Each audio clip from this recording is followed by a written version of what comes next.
Okay. All right.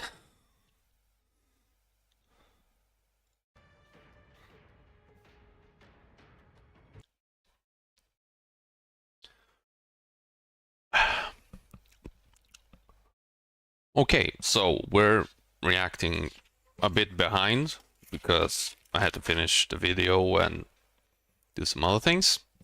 So we're gonna watch this, and because they streamed this a while ago, I'm gonna watch this, and then we'll start to watch the other things. I'm just a little bit behind, I don't care too much. There we go.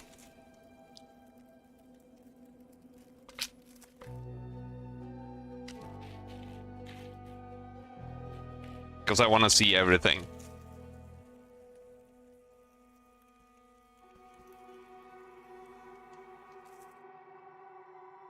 What have they done?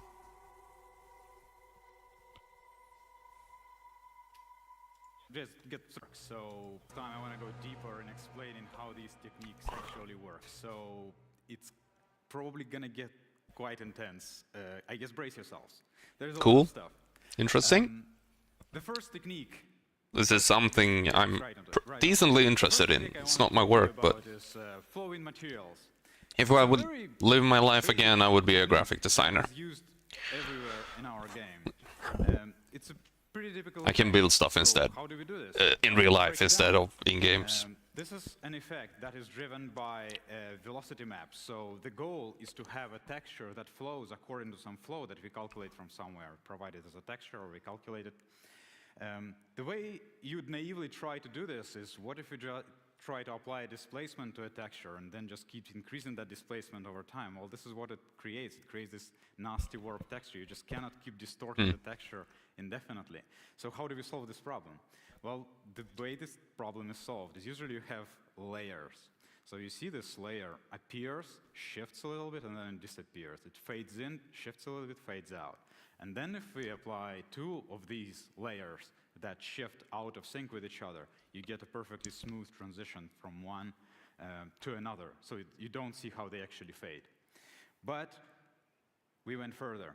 This technique has a downside that if you stare carefully enough, you can see the fading between these two layers, because when an entire layer fades out and then the other layer fades in, you can see some sort of a transition.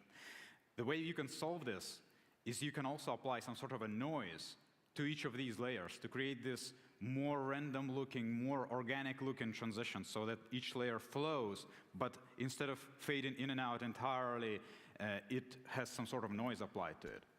And if we apply two of these layers together, then it looks much smoother. It looks like much smoother transition. So we use this for lava, for water, for any sort of liquid, basically.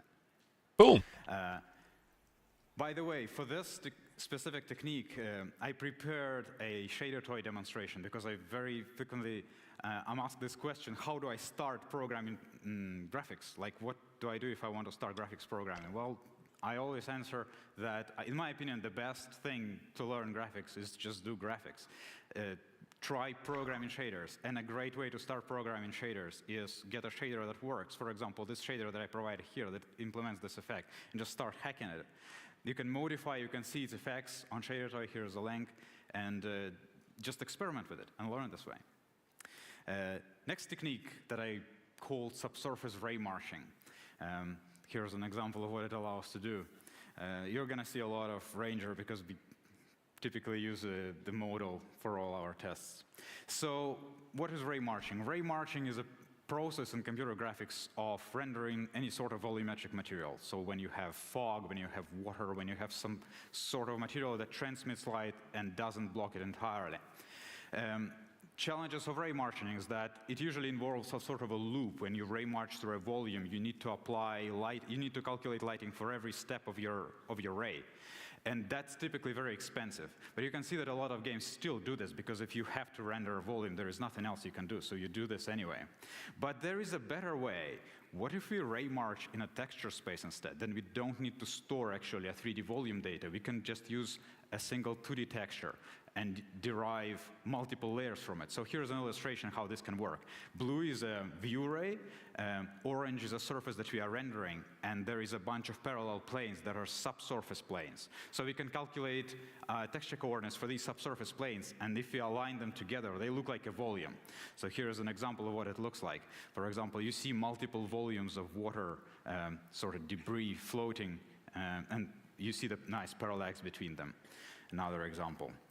You can also do a bunch of effects that look, they all look like there is multiple surfaces, but they are all actually one surface, and the look of multiple surfaces is created in the shader by introducing multiple layers that are blended in the shader. Some more examples. This is That's interesting. We planned to use for the UI, but unfortunately it's making an Exilecon. But you can go further. The thing that you can also do is you can use data that is already present on your screen to calculate color of each volume. And what it allows is it allows you to calculate lighting of a surface only once and then reuse that information multiple times to render multiple layers. This is how we can render stuff like fur. And actually this technique I noticed is used in quite a lot of games recently, but I don't think it has like enough academic weight so that people publish papers about it. Different companies keep using similar techniques, they keep inventing similar clever techniques, but nobody really talks about them because, well, I don't know why. I just think these ideas are worth sharing and they're worth knowing about. Another example is some bear with an isotropic lighting model, some more experiments with the Ranger. The way these techniques function is they rely heavily on this transformation called TBN. TBN is a basis that allows us to translate small steps in world space into small steps in UV space. So this way, when we are ray marching a world ray, we can also calculate small offsets in a texture. It's used in lots of other techniques such as parallax mapping, etc., etc. It's not like a new invention, but if you are interested in computer graphics, I really advise you to familiarize yourself with this technique just because of the huge range of effects you can implement with it. Next technique I want to discuss, by the way, uses TBN base as well, is called subsurface shadows. This is an example of a technique that allows to render translucent sort of shadows. So like imagine, for example, if there is a shadow in smoke, you don't see a hard shadow, it gets blurred along the light direction. And typically, in order to simulate these shadows, you again need to employ volume rendering, which can be quite expensive. But there is a much cheaper way. And the way this can be done, the reason why it can be implemented this way is because typical shadow map implementation involves an operation called percentage closed filtering, which is a loop that samples texture in a small radius to create this blurry look. But if there is already a loop, the cost, the expensive part of a shadow mapping operation is already paid. So we have come up with this idea of what if we use the same loop to also ray march along the ray and also blur the shadow not only in a radius, but in depth as well. And this is basically how it works. You can create for free, because the cost is already paid of PCF. The cost is already paid, we can just spread our samples instead of spreading them in radius, just spread them along a ray. You get this translucent effect for free. Next technique that we have employed, we called contact parallax. This is an example of what it looks like. A very typical problem that comes with artists excessively overusing parallax, because artists love parallax, obviously, is that in order for parallax surfaces to intersect with each other, you need to either write fragment depth for each fragment of a parallax surface, or do something similar, but it's very expensive, because if a fragment writes depth, the shader becomes very expensive. However, there is a much better way that avoids writing depth. Oh, by the way, another significant drawback of writing depth, it also creates nasty aliasing, because when a parallax map surface intersects with another surface, it creates nasty aliasing that is very hard to get rid of. But there is a much better way. What if we just get rid of the depth test? And what if we just fade surfaces? So here's an example of a surface. here's an example of a surface. Yellow is a surface, and it intersects with this ground, black ground here. But instead of applying depth tests that creates this harsh intersection line between parallax surface and the ground, what if you just apply a smooth transition from one to the other and creates this much nicer effect, basically, again, for free. So you see, this allows us to blend a parallax surface into ground that creates a much nicer transition. Again, this is a technique that is kind of, at some point, well, in some sense it's obvious, but nobody really talks about it because I guess people consider it too obvious. I'm not sure. I know that a lot of other games do this same thing. Like I noticed Diablo 4 does this. A bunch of other games do the same thing. But I've never seen a publication on it. So I think it's just worth discussing so that people get inspired by these ideas. Next technique was developed to solve a very prolific problem in PoE specifically, and it's like empty in there. Games. This is wow. rendering decals. This is super interesting, though. Decal? Why? Decal is basically a flat surface that you want to make it look like it's sitting on the ground. But very typical problem that happens when you try to do this is your surface intersects the ground ever so slightly, and you get these nasty intersection lines. When your surface, your decal, intersects the ground. And there is sort of workarounds that people employ to mitigate this problem. For example, lifting decals slightly above ground. There is another technique called projective decals that has a lot of drawbacks. It's also very expensive. So while thinking about, like, what do we do about this problem? You see, like, this nasty line. The reason why this line appears is because of depth test. Again, because when two surfaces intersect, only one of them wins, the one that is closer to you. So either one surface wins the depth test, either the ground or the decal, and you always can see only one of them. So we asked ourselves, what if we just get rid of the depth test? And the better way to do this is if you just disable depth test completely and replace it again with smooth fade. This allows us to create a much nicer transition. But however, in order to mitigate the problem of surfaces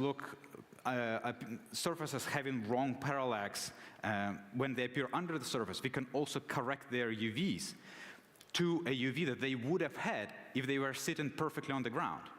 This is relatively easy to do. It's techniques, again, similar to parallax occlusion mapping. But this combination of correcting UVs to a UVs of a surface sitting perfectly on the ground, as well as disabling depth test, allows us to create basically perfect decals that have none of the drawbacks of the typical decals, and they're very easy for artists to set up. So here is how this decal intersects with the ground. You see it never sharply appears, it never sharply disappears, it never creates harsh transitions. It's very smooth, very easy to use for artists. And here's a side-by-side comparison, what it looks like on a player's skill with and without this technique. That's different. And huge difference. Next technique that I think is worth discussing. Again, it's not exactly a novel technique. It's used actually pretty widely in compressing videos. Very typical thing that artists like to do is they build flipbooks of effects. So basically a flipbook is a bunch of frames, usually 16 or 9 frames of a certain animation that they flick through. And if you just flick through frames of an animation, you see the transition from one to another. It looks like shifting, like interpolating sharply between frames. But the way to mitigate this is called motion vectors. You can distort source frame towards the destination frame, and you can distort the destination frame towards the source frame as they blend from one to another. And this way you can create a much smoother transition with very low frame rates. So this flipbook, for example, has just 16 frames during the entire animation. But if you apply motion vectors to this, it can look much smoother. Like it's the same amount of memory used, but looks like a much smoother transition. The big question is always, how do you calculate motion vectors? And this question has no simple answer. There is no algorithm that gives you perfect motion vectors. They are even defined in a kind of sort of ambiguous way. So every game company that uses this technique has to basically reinvent their motion vectors in some sense. And I want to tell you how we do this. Another example of just 2 frames blending So this is source frame, destination frame. You see how they smoothly blend into each other because of motion vectors. The way we do this is we build this hierarchical representation of motion vectors. First, we find motion vectors in a very low resolution way, so just a very coarse picture of what our motion vectors would look like on the left. Then on the right, you see more, we refine that representation of motion vectors, and we can adaptively find perfect motion vectors by stacking these levels of details of motion vectors. Here's an example. This is a source frame of some flipbook. This is the destination frame of a flipbook. We need to find motion vectors that translate this image into this image. Basically, we need to distort one image towards the other. The way we are going to do this is first we are going to overlay them. I'm showing the first frame in red here and the second frame in green here. And when you combine red and green, you get yellow. So if we apply perfect motion vectors to this image, it should get completely yellow. So let's try to yellow this image. First, we are going to apply a very rough, I think it's just 4x4 motion vectors displacement. And you see like these frames already kind of sort of match, but in a very crude way. Then I'm going to keep refining and adding higher and higher resolution motion vectors. And you see here the iterative process that converges these images together and finds finer and finer refinements. And this is what it looks like when we apply the motion vectors to these two frames. You see a nice smooth transition from one frame to another frame. So this is a technique that we use, well, for all of skills, for flipbooks, for flames, for all that sort of VFX. Another technique I want to discuss today is bent normal shadows. Here's what it looks like. Bent normal shadows on, bent normal shadows off. Here's a comparison side by side. On the left, bent normal shadows off, bent normal shadows on.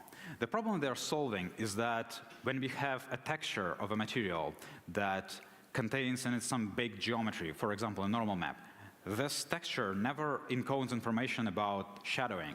So normal maps don't shadow themselves, if I put it this way. So how do we overcome this problem? How do we make it so that the micro details in a normal map also cast shadows onto each other? Well, actually, the answer is that the information needed for this is already encoded into the normal map. It's encoded in AO.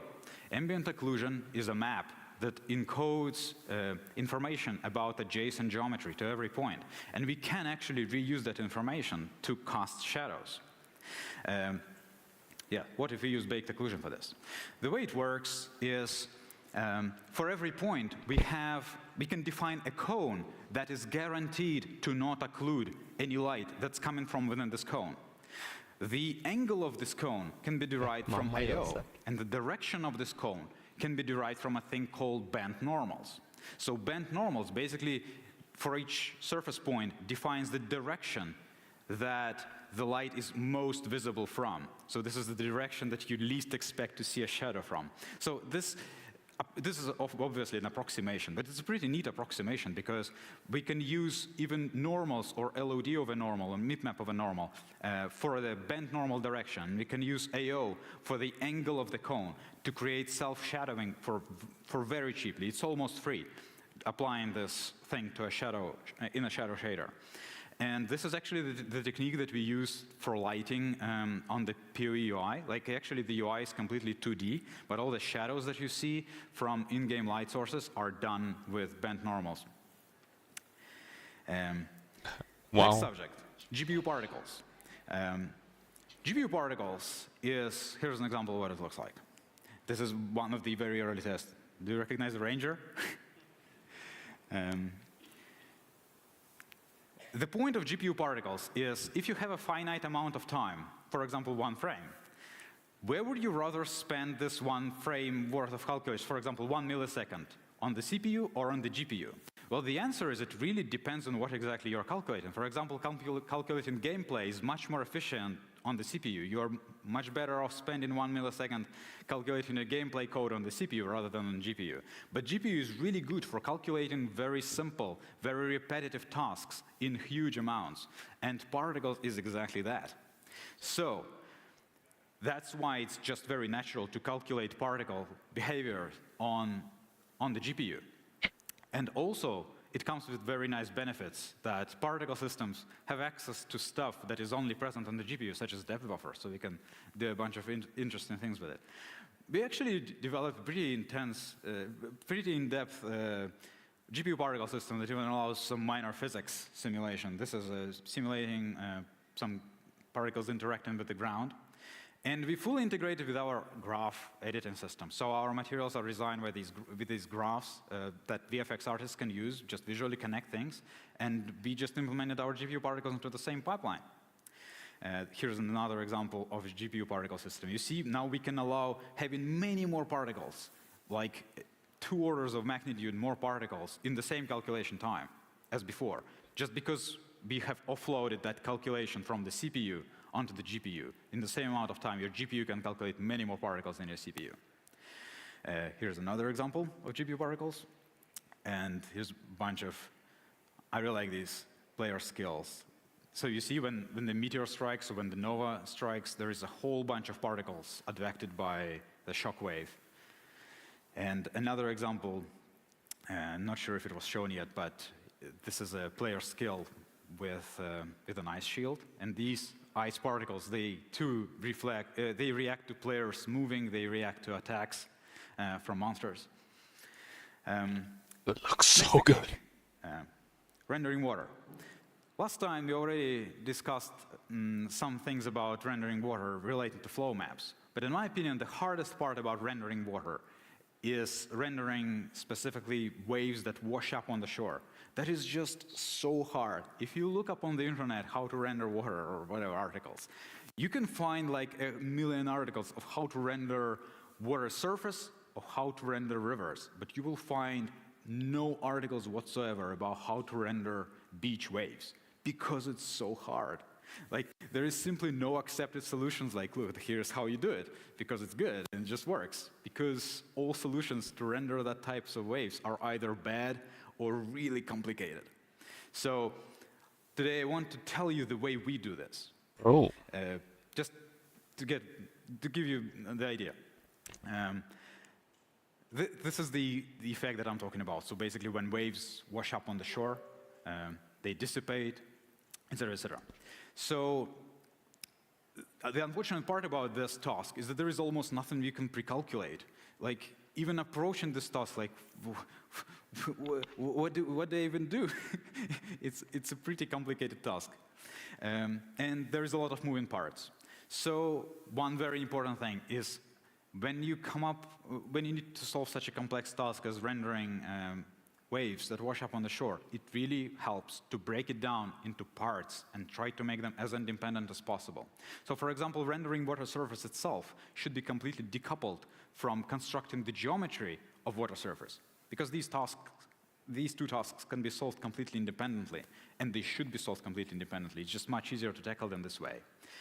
Another thing that I sort of taken away from doing this is that there is going to be a lot of parameters. Like controlling behavior of water, there is literally hundreds of numerical parameters. There is thousands of functional parameters. And the only way to deal with them is to limit the range of each parameter, basically to define the correct range that each parameter is allowed to have. So for example, distance can be only positive, right? Distance cannot be negative, etc. Basically just basic physical limitations. And you renormalize every parameter to have this correct range of 0 to 1, so that you can never have a temptation to have like, well, I would rather set this parameter to 1.3. No, just define a set range of parameters that are safe, that you guarantee your shader will always work correctly with, if your parameters are within this range. Well, let's break down how the shader works. So first, we break water into these zones. You see these parallel zones. And within each zone, there is a layer that carries one wave. I am here applying a noise to this wave that shapes it in the maximum possible amplitude. So this noise is just a sine wave that goes from -1 to 1. So the wave cannot be deformed any more than this. And this is very important. Let me show you why. Because if we apply 2 of these layers, you need these layers to never intersect with each other, because the shader only calculates 2 layers for any given point. And if we allow the waves to deform any more than this, then they would start overlapping, and the shader would stop working. That's why I brought up the allowed range. So again, what happened here is there is one layer. Then I color in a different way. Then I overlay multiple layers. And you see we are already creating sort of a seamless thing that where one wave overlaps correctly with another wave. Next thing is we color it in a more natural way. Then we replace the sine wave dummy noise with just a texture noise that looks nicer. Next step is we apply some sort of screening on top of each one of these layers. Then we apply distortion to make these layers more organic, and that's how we get the final effect, basically. So just to get through this again, this is layers, then we overlap these layers, then we color them, then we apply more organic noise, more noise, and this is the final effect that you get. Next technique, and actually a lot of previous techniques, they all often intertwine. Like you see, most of these techniques use, for example, TBN bases in some sense. Most of these techniques use fields. So what is fields? Fields allow creating any sort of liquid-looking surfaces. Basically, when opacity of a surface is in some way connected to its normal map, which is almost the case for liquids. So whenever a liquid dissipates, it has like a vertical normal. When it doesn't dissipate, it has like a horizontal normal. So this basically allows creating sort of blobs. The way field is not an our invention thing. They are widely used in all sorts of shader demos and demo scene. It's a very popular technique. But for some reason, well, it rarely gets into the hands of artists. Like demo sceners use this thing all the time, but for some reason, VFX artists don't use it that often. And I decided, like, how can we expose it to artists? How can we give them this tool that allows them to create liquid surfaces? Basically, a field is, simply put, is just a value and the vector that says how much this value changes. So basically, it's a value plus its gradient. And then you can add these fields just by adding a value and its gradient. You can multiply them the same way how you add a value and the gradient, et cetera, et cetera. You can do all sorts of operations that you usually do with just a floating point value, but you can do them with a field. And this field carries information about a surface opacity and at the same time about the normal associated with the surface. So it basically allows conducting all sorts of surface operations with preserving correct normals that react correctly to light, that react correctly to rotations. Here's another example of fields, which is a Druid skill volcano that's done with fields. Again, fields are integrated into our graph editor so that artists can basically utilize them. Here's another example, just some test effect with water. And the last but not least, probably my proudest achievement that I want to discuss, global illumination. What is global illumination? Well, global illumination is the process of light bouncing between surfaces. Here is what it looks like if this scene has global illumination on. Here's the same scene without global illumination off. You can see that light gets propagated from really bright areas into darker areas. And the way that this process works is each point of the scene casts light onto every other point of the scene, and every point of the scene receives light from every other point of the scene, and also each point of the scene can block light between arbitrary other points.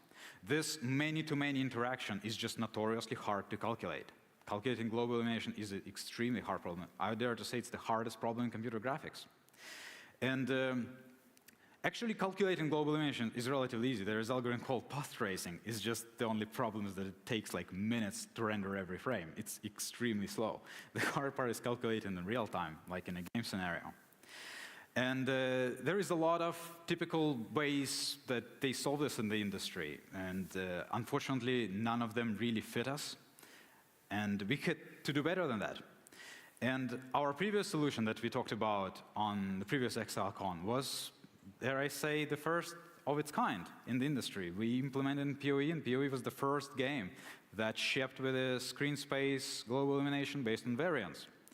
And it was very novel at the time. But it had just a few drawbacks that really kept gnawing me in my sleep. I really wanted to solve them. And these drawbacks come primarily from the fact that our screen space shadows had very important properties that our global illumination didn't. And these properties is that parts of our screen space shadow algorithm that don't require much detail are calculated in a much lower resolution. So our shadows are implemented via these cascades. So you see the first cascade here has only low resolution part of each shadow. Second image has only higher resolution of the shadows. And the last part is a tiny bit that requires shadows to be calculated in the highest resolution. But it means that each of these can be calculated in vastly different resolutions, making it much cheaper to calculate this in a downscaled resolution, rather than if we were trying to calculate the entirety of the thing in the same highest resolution. So this is a very important property that our shadow mapping algorithm has that actually I still haven't seen any other game implement this in this way with cascaded shadow maps. And I really wanted to adapt this property to our lighting. So I wanted our GI, global illumination, to have this property as well.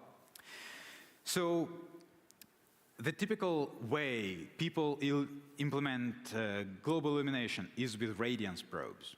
Radiance probes are these, you can think of them as tiny cameras that you put all around your level, your geometry, that take a cube map, basically a photo of what surrounds each point.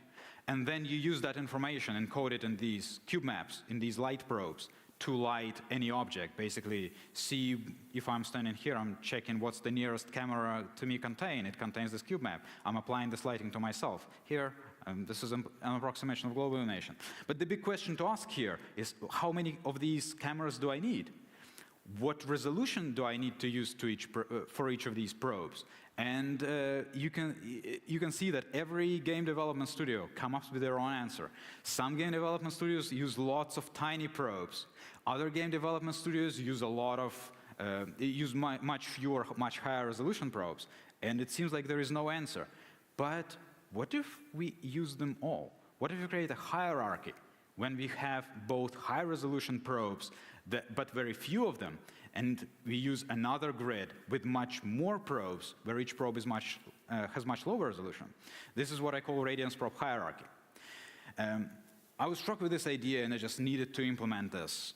Implementing this 3D was very hard, so I just decided to do a 2D test. By the way, 2D global illumination is almost as hard as 3D global illumination, so I just decided to test in 2D. Those of you subscribed to my YouTube channel, you might have seen this experiment where this is 2D global illumination, basically works perfectly. Like, this idea worked perfectly on the first implementation, which never happened. Here is a breakdown of how it works. You can see that there is these cascades, that each cascade contains a different number of rays, which corresponds to different resolution of the light probe. And if I change the cascades, they converge to proper lighting. So this is too complex for me to understand. This is how it's constructed. Construction from these cascades. Well, let's see in closer detail how these cascades work. On the left, you see a grid of cascades, a grid of probes, where each probe casts just 4 rays. So you see, like, 4 rays from this probe, 4 rays from this probe, etc. Just a grid of probes. The right cascade contains fewer probes, but each probe casts more rays. But the question is, how many rays do we get if we combine these 2 cascades?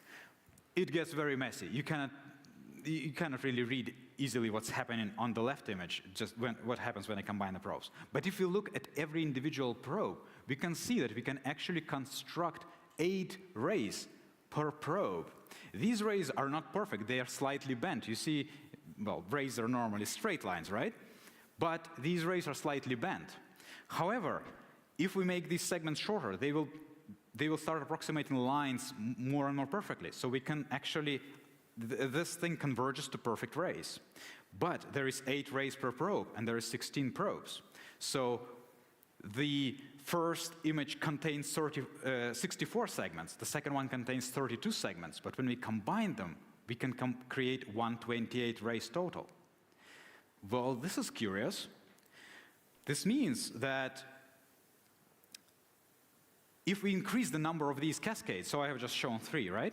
The number of rays that we cast with increasing number of cascades is 64, 128, 256, it's power of 2.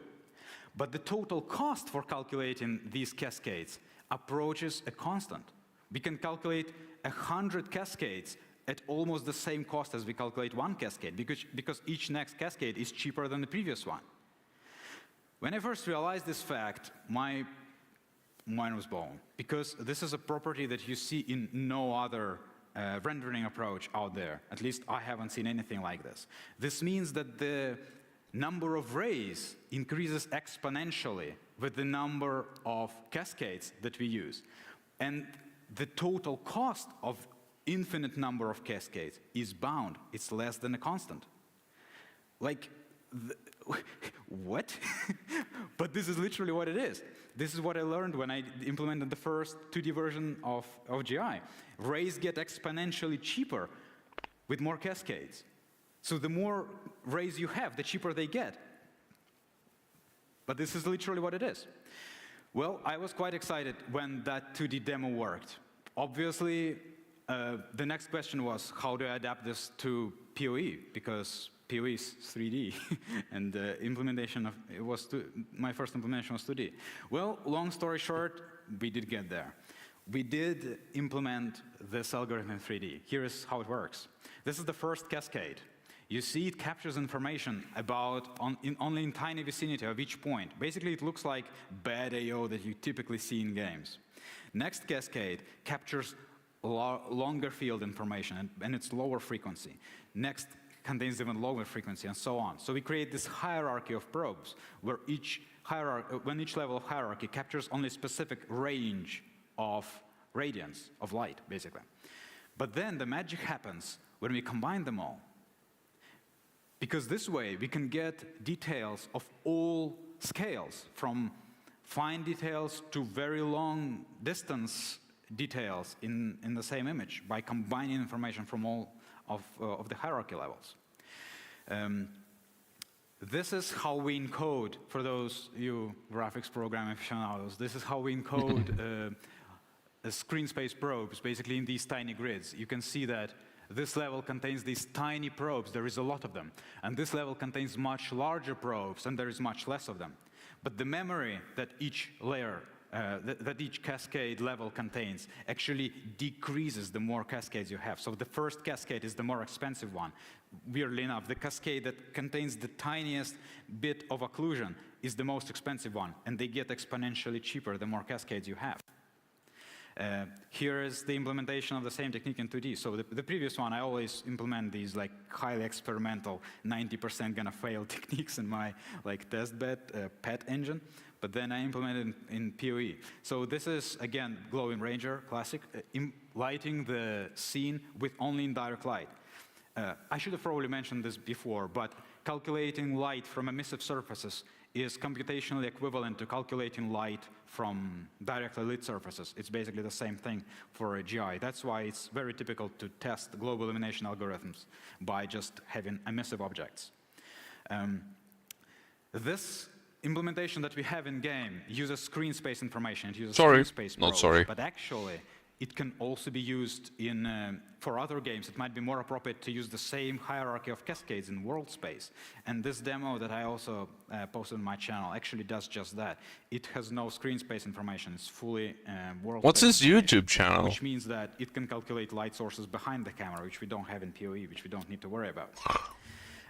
By the way, this technique, since it basically allows encoding light reaching every point from every direction, we can also use it to calculate specular, so basically reflections. So here you see one of the dungeons basically made of mirror materials. We can calculate specular GI the same way.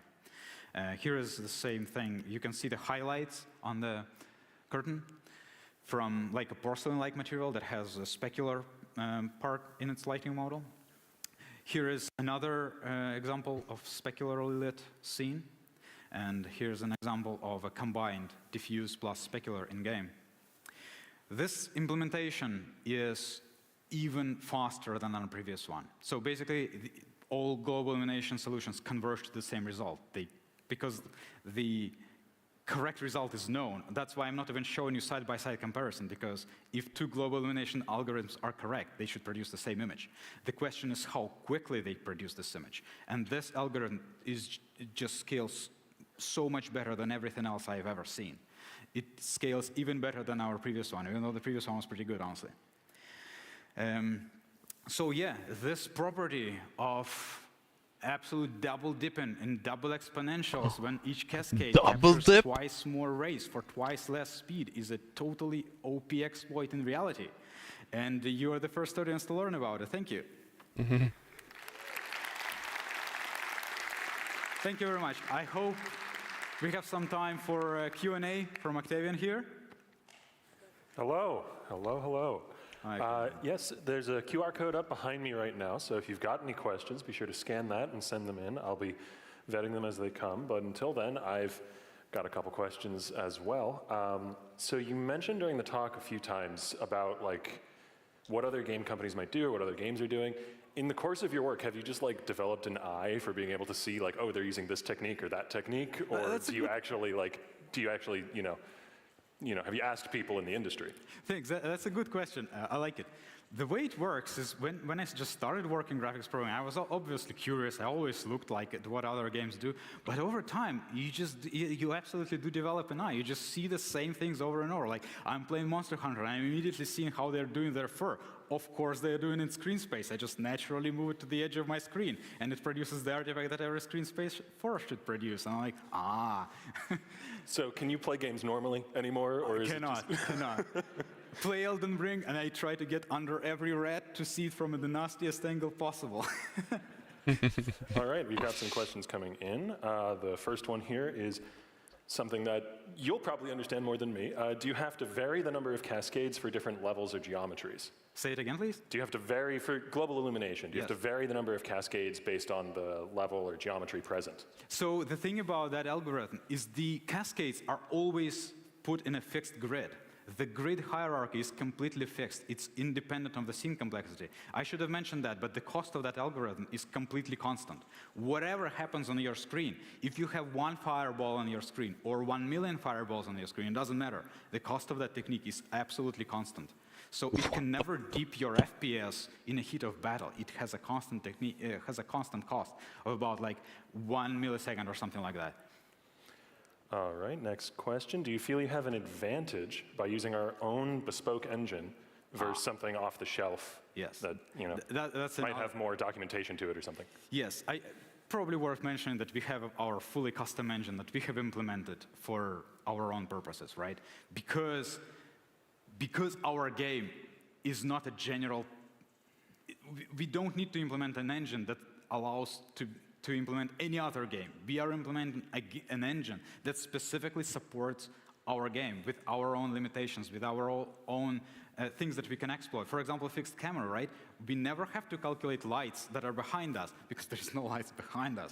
That's why our global illumination solution can work perfectly fine in screen space, because all the lights that you care about are on your screen. And yes, since we are developing our own engine, we have kind of personal attachment to it, and it's also why it's much easier for us to modify it, and it just feels natural for us to be working so closely with it. You mentioned towards the end of the talk having a video of one of your techniques on your YouTube channel. People want to know what the channel is in case they can go check it out and find some interesting stuff. I'm sure somebody will put that in the show captions. But yes, usually if you want to see like sneak peeks into stuff that has a non-zero chance to end up in PoE, you can follow my channel where I usually post all these experiments. Like all these 2D GI experiments were posted like way before they actually ended up in game. I was just playing with it. I was just trying things. Like they had a very high chance to not work out. But it's fine. Are there any remaining parts of Path of Exile's renderer that are expensive or annoy you? So sort of like the GI problem, you said it kept you up at night. Anything else that's keeping you up at night? GI is absolutely the hardest, computationally hardest problem that I'm aware of in computer graphics, period. There is nothing harder than GI. Okay, and we've solved it better than anyone else, would you say? That is my belief. It's a big question. I do believe that our solution has properties that no other solution has, and I have never seen anything even similar to this. If you have, let me know. well, actually, this runs into the previous question. Besides the light occlusion, what's another technique you're proud of implementing into Path of Exile? Well, honestly, just watching the trailer felt unexpectedly emotional for me because, like, I put my finger onto literally any point on the screen, and there is something I contributed here. Like, whether it is a lighting model, or there is like a fog here, or I'm extremely ashamed of specular aliasing that I see here, or like there is some personal thing in every pixel of the game for me. So, yes, I do feel proud that we got there, but I also feel kind of sometimes ashamed, like I hope they don't notice this thing. Come on, you've done excellent work. You showed examples of layering techniques on 2D planes and some 3D simple shapes, but what do you do if there's, say, a character model which is immersed in water or fire or something else like that? Well, if a character model is immersed, well, we usually try to make it so that it doesn't explode in a really bad way. Like, the interaction between some of these techniques is sometimes questionable, which sometimes pops up in like nasty ways when, for example, somebody decides to make an MTX that turns the player into water, and of course nobody expected this, and now we have to deal with it. Yeah. How do you/Grinding Gear Games decide which technical innovations to treat as trade secrets versus share openly in a talk? I don't think there is anything that we keep secret, at least until like a big announcement like this. Like, because we want to make like a bigger announcement out of it on Exilecon rather than if some of it like got leaked in some sense. But honestly, we are perfectly fine with people sharing their progress when it's something to do with technical aspects of the game, when it doesn't have to do with like plot or like spoilers. But with technical aspects, we are actually free to share how we do things. Like, people that have been following my channel, they knew what was happening with the GI from like half a year ago. I just was progressively posting how the algorithm developed. This niche little channel that... Yeah, it's a pretty niche channel, but I'm kind of proud of it. I use like this is my portfolio. Let's see, what's the next one? Do you have any renderer features you wish you got to build, but Path of Exile just doesn't need because of our very bespoke system? If there was such feature, I wouldn't be talking right now, I would be programming. So there is some feature that I could say like, well, I wish our game suited for these features better, right? Like, I wish we had TAA so that we would have nicer anti-aliasing, but we don't have a TAA, not because we are lazy or not because we don't know how to make it happen. It's just because our game is really dynamic, and TAA really breaks down when you have a really dynamic game. So we're just too good for that system. Well, sure. You got to phrase it, you got to spin it. Yeah, like some people do come and like, well, you just should have implemented this thing, but often the answer is like, we don't have this thing because of this and this reason, and this is just the way it is. Yes, he's a smart man. He did think of that. Have you hit any interesting problems supporting both PoE 1 and 2 on the same engine? Yeah. There is some like scaling. I'm just thinking of what I should be talking about here, okay, because this can have some implications. But like, yes, because PoE1, well, for example, if PoE2 had textures that had resolution just twice higher, right? Like from 512 by 512 to 124 by 124, what's the difference? Well, the difference is actually 4 times more memory, right? So like the challenges with increasing just texture resolution are pretty obvious because you increase the resolution of textures twice and it uses 4 times more memory. So like supporting engines that need to deal with typical 512 textures versus 1024 textures is just, yeah, that's quite different. But we do want to apply as much of the tech that we develop for PoE2 for PoE1 as well, whenever possible. And sort of leading off that, are we going to be using these methods in PoE1 now with the recent engine update patch? The GI is not going to be in this engine patch, but we are thinking about it. Just because it's such a huge change, we were, I guess, decided to not ship it with a whole bunch of other changes that are also very impactful. Like, they're going to change the way engine behaves quite a bit. And I just didn't feel confident enough of shipping this GI solution right now. Do it in waves, so you don't rock the boat quite too much. Which is more common? Do artist creations drive the need for new rendering tech, or does rendering tech enable artists to have more freedom with what they make? That's another good question. It's both. They've got a lot of good questions. It's both.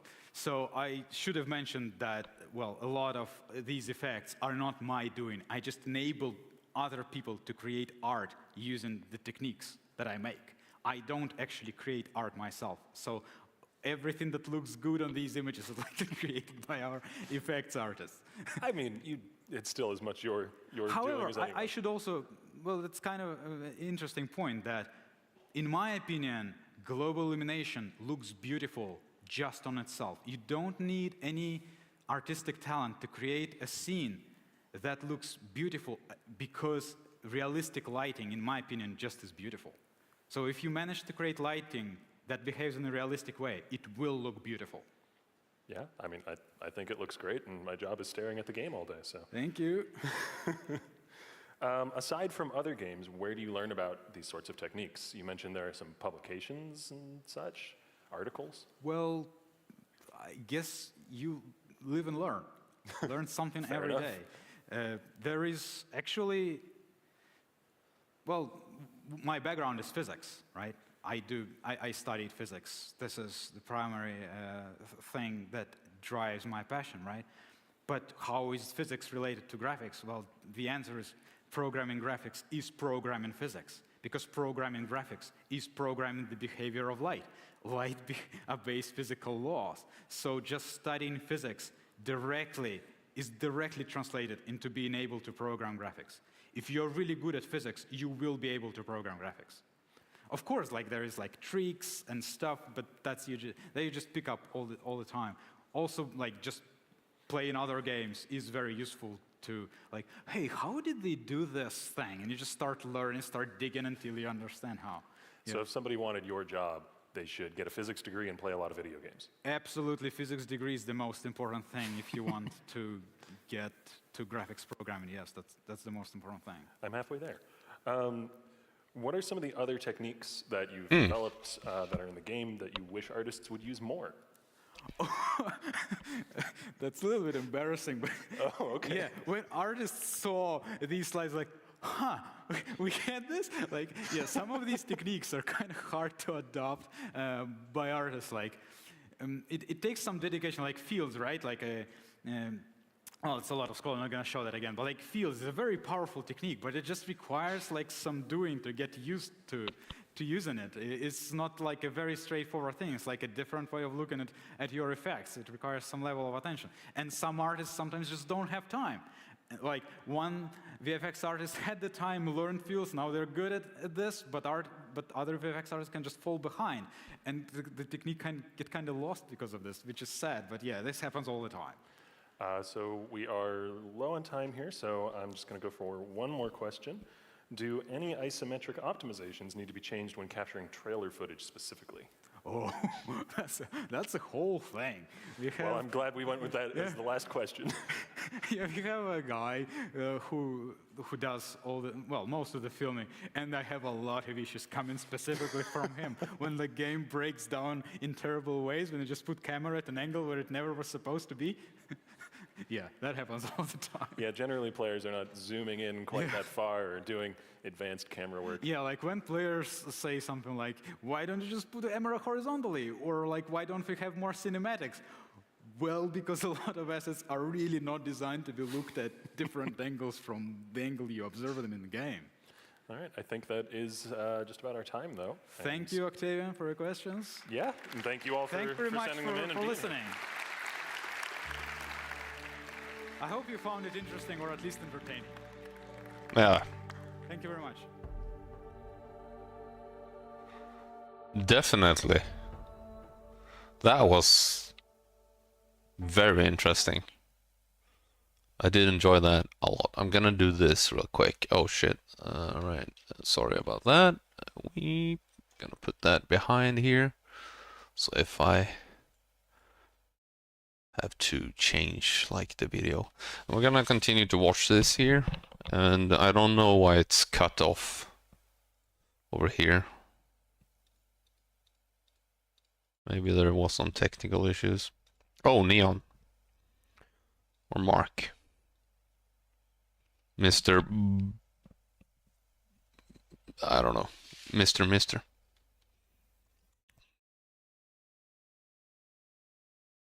Just mark that one. We'll go Exilecon. Exilecon. Which part is it? Whoa. Part 10.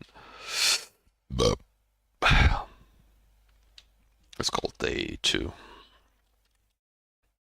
Instead, Part 1. Graphics. That was super interesting. Okay, next.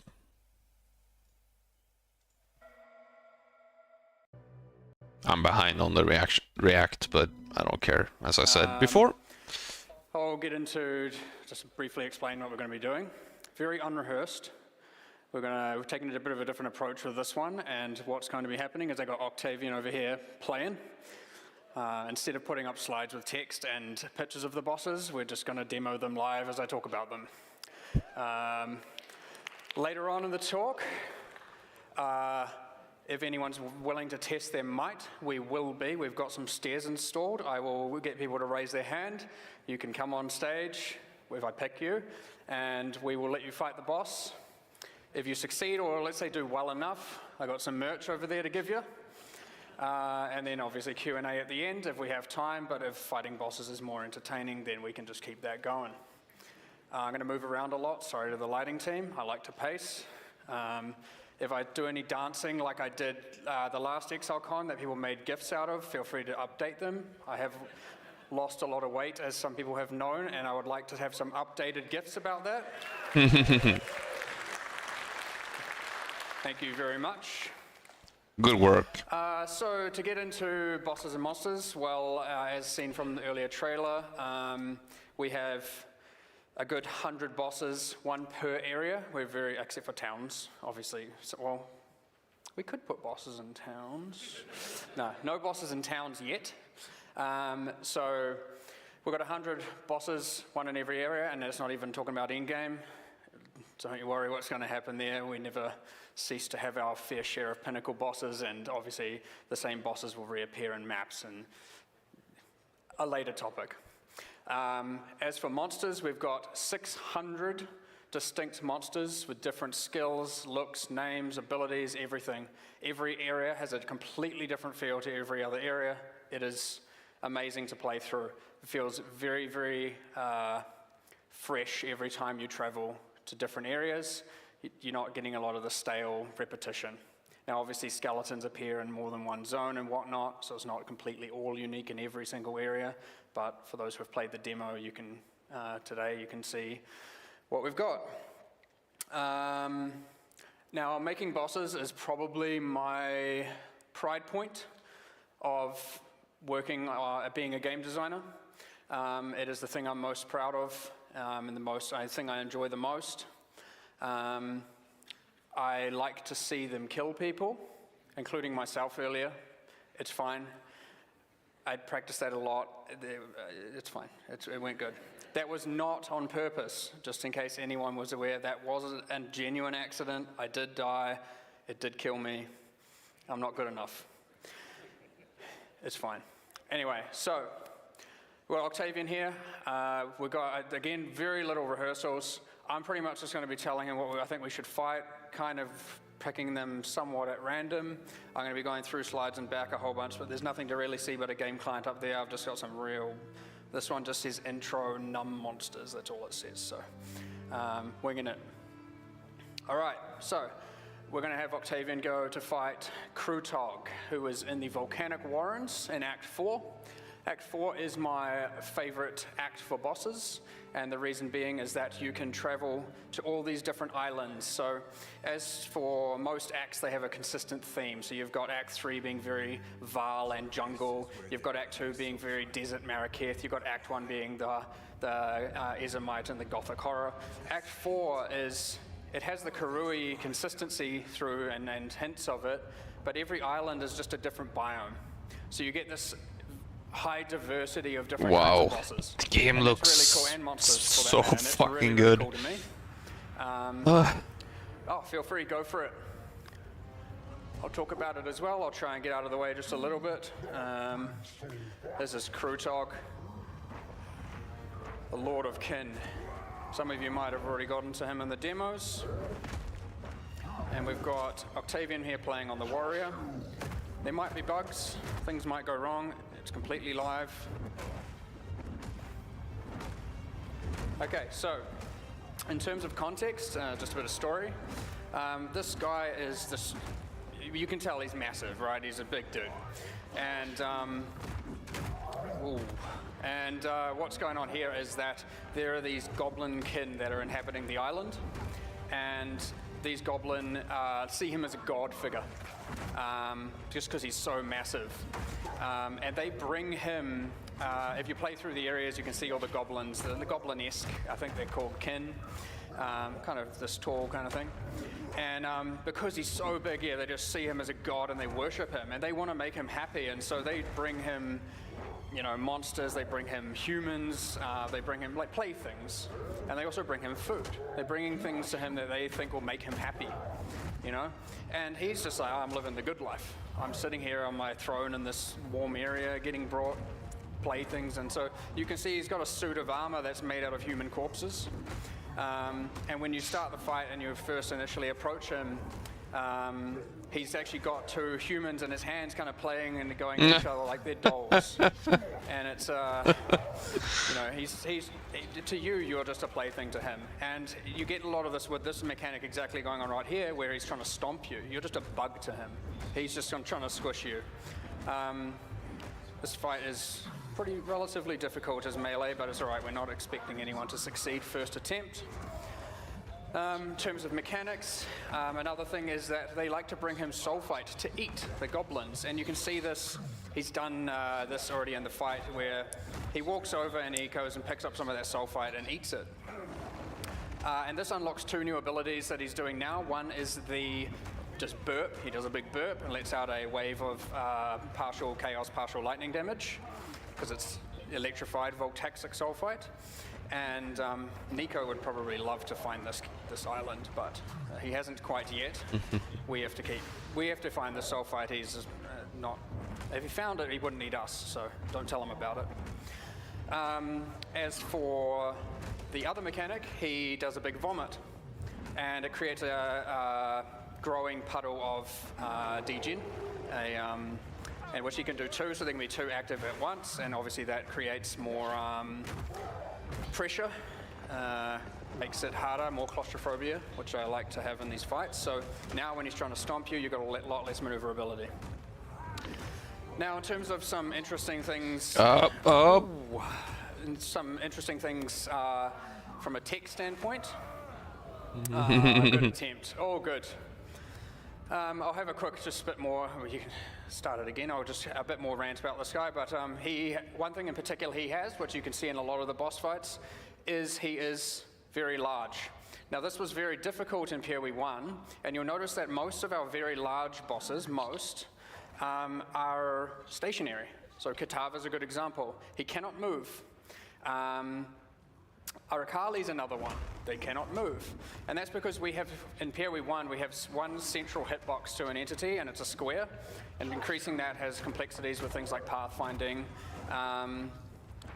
But it does cause things where if you have that and it has a maximum size, you can't have a boss too large in PoE 1 that can move. Now, if they're stationary, we can make the thing larger because it doesn't need to pathfind.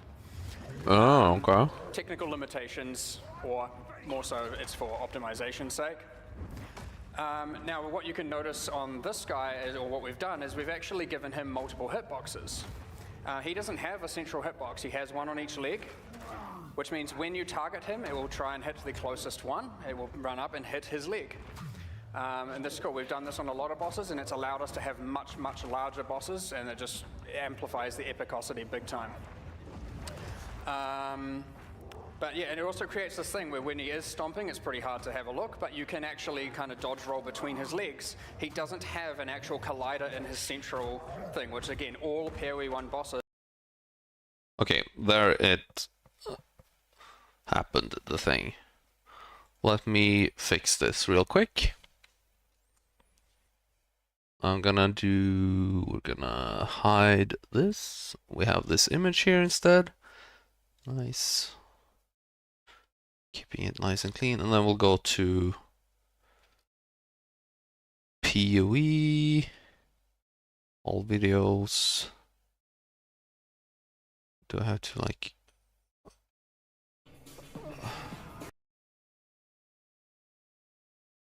I have to go to that one.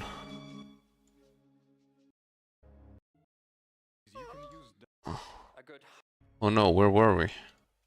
a lot. It's fine. Anyway, so own in this. He died.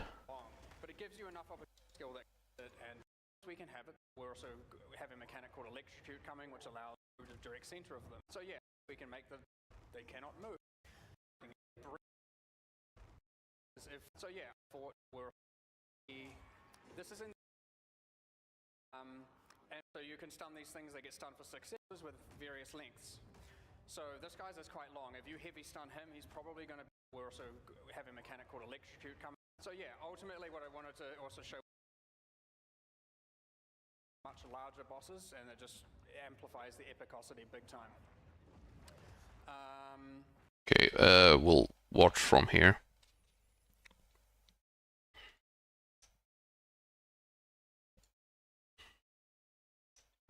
But yeah, and it also creates this thing where when he is stomping, it's pretty hard to have a look, but you can actually kind of dodge roll between his legs. He doesn't have an actual Maybe I missed a little bit, but I think it's fine, right? PoE 1 bosses are collision in the middle, so you can't run through the direct center of them. But we get to have some freedom to do that here, which is really cool. We can also have it that on some bosses, if for example, if we were to redo Katava, if he has a thing where he has obviously the skill where he buries his hand in the ground, we could activate a hitbox there so you can then just hit his arm. This is something we would be able to do now, we couldn't do before. Cool. So yeah, ultimately what I wanted to also show with this one is just like, this isn't an axe boss. He looks epic. He's just mid-act. He's just a one of, you know, 18 or so bosses, or however, whatever the math ends up being there. Bosses just located in Act 4. Now he's considered a, you know, a bit, slightly higher tier because he's at the end of a couple of areas, but so he's more than like say the quadrilla monster I fought during the keynote. He's one tier up from that, but yeah, very epic.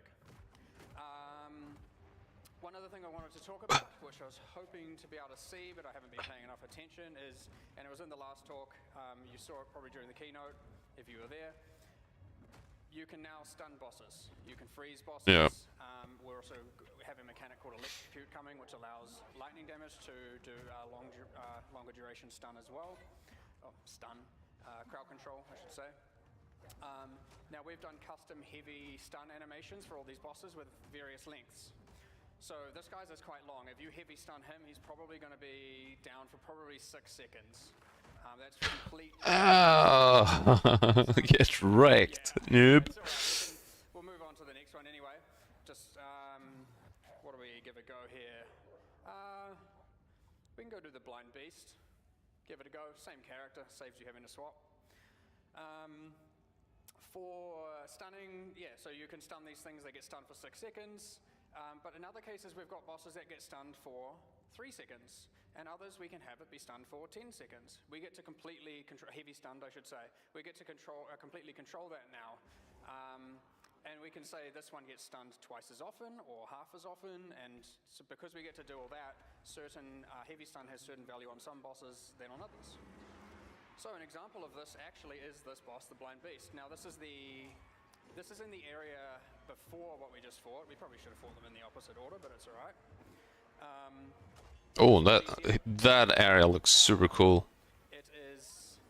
You'll see the goblins I was talking about earlier around the edge of the arena. These are the ones that worship the Krutog that we just had before.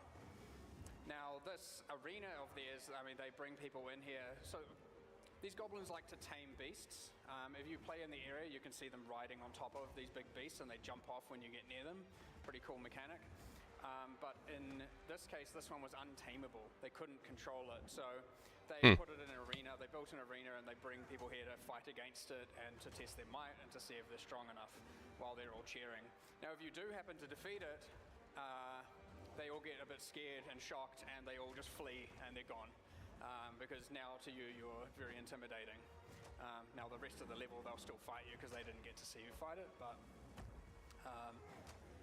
very dodgeable. Again, you got another mechanic here. It's very just hard hits, heavy slams.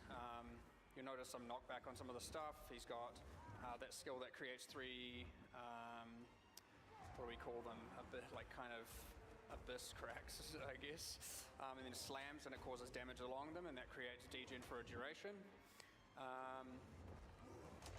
What else about... Like, I can't wait to play this. It looks amazing. Which just happened there. So that also has heavy stun. Now this one's not quite long, but it gives you enough opportunity for him to do the channeled, the heavy impact skill he just had.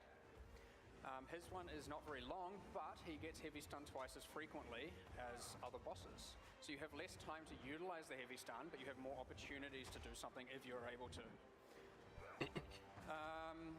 Now, one other thing about this boss, which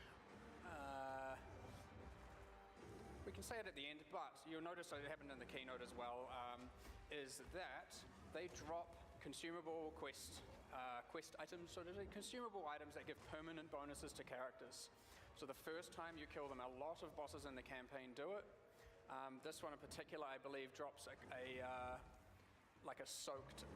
bile-soaked skill book or something, but it gives +5 to all attributes permanently to that character. There are many throughout the whole campaign. Not every single boss drops one, but we have different rewards. Another thing that happens with bosses in PoE 2 is the first time you kill them, they will have much higher, and this is actually something Diablo 2 did, they will have much higher rarity and better drops. So you're really incentivized to explore throughout the campaign, find all the bosses and kill them for both permanent bonuses and for much better Love it. items. This is something that will hopefully promote not skipping so much of the random mini bosses. Yeah, Like this definitely. question of once you know what you're doing, should you kill Fire Fury? Well, I don't know how many people here do. I don't think I ever do. But we really want it to be now that you feel like you've missed out on something if you skip it. Well, it's gone a bit rough here, but we're good. All good. Anyway, if you were to have killed him, he would have dropped probably a quest item that you would be able to use and get a permanent bonus. We're going to try a very difficult one now. Sorry. You know what it is, the Siren boss. Good luck. Don't worry, it's all right. It's all right. Again, not practice. I'm tired. Holy shit. Like, hopefully it makes everyone, I assume a lot of people have been out there having a pretty rough time with the demos if they've been playing it, but don't feel too bad. It is hard for everyone, and it's easy to make mistakes, easy to die. Now this boss, don't worry about him warping into the water there. You're going to just see some stuff that we do behind the scenes. Otherwise he's going to have to clear through all the levels manually, and it's going to take, I mean, my talk will be over and he wouldn't have even got here yet. Now, what do we got to talk about on this one is, well, I'll give some context again, just for interest's sake. So, this is Diamora, the siren, I mean, the Song of Death. She's a siren in the cave. it's a huge difference. But, it is Gameplay-wise. enhanced Merveil. And what she does is turns people to stone. Oof. Ooh. This one's rough. I'm sorry. I'm very sorry, Octavian. She turns people to stone, and so as you're going through the level and you see the above area, you'll see heaps of people, petrified people who have come here. So people have tried to inhabit this island that is above. She's actually on the tropical island, and the caves underneath it or towards the ocean front. And she turns people to stone, and what's happened here is that she'll eat them. But as such, yeah, we've got a petrify mechanic, which you haven't yet seen. I don't know if we'll be able to get her that far into this fight. Let me do this. I need to go and take a dump. And we're behind on reacting anyway, so.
brutal, this one. Now, one thing that happened with this one is if we were able to show the phase, she has a petrify mechanic where she jumps into the water, goes into the middle, comes up, and she's just radiating gold. And she's cursed. She wants people to be able to look at her. She's trying to find the one that can resist the petrification. And you can't. You're not the one. And yeah, so she'll turn you to stone, and that's during a whole minion phase. But we have one mechanic where mirrors would be spawning periodically around the edge of the arena. This isn't in now, it's been removed since, and it was just incomprehensible. You're getting turned to stone from all directions, but the idea was that if you look at her, you turn to stone, and as these walls of water that come up that reflect that, if you look at that, you also get turned to stone. But then they would spawn periodically, and what I wanted people to do was to move clockwise or counterclockwise around the arena at a fixed pace. And if you overshoot the time, you will end up lapping yourself, and now you've got mirrors in every direction and you've failed. So you have to move at like, you know, say 25 degrees per some time slot, unbalanced, so I don't know the exact numbers. Now, we removed that because it was just, no one could tell where they were being petrified from or what to do. It was too complicated. Now that's normally fine to do it in-game. Pinnacle content to have something kind of complicated like that. People will find it frustrating, people will find it stressful, and others will find it challenging and something to learn, something to keep fighting until they learn it. And those are two completely fine demographics to target. But when it's going to be progression blocking like that, all of a sudden you've got this just boss where it's stopping 50% of players in their tracks completely. And it's not like you can kind of gear to brute force it in that case, because Petrified's a pretty hard lock mechanic. You might be able to survive it maybe with enough gear, but honestly, pretty improbable. So we removed it from here, and it is kind of my hope that when we re-add it to endgame, we can revisit that mechanic and see if we do it depending on where it falls in and whatnot, or we'll take the same mechanic, apply it somewhere else. But ultimately, so it's this phase going on here. He's fighting the minions that are spawning during it, but he has to kind of always be having, I think it's 120 degree vision cone, as long as he's not, the chills are rough. As long as he's not looking at her for too long, he should generally be fine, but the minions are pretty brutal. And that gets onto another thing, which is that minion phases, well, you do not gain flash charges for killing normal monsters anymore. You only gain them for killing rares and magics and uniques. However, so this is purely downside. These minions are now just like, it's a challenge. It's not a like, refresh my life pool infinitely. Wow. Yep, so he's finished. So half of the people that playing PoE 1 will not be playing PoE 2 because they're bad at playing games. Have to adjust her life, among other things. Because PoE has become like I know all the tricks to be invincible, and I don't have to have any skill to do anything in the game. You saw me revive it in the keynote, if you saw that, where you're just outside the boss. It is a new instance. Which is the way I didn't want the game to go. Restores your flash charges, fully heals you, and all of that. But it has went that way. It's speed, and it's just get the right things, plow through mobs. During boss fights, you now have I want to say that's about 2.5 to 3 seconds, but Which is fun too, but PoE wasn't that before. normally instant. Only in a boss fight do you do it. Does it have a cast time like that? The other thing is that in order to stop people from just creating them during emerge sequences and all that, the moment they become hostile, all portals in their arenas are destroyed. We really want, I'll tell you what's disheartening is when you make Katava and you go and see the world firsts, of which some of you might even be here who did this, and you're literally using 40 portal scrolls to fight, going, oh, he's doing a skill, portal to town, portal back in, sit in grace period. And there are other ways to do this, but it's pretty disheartening to see. So we're working to make you really actually have to fight the boss, have to engage the boss, have to deal with these things. If you were to Alt F4 right now, don't do it, but if you were to Alt F4 right now and log back in, you will be exactly where you logged off, in the exact same state, and the boss will still. So if you're about to get slammed and you log out macro, it does not save you. You will be logging back in, and that boss will be paused, and the moment you move, that summon hits, you will die. Yes. Yes. Oh my god, that's so good. So the checkpoints, yes, you have to start the fight from scratch if you die. There's gonna be so much crying. We can't be too complicated with them. We can't be too. People are gonna be so mad. Cause bad. Obviously gets progressively. Mad goes bad. We have to be more accurate with It's gonna be so interesting to see how awful people are at the game. Even though they don't realize how bad they are at the game. That's gonna be funny to see. balance in the difficult direction, not the easy direction.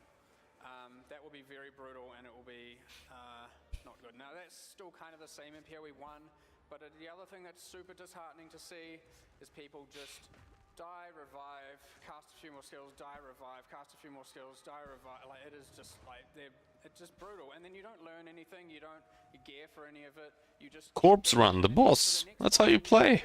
That's PoE. so you do it again and again, and it's effectively That's what the game has become. having a rough time. So this is the Which second is rectification phase sad. here.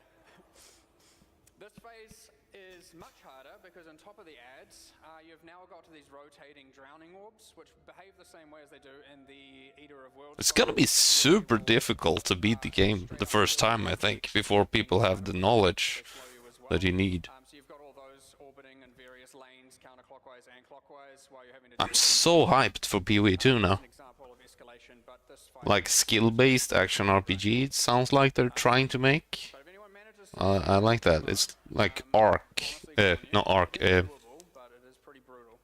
Lost Ark, There's a lot of portals. so but hopefully you can do good. it. Oh, one other thing about the portals, if you take damage while doing that cast, it is interrupted. You don't get to just execute it with ease. But 2.5-second windows are pretty frequent, so it's not actually impossible. All right, let's go check out another boss, shall we? Don't worry about this one anymore. I reckon Bog Witch is pretty cool.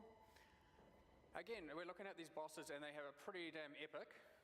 They kind of stand out, but Oh my god, it menu looks awesome too. Holy shit. a whole nother tier. Oh my god. Generally, we escalate phases, mechanics, and introductions, and of course, they have just an epicosity. I wanna play PoE 1 now too.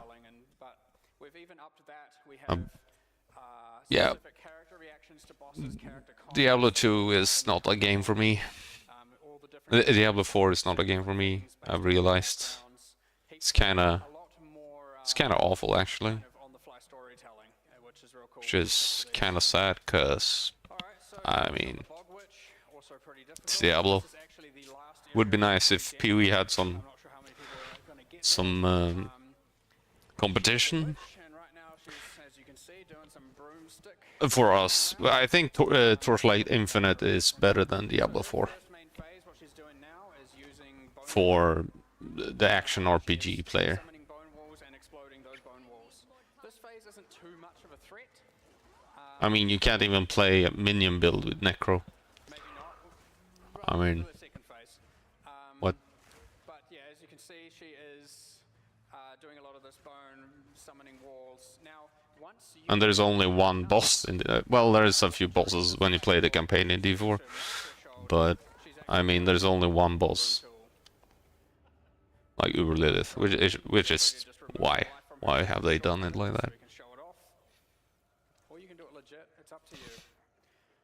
You got 24 minutes though. So she changes phase mid-fight. So once you've done enough damage to her, she will actually face plant off the broomstick. The broomstick will snap, and then she's like, "Well, all right, I'll just use my fire magic that she's good at." She'll light all the effigies on the edge of the arena on fire, and then she'll be able to siphon fire magic from them to do fire magic. So you go from two different, very distinct styles of magic or spells in this fight, and it creates a whole different, phase, which is pretty fun.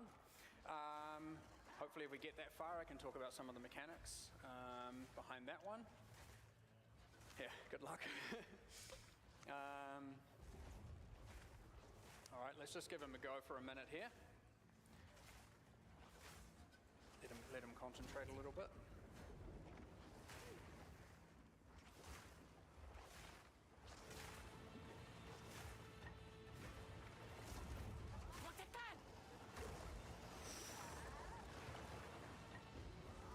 Just want to see you get her to phase 2. No pressure.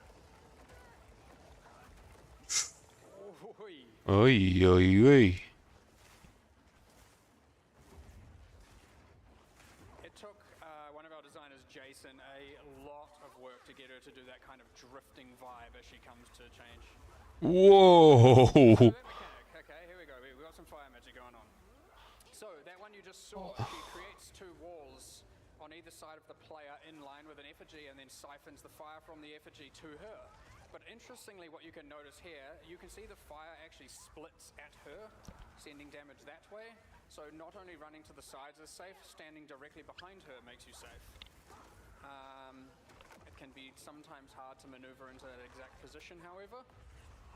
You can see there is a cone behind her that is a safe zone. Otherwise, she's got fireball, she's got flamethrower, she's got some bone magic, which is apparently rough. It looks so good. I'm so ready for PvE2 now. I'm so fucking ready. I have no idea what they're called in the demo right now. I honestly forget. So I think that one was called the But it's more than a year left, pronunciation. which is fine, Determined. because I know they will be making a good game compared to some other developers, The Macedon Badlands, Bone Pits, I think is the second area. which we don't have to talk about. So you've got these necromancers here, again, more bone magic, and they summon this giant. We've shown this one off in the old Act 2 gameplay trailer, however long ago that was. Death Lord of Black Not fighting this one for too long, but, Rib Pit and the Mastodon. because you'll necessarily win or There's a lose. double boss thing. What this one brings to the Interesting. table, the difficulties or complexities of this one is when you've got a twin fight, how do you make it that once you kill one, it isn't just completely boring and trivial?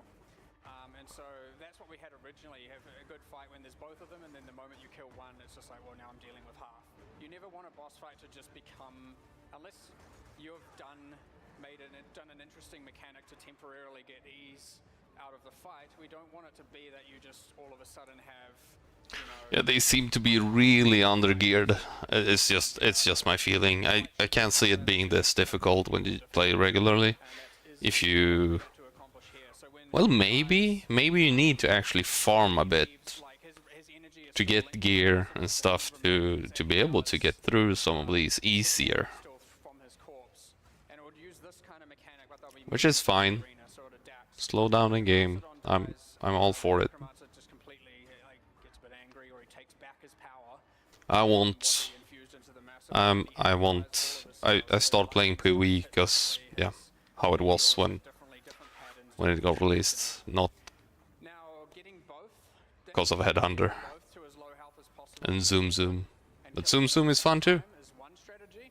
If you find it is easier to deal with a buffed Mastodon, then killing the Necro first is easier. And if you find it's easier dealing with a buffed Necro, entirely based on your playstyle, you'll build your skills. You have those 3 decisions of what decision to make in order to make life easier for yourself.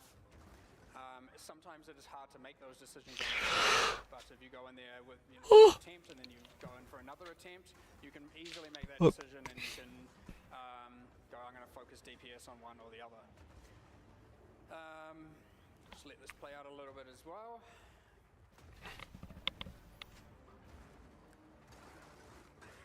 I'm going to talk about another one while this. And yeah, Octavian is getting slapped. We're not going to show it. You can't play his overpowered builds Just interestingly, the because of broken mechanics. in the game to balance so far has been the first boss in Act 1.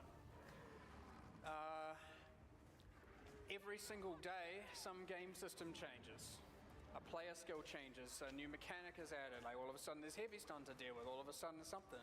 Cool. And so you've got this thing where you're working chronologically through areas and you start with this one boss, and I probably wouldn't be surprised if we've had to rebalance that first boss over 500 times in order to make it feel right. You don't know you're going to come up with a new mechanic the next day, you just kind of, it just happens. And so then all of a sudden character balance changes in such a way, or unique monster life or stun ability or something changes, and all of a sudden I like the new it can be quite element stun freeze system, so that you can stun and freeze bosses. 100% because they'll become 70% a week later or less. In terms of how, well done. All right, so you can see now from this, going back to this fight here that Octavian's doing, you can see now there's a new mechanic introduced, which is there is both a moving kind of bullet hell style projectile sphere, as well as what we call volatiles, which are the orbs chasing him that will explode once they make proximity. So fighting just the Mastodon is now harder because you have to deal with these two extra mechanics. But he's doing pretty well. We'll have a success here, I suspect. Might be that the classes are unbalanced. Back to the Miller. It was actually the swollen Miller as the first boss. It's been very, very, very hard to. Well, it doesn't seem to hit as hard as the other bosses. This The one. thing is, we really don't want it to be that you can walk up to him and I just love push down a button, not touch the thing, You not can touch the make thing. like a Javason. And at one point we had only one life flask. Yes. Well done. Insane. Mastodon Tusk. At one point we had only one life flask, one mana flask. And without the normal monsters now giving flash charges back, we ended up deeming, and I mean on, not overall, I mean on the beach, what you start with. And what we learned is that often you will run out of flash. If you just stood there and held down attack, or whatever skill you have, you would run out of flash charges and life before you killed them, most of the time. And then all of a sudden we added another life flask back. And so now you're fighting the Miller, and now you can just go back to holding down one skill, never moving, never dodging, because as long as one of his skills cannot one-shot you, and the time between attacks is long enough that you can restore your life, then you're fine. You're never going to die as long as you have enough life flasks. Do you want me to go fight Miller? What do we want you to fight? Let's just show some prisoner for a moment here. Joy. But don't worry about it. No success needed. It's a very cool boss. I just I just want to show how cool it is, more so than make sure you open all three of the doors. Get a little heist mini game before the look, boss. I'm back where I was when I logged out. We can demonstrate that. It's because of all the cheats, though. All of a sudden we had another life flask to characters, and now people are just sitting there face tanking it until it dies again, and you never have to dodge. So we have to rebalance the boss yet again. It's either that or rebalance flasks, but then you have to determine which one. Well, one boss being rebalanced is far easier than rebalancing all flasks for every character. Obviously, you don't Okay. with that one. We wanted to show the doors, so I'm just clipping back to the doors. Yeah, so this one has a go cool from epic lead up where you've got a series of doors, and you're in the bottom of a prison. This prison was built around this boss. He is a regenerator, he cannot die. So what they would do is keep the boss in a perpetual state of drowning. It was actually our intention, and it may still happen, that this room he's about to go into is completely flooded with water, and when you open this door, the water drains out. And he was kept there just to make sure that he couldn't break free, because he cannot be killed, except for by the player for some reason. Okay, interesting. Interesting in this one, he We'll learn. 3 phases. He definitely sets a new bar, but brutal. There are actually ballistae around the arena, and the first time you phase shift him, he will take a knee, and then you hit the ballista fires at him, and the spear goes, the big projectile, it's a big metal spike, goes into him, and he can pull that out and now use it as a weapon. So there's phase change number 1. The second one, the second ballista, he will get shot and he will lose his entire arm. It will be gone. He will then kind of Dragon Ball Z Piccolo style grow a new one. And that arm is fresh and imbued with, like, his corpse is all rotted, so he doesn't get to use too much magic, just the cold magic from his like frozen organs. And now he regrows a fresh bloody arm, and he can now use blood magic, and then you've got phase 3, so he's both got a spear and blood magic going on. He's very difficult. Oh, nice heavy stun. No. Damn it. All good. So, my plan, as I said, it was pretty impromptu to just go through things. We've got about 13 minutes left, so I'm going to say we just skip straight to seeing if anyone wants to come up here and fight. It is not going to be a, if you succeed, you get some merch. I will just give you some merch anyway. However, it'll be one at a time. I'll ask people to raise their hand if they want. If no one wants to, we'll go to Q&A. It's fine. But I'd like to give some people to give it a shot. There's some hand sanitizer up here if you're feeling like you want it. You don't have to, it's up to you.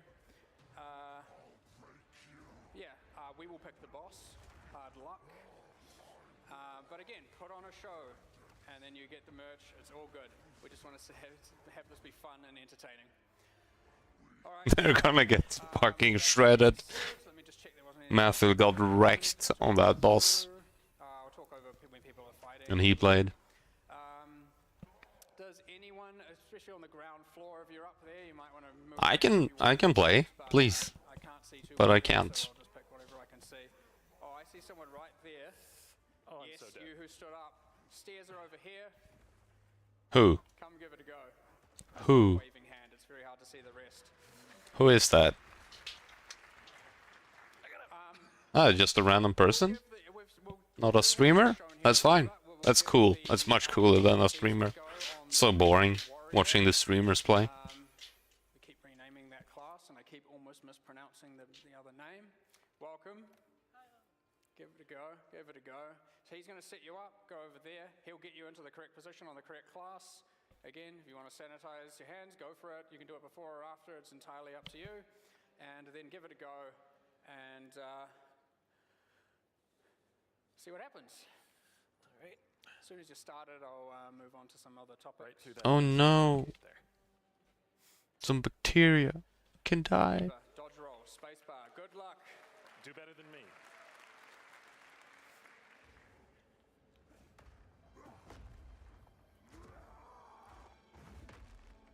You got your war cry on W. You've got your sunder on R. Now this character has, on right click, it's called armor break. If you hit the boss 3 times in this case, it will break its armor. If you then sunder it, you will do an always crit at double damage.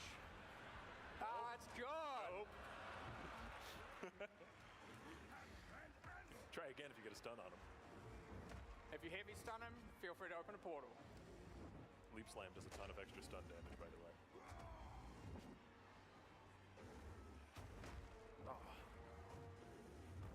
When he's armor broken, using the right click, if you hit him 3 times, R, the sunder, will do an always crit at double damage. E, which is the leap slam, will do a 1000% or 500% more stun damage. So I think it's 500. I think it's 500. Yeah. 500? I put the number in there, I should know. When you do that, ideally you would then heavy stun him. What you can then do is immediately war cry followed by a fully powered up channeled ground slam. And that should do a lot of damage.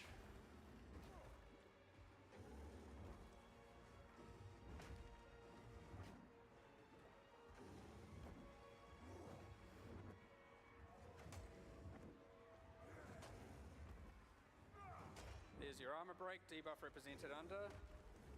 Didn't stun him. He's unstunnable during that spin. Unstunnable? Yeah, you have to time it correctly. So once you stun something, it makes it very hard to stun them again for a duration. Once you kind of get the rhythm of that, it would be actually maybe better to use Sunder in some cases instead of using the Leap Slam, because you should know that he kind of can't be stunned for that time. You'll get the feel for that as you play more and more as to which skills you should use in which circumstances. Excuse me.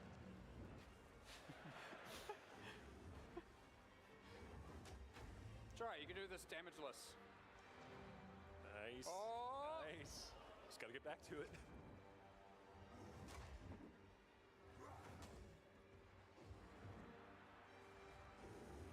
Nice.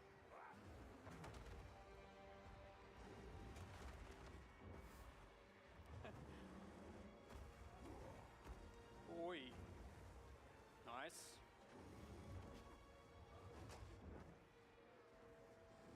Looks really interesting. Remember to use the well. Remember to use the well. All right. We're probably only going to get one more attempt at this after this one, so... Looks really nice. He's doing really well, to try another boss. I think. Oh, nice. Got a hit in at least. Ow!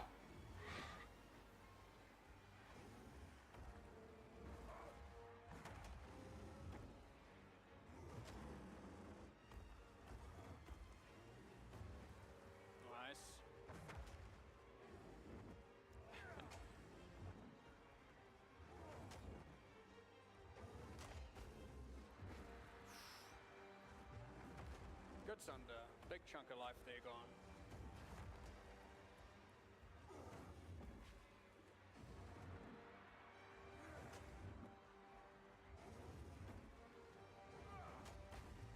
Oh, it's way cooler watching it on the huge screen.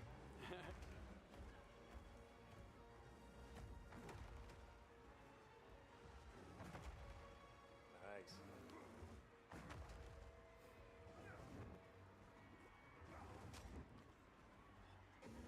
It feels like real combat. It's amazing.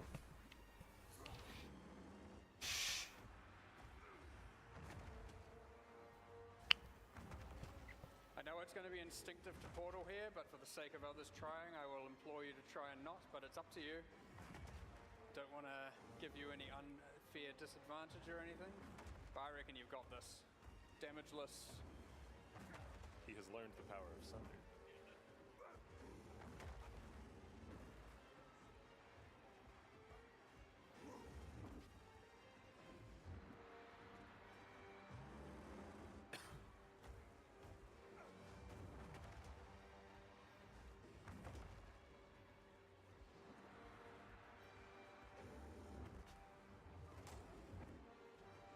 Yeah. That armor break needs to be super valuable.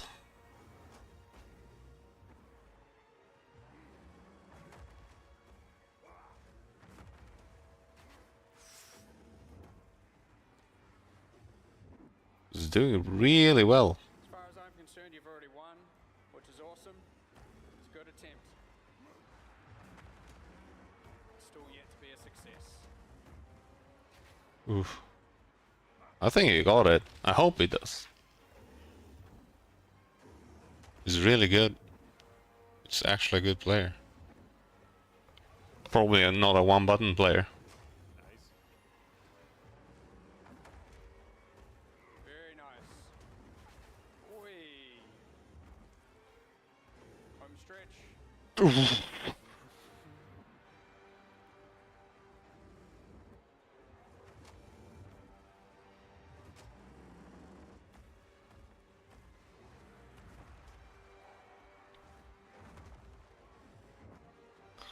Come on, you got this. Ah!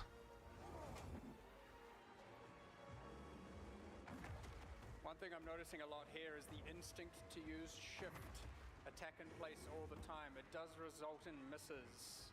It is very hard to change the muscle memory there. I appreciate that. I don't use shift anymore to attack. I think I've stopped using that. You got this. Oh, easy. Do it.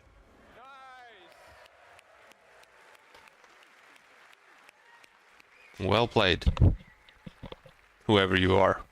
All right, thank you very much. We'll give one more person an attempt, and unfortunately that will, well, it's either that or we do a Q&A. We're going to go to a different boss that we haven't shown here. Well done. Come this way, I'll give you something. Or you can pick. Gotta use the quest reward. There's a plushie, there's game pads if you want. Any of these. Just pick one item out of one bag. Feel free. Awesome, that's a legacy one as well. Well done, awesome. All right, we've got one more. Very nice. Awesome.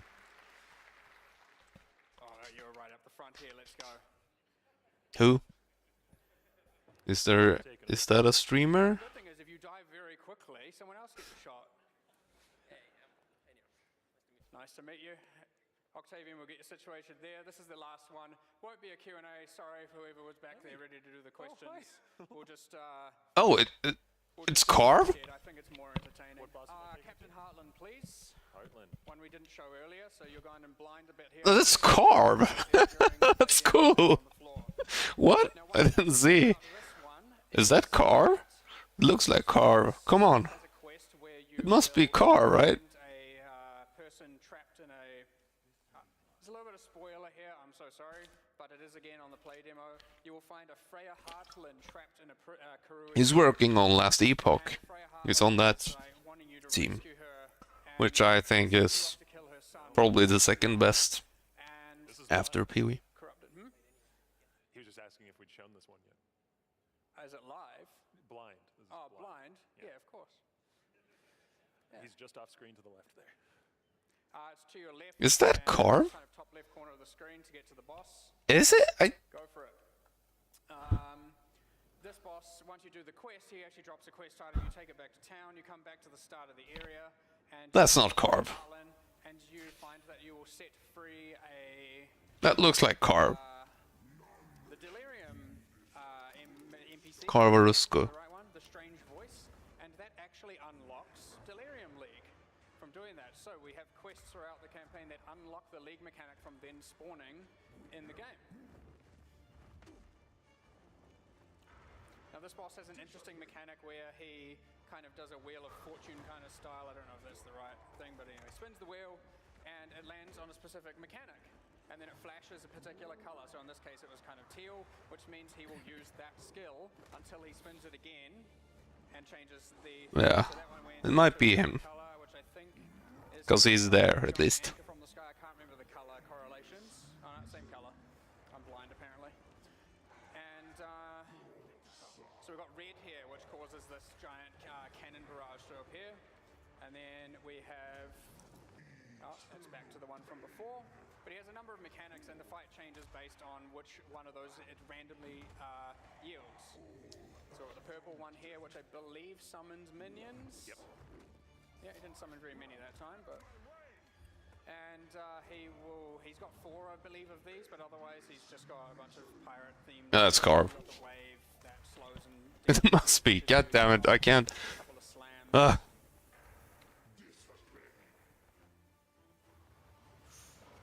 Yep. That is one of the 4 mechanics. He's got the cannon fire. You should watch how he plays, because Carr is a good player. Like, positional, and yeah, he can play the game, not just use cheesy OP interactions, which he also do, but he can actually play. For the team back there, have I run over the time too much? Because we've only got 38 seconds left. Come and just tell me off. We're good. We're good. Good attempt. Yeah, I heard him. That's Carr. Alrighty, well there's no time for Q&A and we're perfectly hitting the end of the time. Anything else to talk about here? Quickly, I didn't even get into any monsters, which is unfortunate, but that means there's more talks. Well done. Grab some merch. You don't have to succeed to do it, mate. The entertainment value gets you your prize. Anything. Feel free to look for more. Awesome. Well done. Applause. Come on. Good effort. All right, that's about it, and hope you enjoyed it. It was very unscripted. I've got all kinds of notes here I never ended up reading, but it's fine. Go play the demos. Hope you have a good time. Thank you very much for attending. Have a great time in New Zealand. What else is there to say in these? That's probably about it. Thanks, Octavian, for playing and demonstrating them. Yeah. Thanks, You're everyone. welcome. Thank you very much. Could have died a little less.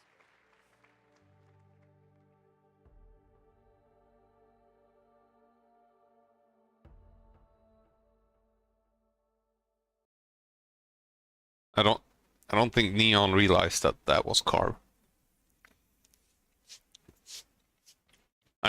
Yeah, maybe he did, but it did look like it.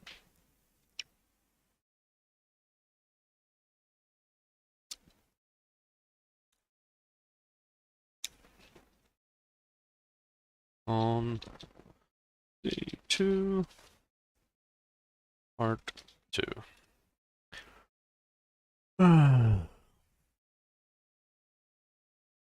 It was called like bosses and monsters. Now it's Dane, Brennan. Okay, and another person. Okay, now it's time for the next one. We'll just jump forward because I'm reacting behind, which is fine. PoE2's items, and I'm going to pass it over to Hrishi afterwards to talk about the wonderful numbers stuff you guys love so much. All right, so art in our game is, for items, is in two different sort of fields of what we refer to as the 3D art, which is what you see on your character, obviously, and the 2D art, which is, I think, is actually the most important part. And I say this as a guy that spends a lot of time modeling this stuff. The 2D art is the part that you're picturing in your head. It's the part that is just, it's the icon. It's iconic, you know. All the way back to the 90s, like when I was a kid playing Diablo 1, you didn't see it on your character. The inventory was where you saw it, so it was the most important thing. So you'd look at this little icon of like Griswold's Edge or the Butcher's Cleaver, and you'd be like, oh, that's so cool. Oh, does fire damage. Wow. But for PoE 1, obviously you see your 2D art on your 3D model, but even to this day, there's still some uniques that don't have any 3D art. Yeah, there's so many uniques. Fail. That's not going to happen anymore. PoE 2, the 2D art always comes from the 3D art because we render it out at high quality. In the past, That is cool. the 2D art was a bit of a mishmash of all sorts of stuff. This is random stuff that I've grabbed from the icons folder. Some of it looks like a 3D model, it's like A-posed. Some of it's like a photo, just a straight up photo. Some of it's like super cartoony, like this guy down here. It ends up with a very inconsistent kind of front end to the game. Like, you guys are used to it. You play the game so many years and items get added over time that it doesn't really matter. But it was always a bit of a problem to me that things look inconsistent. It's because different artists have different approaches to how they just paint and render and do things, and sometimes they'll be like, we need a unique yesterday. So someone will just get a photo of a shield, I guess. And so PoE 2, these aren't the same items as the previous screen, so don't freak out that Calm's heart now looks like that, because that's not it. This is just an example of similar size stuff. Basically, every single item, even if it's a small thing, gets through the full treatment. I was modeling little gum nuts for that little potion bottle right there just to render it. The flasks are all redone in 3D, everything's redone in 3D. And the goal is that you get a consistent image on all the items. So everything in your inventory, everything in your stash, it's going to look clean and like it came from the same place, because the rendering is like the great equalizer. It doesn't paint a certain way. There could be an issue because everything looks So everything's going to be clean. very alike. Like all these shields have like the same color scale. It's like bronze looking, all of it. So it might be hard to find it in your stash visually. These things always highlighted a problem with me. Especially if you have a quad tab, if that's still a thing in PoE 2. That might be very difficult to see. I'd have to like think a bit. For people that play the game all the time, you get that vocabulary, you know what it is, you've played it a million times, you've seen all these items. But I think for a brand new game, it's even more important to really get things nice and clear. So what I'm doing with all the main primary stat shields is they all point that way, and the split ones go that way. For stuff like this, where they're all round, I think is really important because, again, as soon as it drops the name, it's always going to be something buckler or a Taj, and you'll just know, okay, that's a thing, that's Dex. And it's sitting in your inventory. You don't even have to like, you just glance at it and you'll just know. Same thing with like axes is a good example, because axes to me always look like they can be two-handed or one-handed, and they're kind of frustrating to look at. Again, I've chosen to make the one-handed go this way, two-handed that way. That's smart. That's like nice. A small thing. Yeah. Trying it out, it might get rolled back later. They might all end up facing the same way. I personally like it. Yeah, that makes sense. Just a few base types from the axe. This isn't Smart. by means Smart all. little detail, Some of them. but I think everything looks kind of the same. Like I So said, even the bit small samey. stuff gets the same treatment. So we got some amulets, and these three, I'll let you figure out what they might do. But yeah, they go through the same treatment. We have a lot of control because they're 3D rendered. We can try, just play around with what they are. And it's very hard to get an artist to say, I think I want the sword this way and painted like that. And they go, well, I just have to repaint the whole thing then, I guess, which they don't. Currency orbs, same thing. Oh yeah. And these were a fun one because we got to redesign what Oh we my thought god. of them as. Previous head honcho Eric, who's now retired, this was his little baby. He's actually printed massive scale cast bronze of these things. He's got a huge exalted orb that's like this big.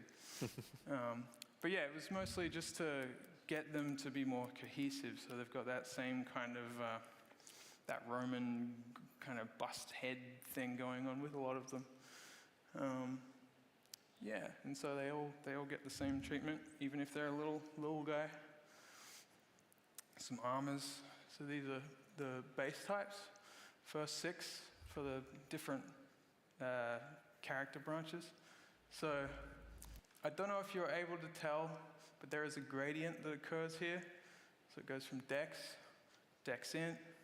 int strength. Is strength dex. Eric not Sorry, strength, and then strength working dex. on PoE Kind of anymore? loops around where the strength dex looks a little lighter, and it kind of. That's a personal thing as well, just trying to get things to be very clearly gradiented across the items so that it feels like you can just glance at stuff and just know what it is. And this comes into the naming of things, which is also, as a visual person, it's another thing. It actually had an impact on the art in a cool way as well. So every single dex base type armor will be something vest or something coat. Same with all these. They're all going to be called that. And you might go, oh, that's kind of limiting. But that limitation actually kind of breeds really interesting creativity to actually accentuate them more. And like I said, you get a cool gradient that happens as you go through the stats and it loops back around. Oh, he went to Umeå, so everything's Institute of Design. Massive. What's the bronze one with the massive Brass dome? Brass dome. There's a base type that just is that big, you know what I mean? Like, same thing with all the items. The pet peeve is when you're working on all these things, so many things. Oh, he's working involve on a boots, card game? Cool. Helmet, gauntlets, and after a while, it just from the art managing side, No. I got really annoyed. I was just like, what is this again? And so it was like affecting the management part as well as me just reading stuff in the game as well. So they're all going to be basically partitioned in a way, naming-wise, that affects the art a little bit. It's not He's as like- strict as you would think. Oh, Like, say, if I... he's go, a I'll super let you do that for a bit. integral part Like, say of the gauntlets, right? the feel of PoE. They've got like these ones here have got a bit of Okay. a leather bracer aspect that kind of starts transitioning over to what the Dex ones do, which will be only focused more on this area, and they kind of spread out, and so there's more, just more identity between them. Here's a good example actually versus PoE 1 because I think the Dex Int gloves are called the mittens, right? Yep. And that always bothered me because a mitten style like gauntlet is actually a thing, and it's a very strong, strengthy, bulky looking thing. So all the strength gauntlets are now called mitts. All the strength ones are the ones that are called gauntlets. So every strength gauntlet will have this like real chunky vibe that just separates itself. You're not gonna like feel like it looks like it could blend across 3 different classes. So I think we just get more variety of just gear this way. I think helmets is the best example of the gradient I keep talking about, where Dex is where I've got hoods, but you'll notice that Dex Int, there's a hood, Strength Dex, there's a hood, but the defining feature of that is that it's a helmet. The defining feature of that one is that there's a little COVID mask in there. Yeah. So I've talked about base types for a bit. So now I'm going to go over the difference between base types and uniques in PoE 2 from an art perspective. it's something most people, I guess, don't think about.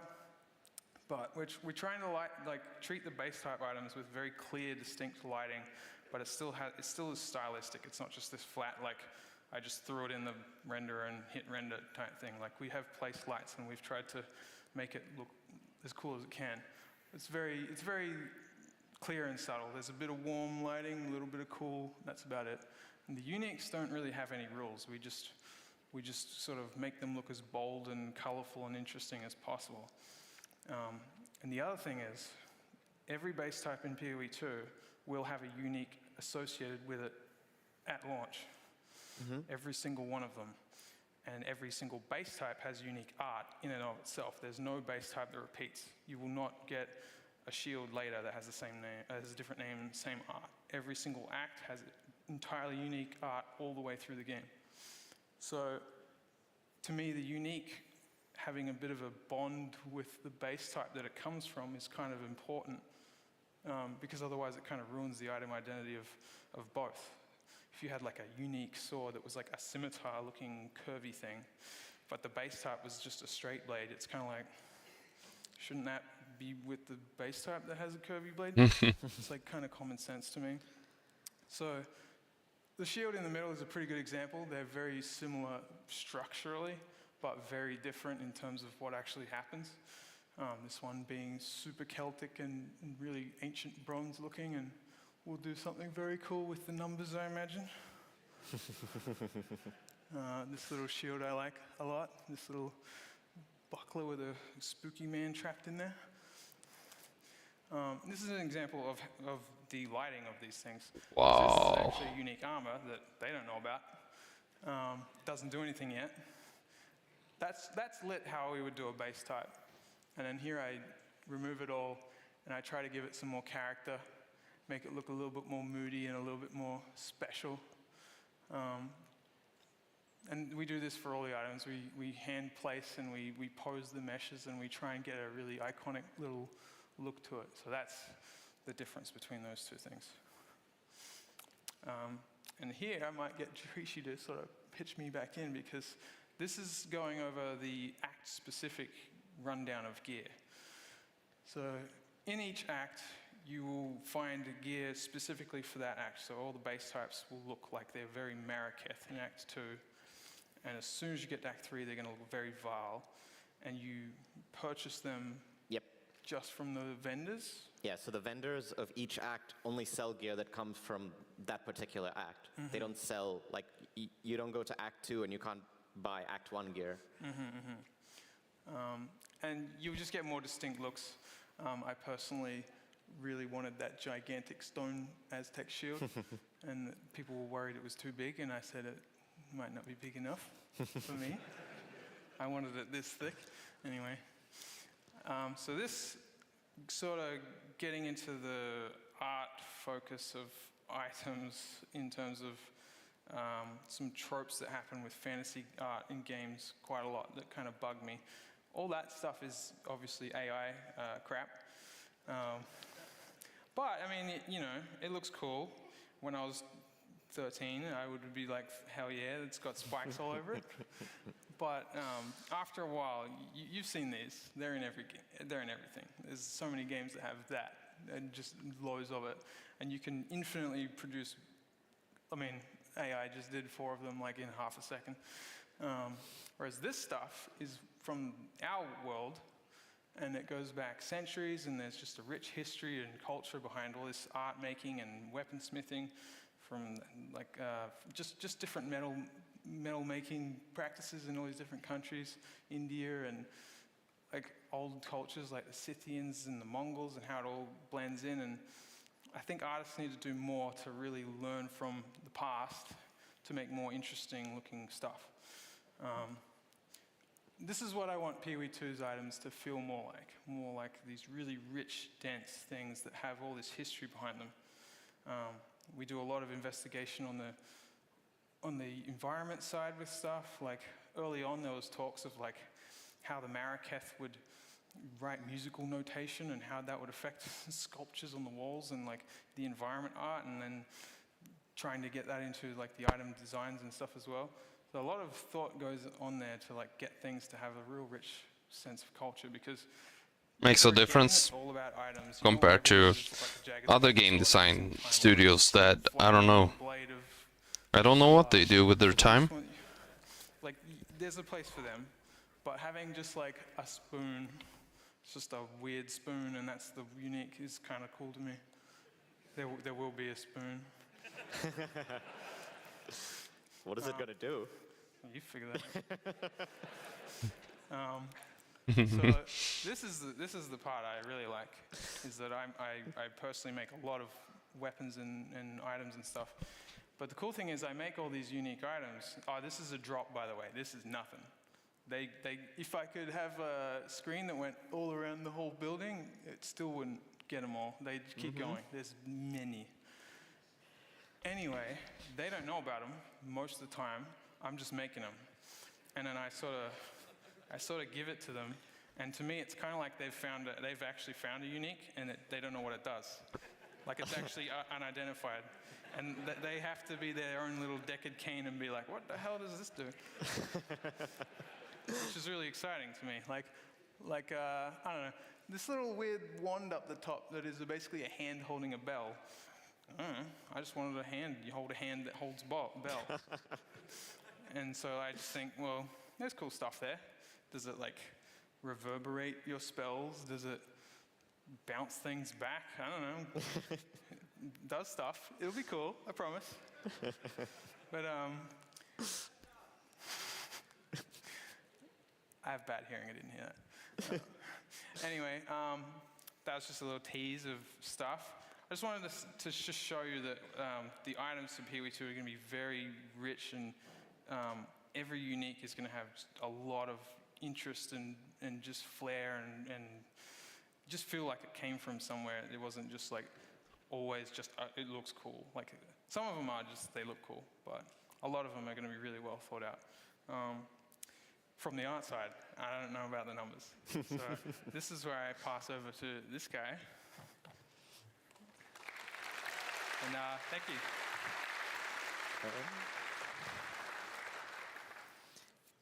Hey, so let's talk about item mechanics then.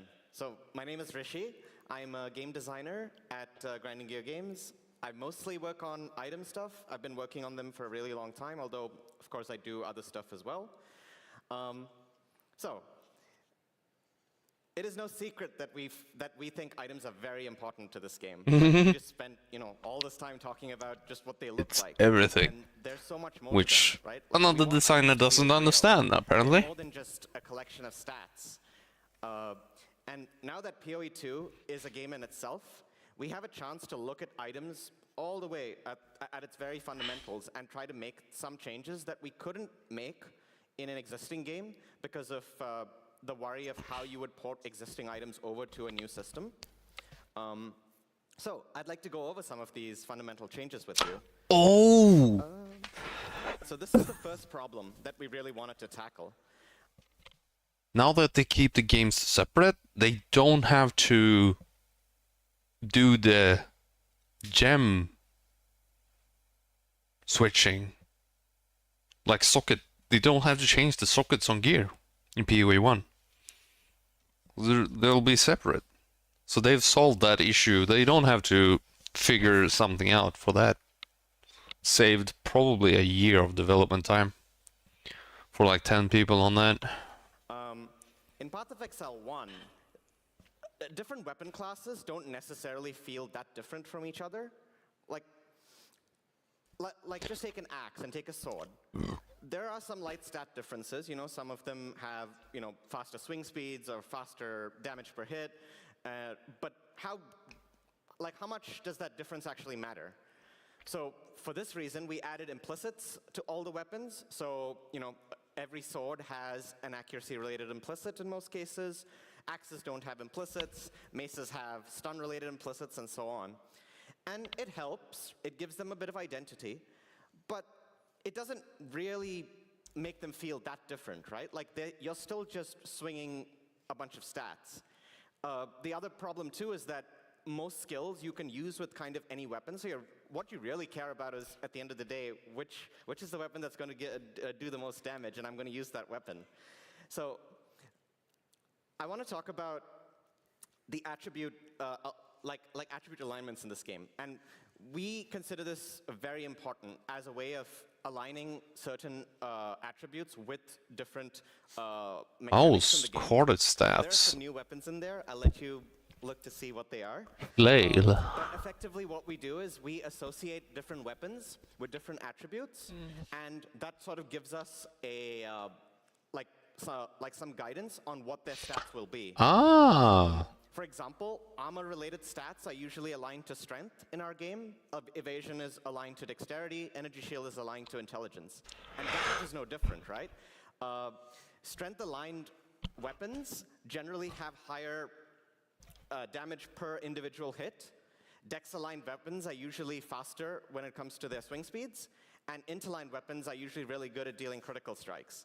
So, you know, using this as a baseline, it's kind of clear that, you know, a mace is going to have higher damage per individual hit, whereas a claw is going to be faster, and, you know, a dagger is going to have more crit, and so on.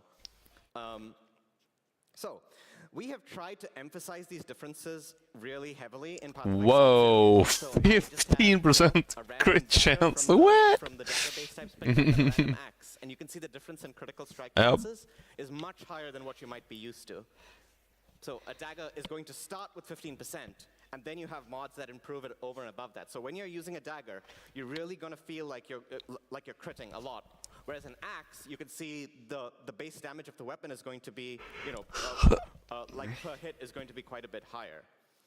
But all this too, like this is going to change like how you view weapons, but it's still not entirely enough as well, because ultimately, the difference between a mace and an axe, for example, is the sort of attacks you can do with it. So we have, so in Path of Exile 2, most attacks are going to be usable with a single weapon. So this immediately makes designing new attacks a lot more interesting, because you're not thinking, what's a cool attack? You're thinking, what is a cool thing that an axe in particular can do? So let's The talk same about thing as a sword. So, Almost. As you can see from the chart, they will be slightly faster than maces. They do slightly less damage per individual hit than a mace, but they're still primarily strength aligned, so they're going to do a lot of damage per hit. But on top of this, what defines an axe thematically are themes such as culling and executes. And in Path of Exile 2, you can throw them. So that leads to that leads to really interesting skill design, because you can throw them, wait for them to return. You know, it's almost like a boomerang. Daggers. So daggers are sort of 50% in the int section, 50% in the dex section. So they're both high crit and high and have decent swing speed, but obviously per hit, their damage will be lower. Thematically, what do you think of when you think of a dagger? They're mostly all about fast attacks, trying to find the weak spot of enemies, which sort of perfectly matches what they are in this chart. And they're also thematically linked to poison, which will really come out in the skill design for daggers. So when you have this identity of item class sorted in this way, you don't need to have an implicit that is on every single weapon of that type. So we've removed them. All swords do not have, you know, an accuracy implicit. All daggers don't have, you know, a crit implicit and whatever. So now that the implicit slot is empty, we can make interesting implicits that sort of make certain bases throughout the game feel very different to each other.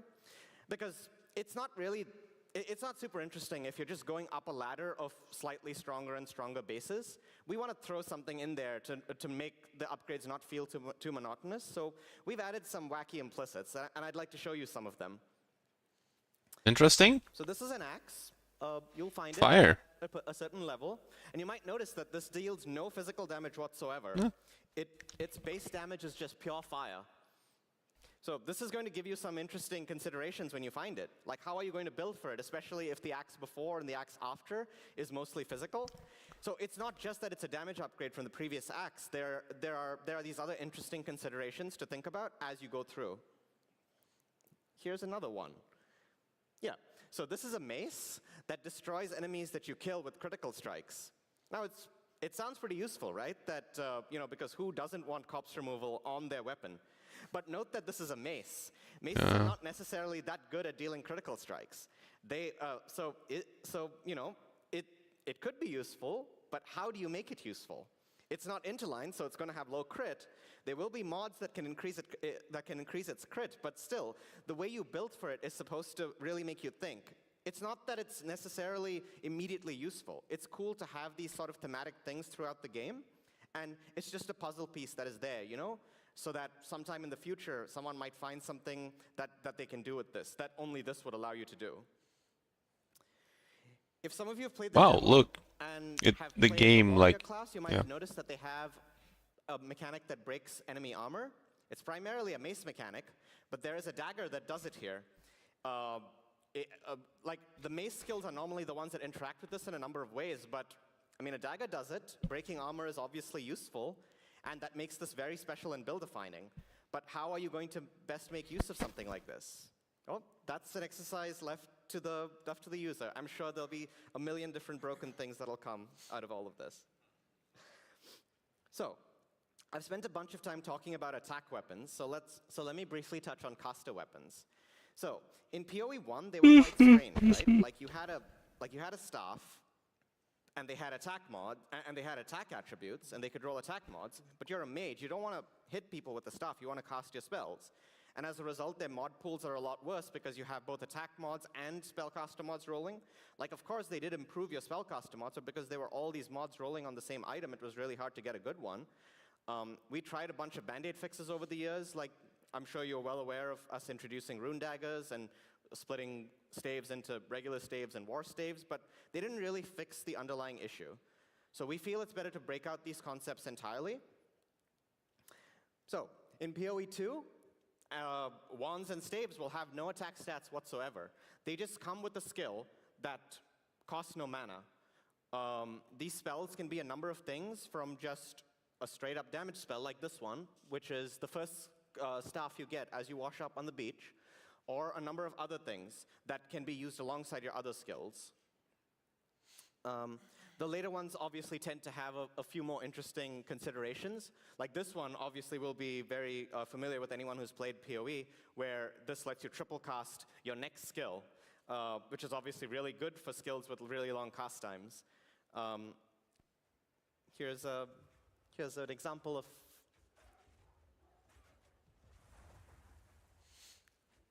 pretty fun, right? So you might be wondering, what about people that want to hit people with staves? So we have split out the melee portion of staves into its own weapon class called a quarterstaff, and it's sort of thematically linked to the monk.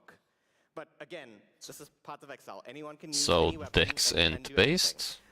All the mods here are obviously attack-related mods, and here is a particularly interesting one, which has a longer range than every other quarterstaff, and you can actually see its art looking longer than the others in-game if you compare two quarterstaffs together.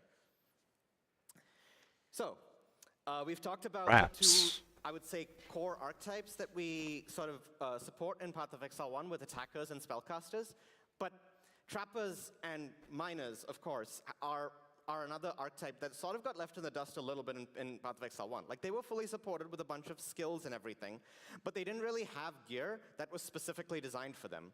They just sort of used, you know, caster weapons because, you know, it increased the damage of their skills, but it's really thematically weird because they're not a mage, they're supposed to be mechanically aligned and that sort of thing.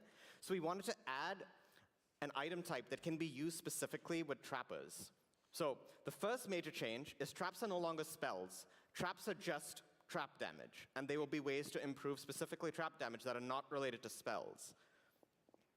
So this is an example of the new base type that you can use in your main hand. It takes both your hands, and you can see that the throw time of the trap is listed on the item itself. And yes, that means you can modify it further with mods on the item. The other thing you might notice is that it has a detonation type. That is because we have sort of combined the concept of trappers and miners into one thing. Mines are also trap skills, but with a different detonation type. So you can take any trap skill, swap your weapon that you're using, and it's now a mine. It's not that you have to specifically find a mine skill to use, you know, to actually have that playstyle. And the other interesting thing is, with the new weapon So swapping all traps system, are mines you and can all have a mines are trap in your traps. alternate weapon That's set, interesting. So you can still use other skills, but still trap occasionally if you really want to as well. Yeah, I do have an example of a mine as well. So this one, as you can see, will have the detonation type, which is manual, which requires you to detonate them afterwards. And yes, just like other weapons, there will be implicits on some of these throughout the progression. So you'll have these interesting considerations on trappers as well. So the other archetype that never had a specific item class dedicated to it was minion builds and general support type characters. Like we've tried a bunch of band-aid fixes over the years, like about the Convoking Wand, and we've added bone rings, and we've done a few of those things, but they don't really fix the root of the problem. They do help, but what you really want is a set of items that you can find throughout the game that is specifically for this particular class. And as you know, we've added Spirit as a concept, which is for our skills that were previously reserving your mana, but it also is about permanent minions also use your Spirit. So if you want more zombies, there's no such thing as just getting plus zombies. It's just increasing your Spirit gives you more zombies. You can use as much of your Spirit as you like to get as many zombies as you like. It is completely dependent on how much Spirit you have. So we obviously wanted a base type to support this, and scepters are thematically perfect for this kind of thing because they were also kind of weird with the whole half attack, half spellcaster type of thing. So I have some examples of scepters here. As you can see, the mods almost always grant aura-like effects, or they improve the spirit on the item itself. So it's almost like you get to build your own aura and hold it in either your main hand or your offhand. You get to have that flexibility where, if you're not planning on doing much attacking or spellcasting yourself, then hold it in your main hand, have a shield, and you're pretty defensive, and you get to buff your allies or your minions, or your allies and your minions, I should say. But if you want to, let's say, do some attacking as well, then you can just hold it in your offhand if you like. And then you can still have a weapon in your main hand, you can do some damage, for something like, a build that would be similar to Dominating Blow, you can still have a weapon, and you can still buff your minions in your offhand. You can also put it in your alternate weapon set if you want to just buff your allies once in a while and not all the time, but just be careful not to use the extra spirit that you gain to use your minions, because when you swap out, your minions will go away. So we've talked a bit about skills before. So as you might have seen in the keynote, we had a big problem with how skill gems dropped in Path of Exile 1. Because the more skill gems we add, the less chance you have of finding the one that you particularly want. And because to solve this problem, we added gem vendors in Path of Exile 1 so you could get one at any time that you like. But that isn't also the correct solution, because what that means is it's just trivial to get any gem at any time. And at that point, why are they even itemized? Like, you should just have access to your skills, right? So in Path of Exile 2, we wanted to both have the fun moment where you find a gem of like a higher tier, but also we wanted to not prevent you from just using a skill that you want to use at that particular time. So we've added uncut gems. So regular skill gems no longer drop, and you just find uncut gems of a certain tier. And you can use them to turn them into any skill of that particular tier. And they come pre-leveled. So what that means is, it's a lot easier to switch into a new skill because you don't have to then re-level that skill from level 1 and wait for the damage to come back to what the current skill it was that you were using. Like, you can just seamlessly swap from one to the other. What this means is certain gems just don't exist at lower levels. For example, I think Firestorm is a 28th skill in Path of Exile 1. So in this, so here, you might get Firestorm at level 5, and levels below level 5 just don't exist. So so let's get into the meat of the matter, which is item drops. As you all know, we want item drops on the ground to matter more. You generally don't pick up rares on the ground because you know if you're going to pick them up, 9 times out of 10, they're probably going to suck, right? 99% of the There are a time. number of reasons for this, and we are trying to address a lot of these reasons when we're redoing item drops from the ground up in PoE 2. But there is one particular reason that I wanted to talk about, and that is actually because of how the Chaos Orb functions. So if I pick up, let's say, a helmet of item level 70, and another helmet of item level 70, and I use a Chaos Orb on both of them, it doesn't matter what you pick them up it doesn't matter what item it was that you picked up originally because they're now completely new items. The only thing that mattered is the item level of the item that it started with in both cases. The mods that they came with just no longer matter anymore. So every base type is effectively the same, just as good as every other base type for the purposes of, for the purposes of a Chaos Orb anyway. So picking up a rare at that point is identical to using a single Chaos Orb on that same base type. So we're making a change to how Chaos Orb works in Path of Exile 2. So rather than re-rolling the item entirely, it replaces one mod on the item. Just one. So this means the item that you start with matters a whole lot more when it comes to this. Because you pick up a rare, it has, 2 to 3 great mods, maybe 1 or 2 really bad mods. Those rares previously were not going to be useful because it didn't matter that it had a few good mods because it also had those bad mods that sort of made the item not worth using. But now what you can do is you can just, like every item could be 1 or 2 Chaos Orbs away from becoming a really great item. Whereas previously those rares were still not good because they didn't have those good mods.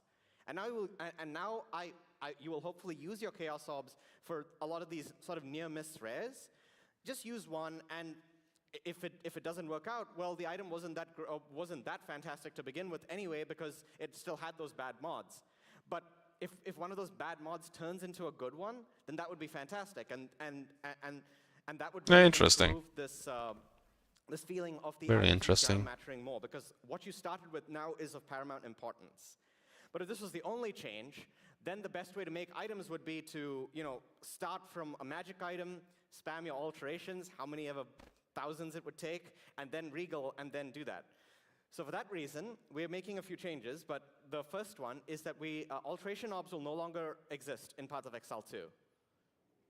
So the way to do this is you must start with a good magic item or a good rare item, or you can create one with a transmute or a Chaos Orb.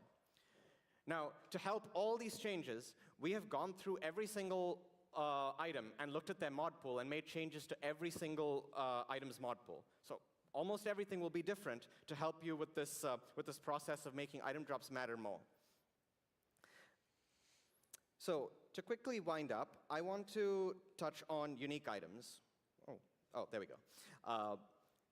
Our philosophy on unique items is that they must be the best item for somebody. But most unique should not be the best item for everybody. Now, we obviously feel like unique items are very important to us. And as Dane mentioned, we want to have a unique item on every single base type.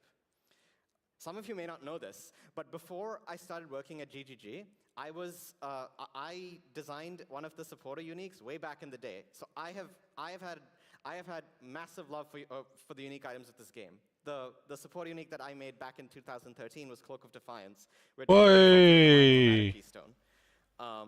And I've been involved in making unique items ever since Breach, which is 2016. So it's been quite a while. So we want to make many unique items for everybody. They are meant to enable wacky things. They're meant to let you do things that you thought would never be possible and possibly be build-defining. So I have an example of a low-level unique that we made. I wish we had more to show you, but this one here is pretty interesting in that it always freezes enemies for its full duration when you hit them the first time. So you always have a really strong initiation as soon as you walk up to an enemy. So like Dane mentioned, every base type will have a unique, and that includes a lot of new uniques. But don't worry. What this also means is we are going to be bringing a lot of your favorites from Path of Exile 1. Yeah, we need combs. Combs is like... Is it really a Path of Exile game if you don't have a Headhunter or a Shavs in it? Combs. Yeah. Combs. Exactly. Combs are this. Like comb is like the... you might be used to, the OG. Might be different here and there as a result of the mechanics changing, but they will be instantly recognizable as a result, and you'll have a lot of your favorites that you used to that you used to like playing with in Path of Exile 1, and you will have a lot of new ones as well to find as you go through. So I think that's everything from my end. I guess we have some time for questions. Mm-hmm. Come on, Zaki.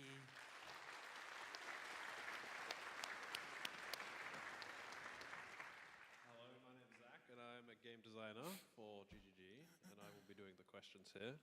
And while I wait for people to submit some questions, I will ask one I prepared earlier, and that is, does the art of the item dictate the design, or do you design first and then get the art for the item? It can be very different depending on what is necessary at the time. Like sometimes we just have to make a lot of uniques in a really short amount of time. And if we have art available, then we try to fit the stat to what the unique art is already there. But generally, sometimes it's, we have this crazy idea that we're like, can we do this? And it's like, well, it sounds cool, let's do it. And then we make an item, and it's just a blank item without a name, without any art. And then we try it in game, it's like, this unique is awesome. And then we make the art for it. So it can go both ways. I would say more often than not, at least in Path of Exile 1, it's been mechanics first into art. But, that may not be. Yeah, and for PoE2, it's more the opposite for now, because for a long time they didn't really know what they were doing with items. And as basically a blacksmith that just smashes things out really quickly, I was just like, that's a cool sword, that's a cool sword, that's a cool sword. I just make all this stuff. And yeah, they're going to find that treasure trove of stuff and turn it into stuff. But I think it's really valuable to have art that can inspire gameplay stuff that they weren't even thinking of. They might not even have, it never entered their mental space. Oh yeah, that happens a lot, I would say. They'll just see it and go, oh, this thing's like split in two, and it could be like, hits the guy here, I don't know. Like,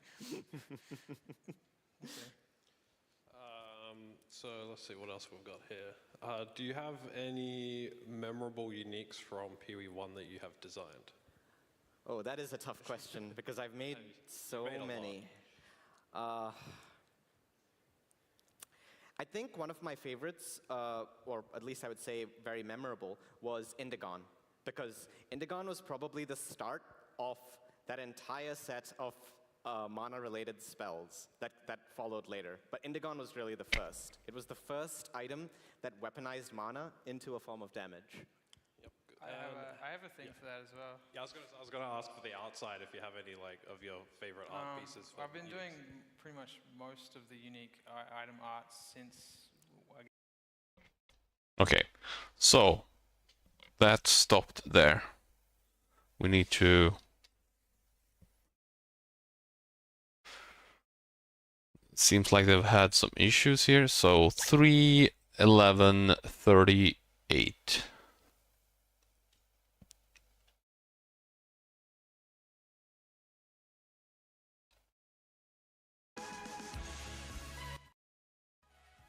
I need to somehow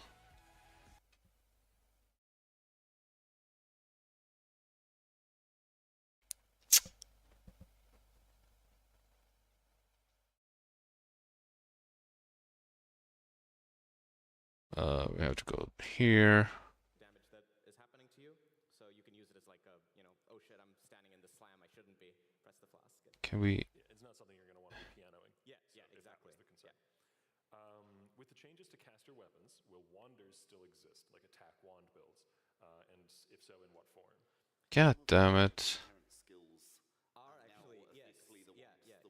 Yeah, okay. We probably have to go to YouTube then, I think.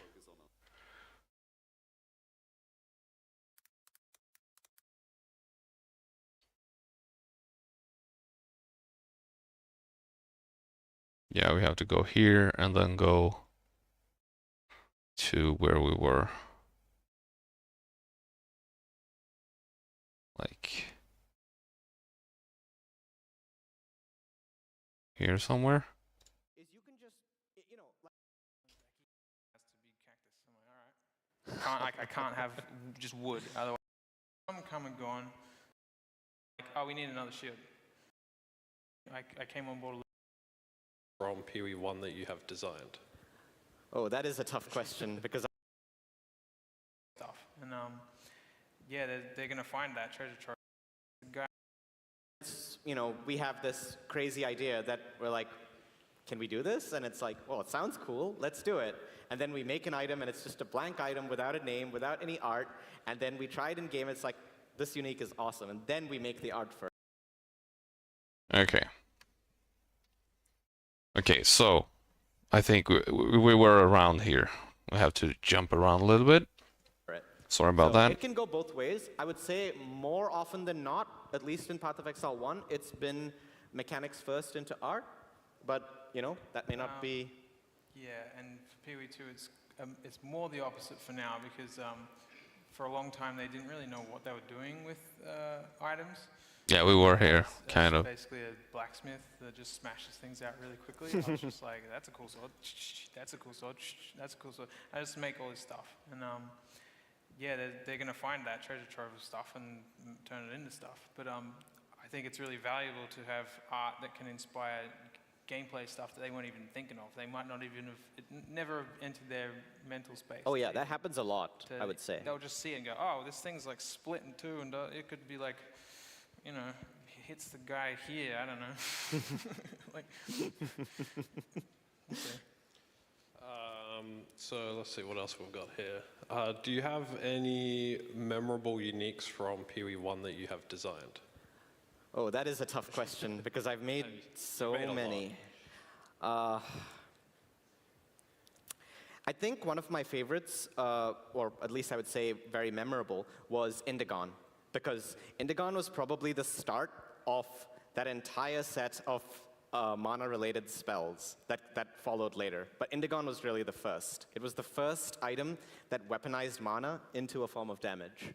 Yep. Good. I have a thing for that as well. Yeah, I was gonna ask for the outside if you have any like of your favorite art pieces. I've been doing pretty much most of the unique item art since, I guess, whenever Betrayal happened. I came on board a little after 2017? that. Maybe? Oh, wait. Maybe? Last 5 years. Something like that. And so I've done a lot of the art for them, and the art has a very different name to the final game. It's not even close. It gets changed. An interesting one to me is the shield everyone knows as the Squire. I think it's the thing with 3 white sockets. Yep. Yeah, I made them have 3 white sockets from Yeah, an art perspective. I remember. Because I modeled 3 white sockets, eyeball things on it, and I was like, it's going to have 3 white sockets. Yeah, I actually remember this. And they were like, okay. Well, it was busted anyway, so adding the 3 white sockets, I don't know if it really changed too Yeah, much. it's like a trophy. But That's on true. that same day, I made that. I just made it. And they were like, oh, we need another shield. And I was like, okay, I'll make a cooler one. So I made a cooler shield visually, and that ended up being the Oppressor. And I was very bummed about Trash that. to trash. Definitely wasn't the cooler shield. If I in knew, game. I would have not made it that cool looking. I'd have dug some trash out of the unused folder. Yeah. Let's see what else we've got here. In terms of making art and I guess items for an act, how are you like getting inspired or taking inspiration from? We have really strong art direction people. Some come and gone. Shout out Chanda. And they really just put a really dense fabric of thinking over all of the acts, like really going into Marraketh and Val and Karui and others I'm not going to talk about. And just basically we would work with them and establish like common shape language and like themes and stuff and just to make things feel cohesive and part of that world. Same kind of patterns and shapes and stuff like that. And yeah, it's the most interesting part, I think, because it sort of, you create stuff no one's ever seen before, kind of, because it's like, it just doesn't, you know, there's like weapons made of like cactus wood. Like, no one makes weapons of cactus wood. But they were like, oh, these people, they only have access to cactus wood. So the handle has to be cactus. I'm like, all right. I can't have just wood, otherwise it breaks the theme. It's like, well, where'd they get that wood from? It's like small stuff like that. Another question we have here, are there versions of the early game bases that have stats appropriate for, I guess, towards endgame? Oh, yes. So those implicits that you will see throughout the campaign will be repeated in endgame, in sort of endgame bases. So if you happen to like, you know, something that an implicit enabled earlier on, you will be able to use it later on as well.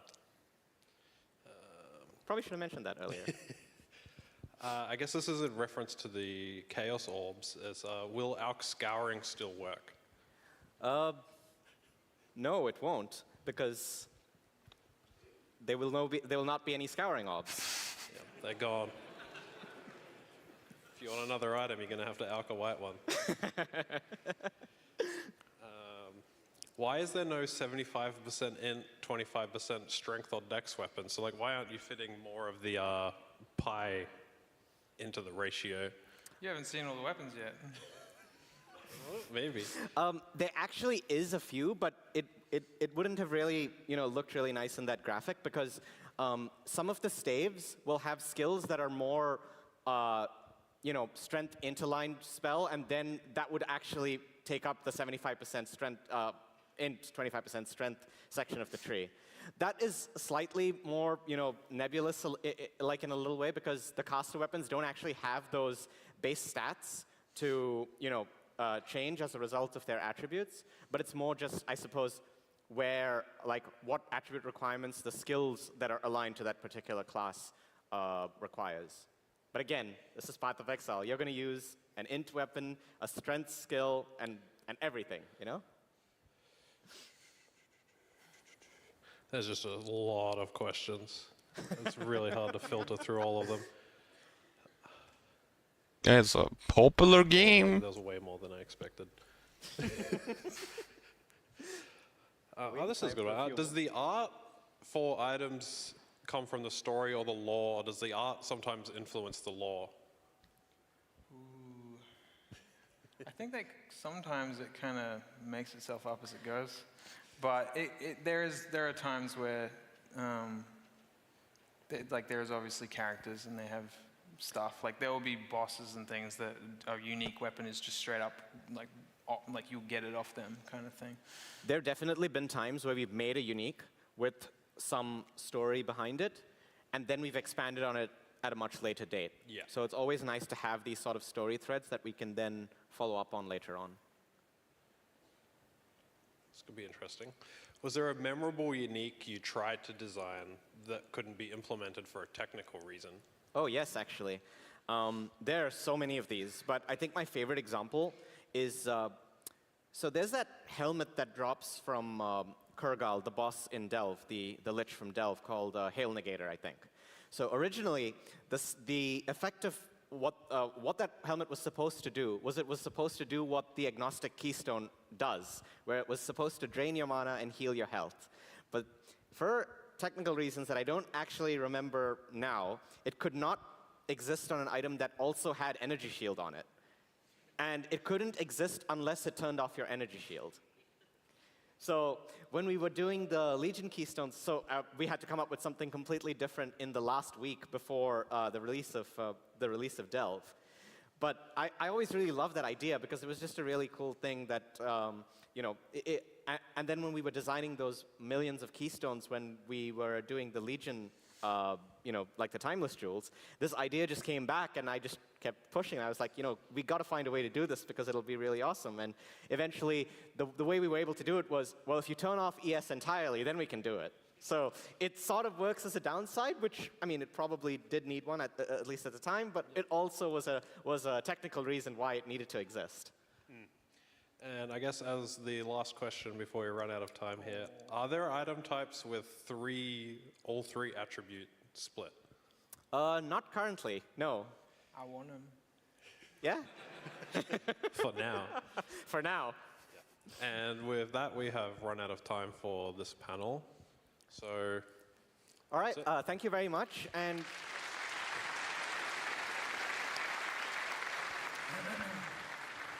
hope you enjoy the rest of Exilecon. Anyone from Australia? Guys.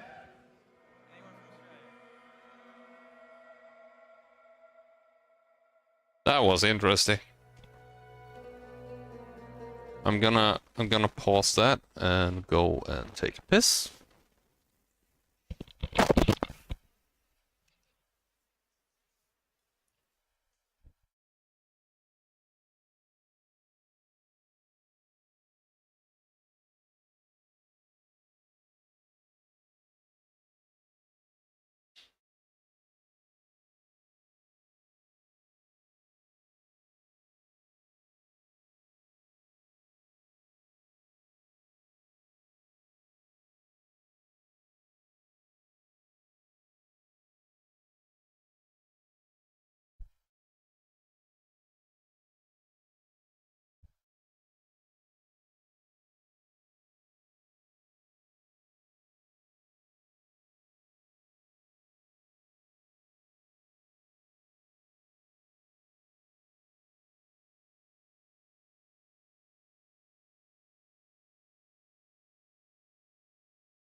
Alright. And also, now that PoE is gonna stay PoE and then PoE 2 is gonna be PoE 2, I'm gonna start making PoE guides again. I'm gonna start a new channel and just make PoE guides for beginners. Short, quick, just explaining very small pieces of the game, so you can search and understand the basics, and then you can make more advanced guides too, but many quick guides is usually better, in my opinion. Okay, let's write that one down real quick here. Boop, boop, boop. Call it Exilecon Day 2, Part 3 items. That was... Well, but maybe the graphics thing was more interesting, actually. I did enjoy that a lot. It was pretty cool to see like the caliber of the people that works for grinding your games is, yeah, it's very interesting to see. Okay. Now we'll move on to the next part here. We're not watching 100% live. We're a bit behind. Oh! Gassy, Grimrow, Velina, Diaz Lily. Streamer round table, Sunday kickoff. That's cool. Oh yeah, this is where the live stream started actually, because the other ones were the night before, right? No?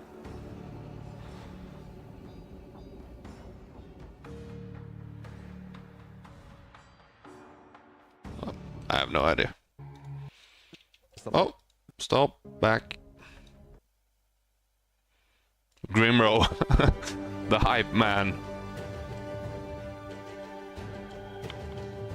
Yo, what's up guys, and welcome to Exilecon. All of them looking dapper. And the streamer roundtable here. We're gonna be talking pretty much everything that happened yesterday, PoE 2.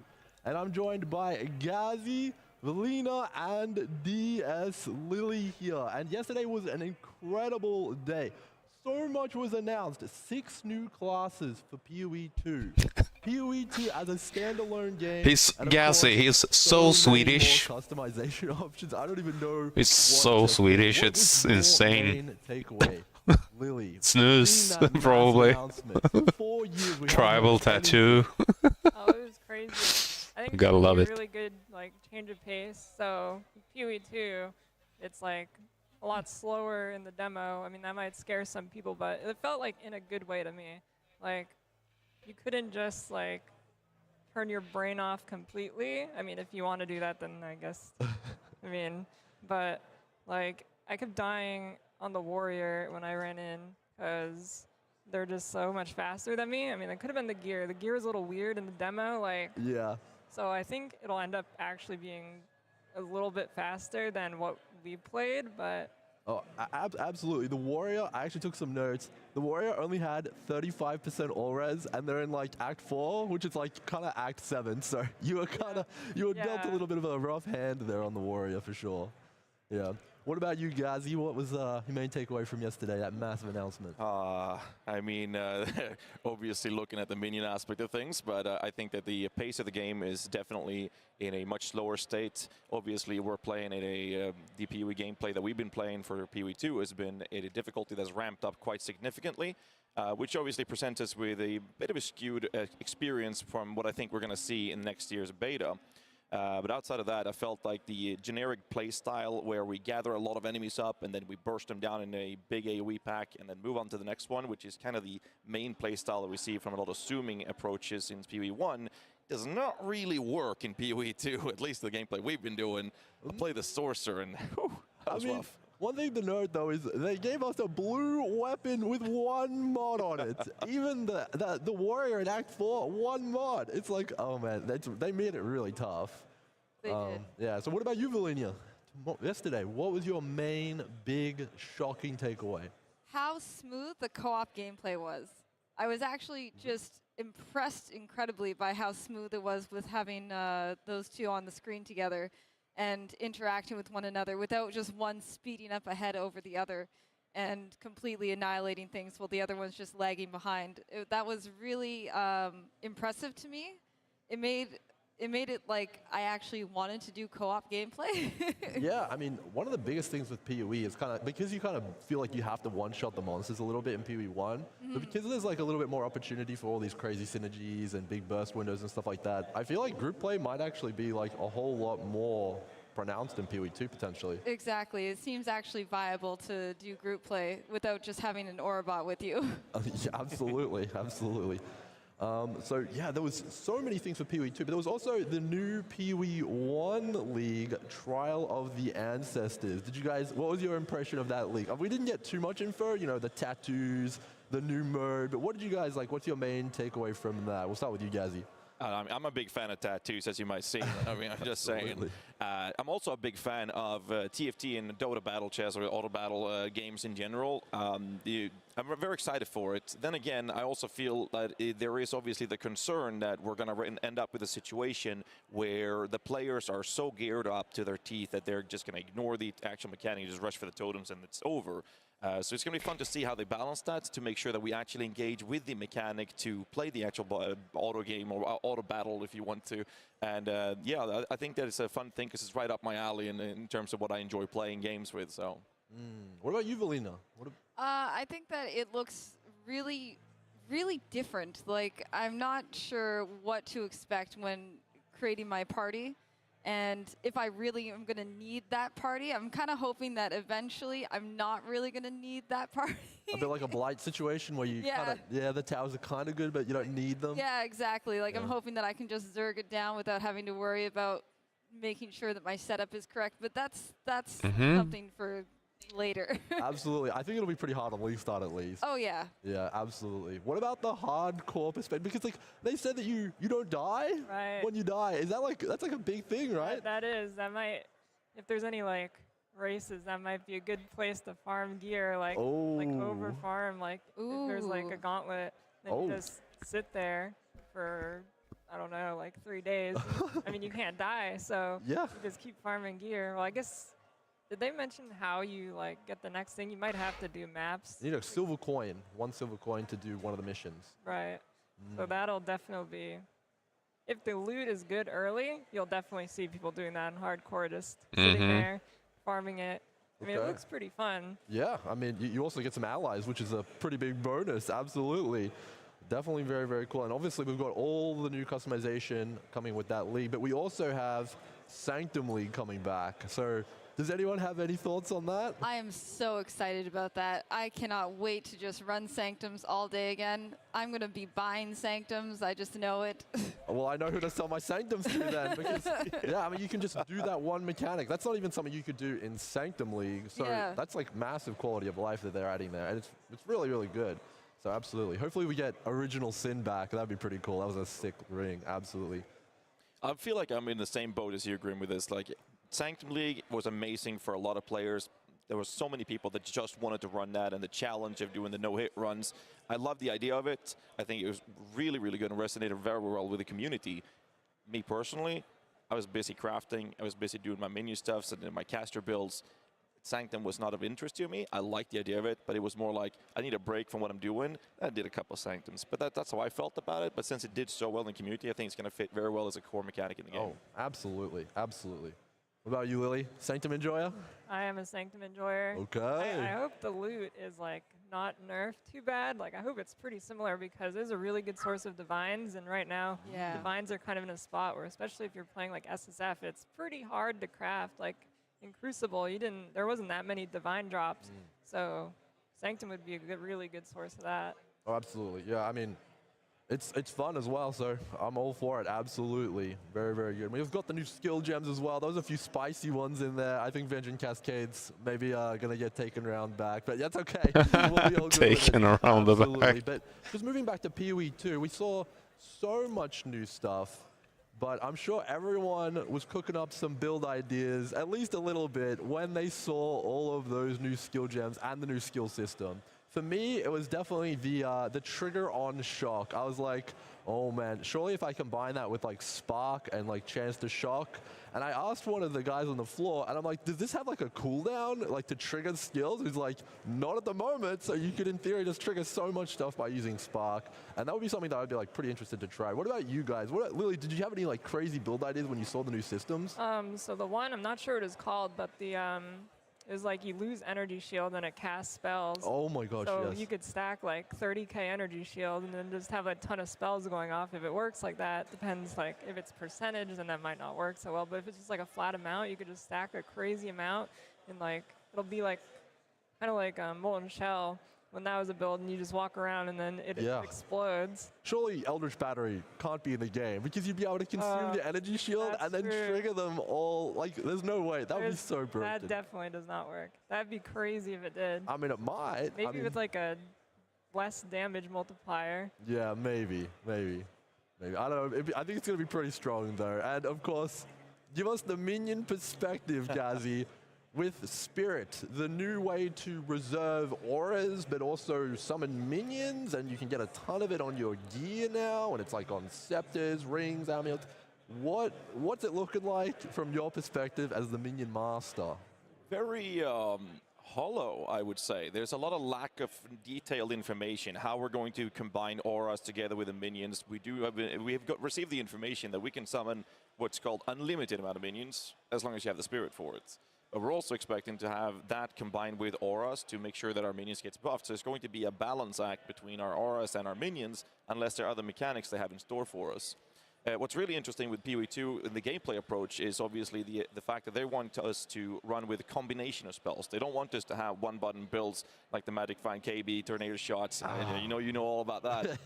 So, but minion builds in PoE 1 is already, in many cases, a very active gameplay approach. You have the Predator support, you have a Convocation, you have your curses, and your positioning and it needs to be considered as well as your minions positioning. So the gameplay already is very active, which is one of the main reasons I enjoy playing it so much. Now in PoE 2, they want to get that to the other builds. So it will be very interesting to see how they're actually going to plan to change the minion playstyle to become more active than it already is. But since we don't have those details, it's very hard to say. Absolutely, absolutely. So one thing which I was super duper curious about, at least for me, for PoE 2, because you get all these 6 links, right? It's like, as a minion player, the Spirit only takes the permanent minions to like kind of reserve. So what about all these temporary minions that are in the game right now? You could in theory have like, 20 Summon Raging Spirits, all the skeletons out, and your specters and potentially zombies at the same time as well. Is that something you're cooking up already? I mean, that's going to circle back to what we talked about with Cast on the Shock. Oh. Now imagine an Orber Storm out there where critical strike chance or increased shock chance and everything for that, and you put your little SRS on that one. That's going to permanently summon those on a boss target, and if you have that on a 6 link, or it's going to be a couple links fewer with the shocks, but still, you get those automatically summoned. Since they don't take spirits, you could theoretically, based on what we've seen so far, look at a pretty stacked up screen with minions. Yeah, I mean, that was kind of my initial reaction. It seems like PoE 2, there's just so much more that they're kind of like wanting to allow us to do, like all these triggers, all these like crazy things going on. And there's also the support gem change, which hopefully we have time to talk about as well. But Velina, did you have any builds where you were like, oh my god, I need to try that as soon as I get my hands on PoE 2? Not right now, because there's just too much. Yep. There's just so much that they've shown me that I don't, like, I'm overwhelmed by all the different new abilities that they've added, how smooth and fluid they look, what it's going to be like to try to combo them together. I'm really interested to see just how many skills out there that I can combo with, like, I don't know, Impale, for example. Okay. Oh yeah, you can do like Impale. What they planned. They said 240 new skill gems, right? Active skill gems. Yeah. Active. That's nuts. That's crazy, yeah. That is a lot. It's not just that, they've kind of like reworked all of the current skill gems as well. Yeah. Like, Exactly. Like Herald of Thunder, it's got 100% Fizz to Lightning conversion now. Yeah. Like what? Like that was like so hard to get before in PoE 1. You needed like gloves and all sorts of stuff to get that. But now it's just on a herald. So yeah, like it's crazy. Like everything is changing. Yeah. So I have no idea what I'm going to be doing. I'm just overwhelmed by all the possibilities that they've given me.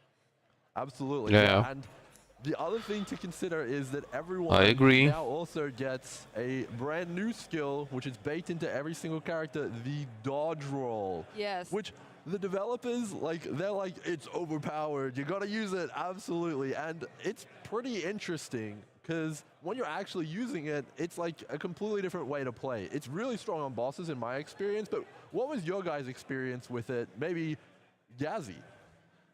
Well, we have a dodge roll in other games of recent releases, so it definitely reminded me of that approach.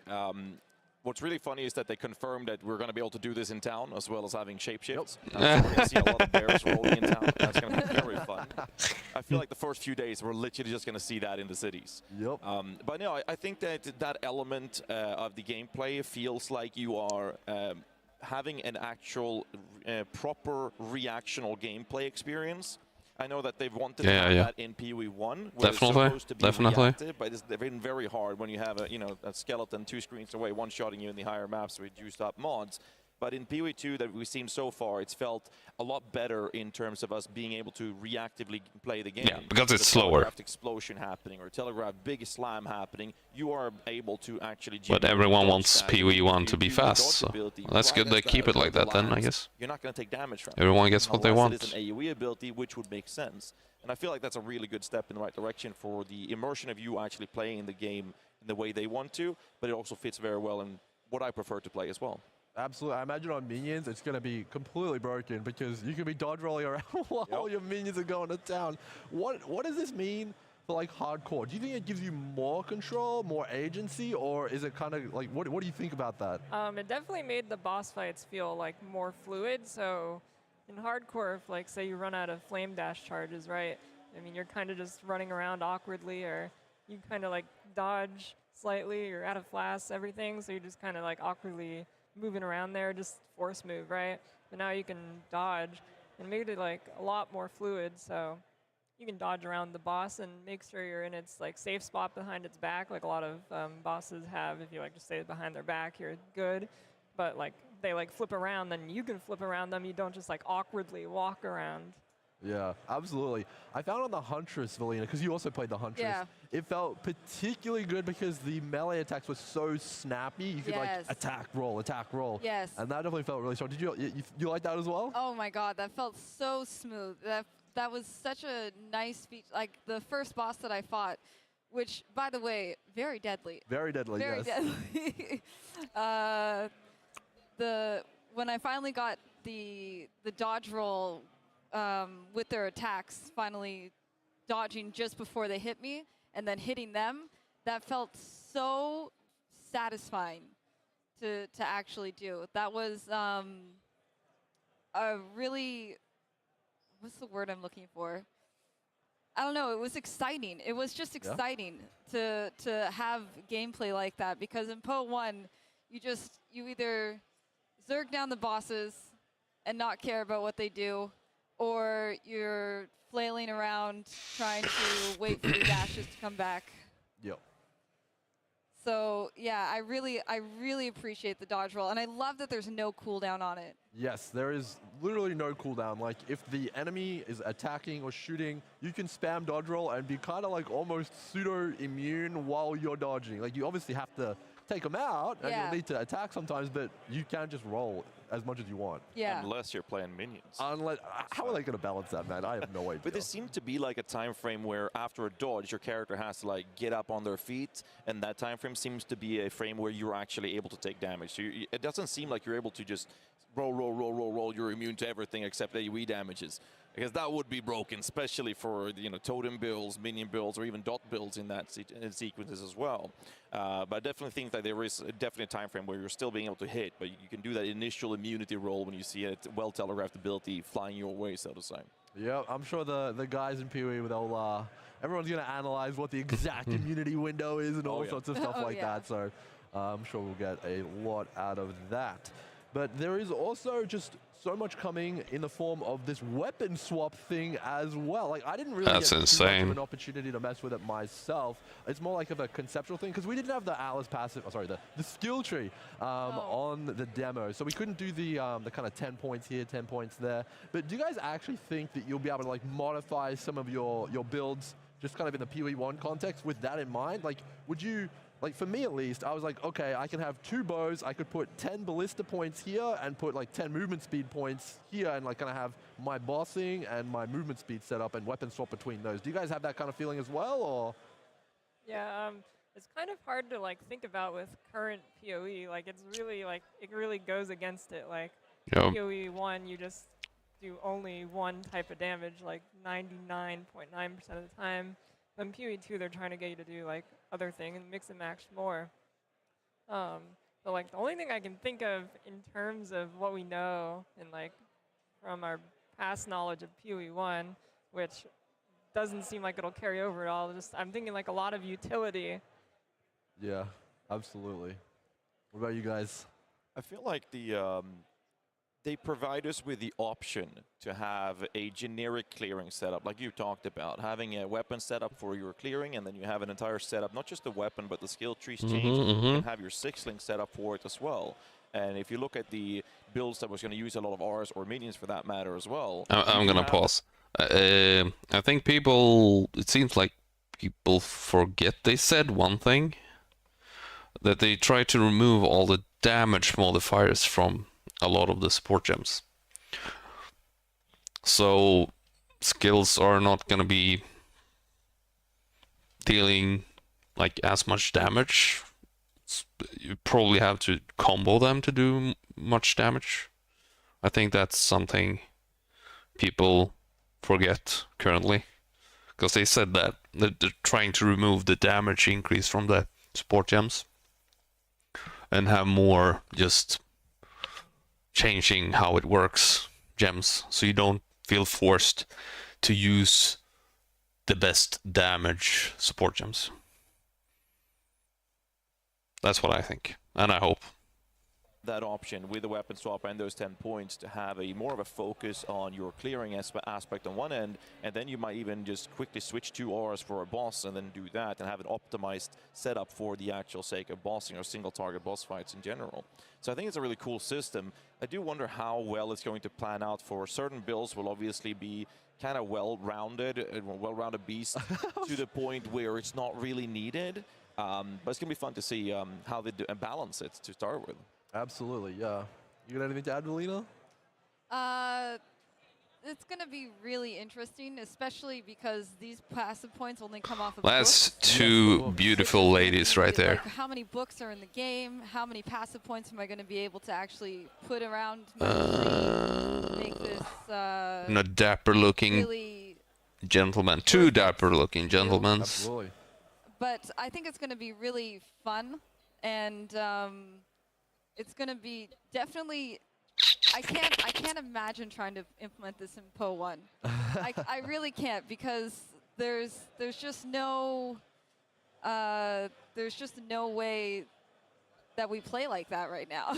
Yeah, I mean, with all these questions, it's fortunate that the next panel coming up is literally a Q&A. So it's kind of like we get to answer some of these questions. So, I mean, that's going to kind of be not one to miss. And we're going to be jumping over there, I'm assuming all of us right after. It's going to be huge.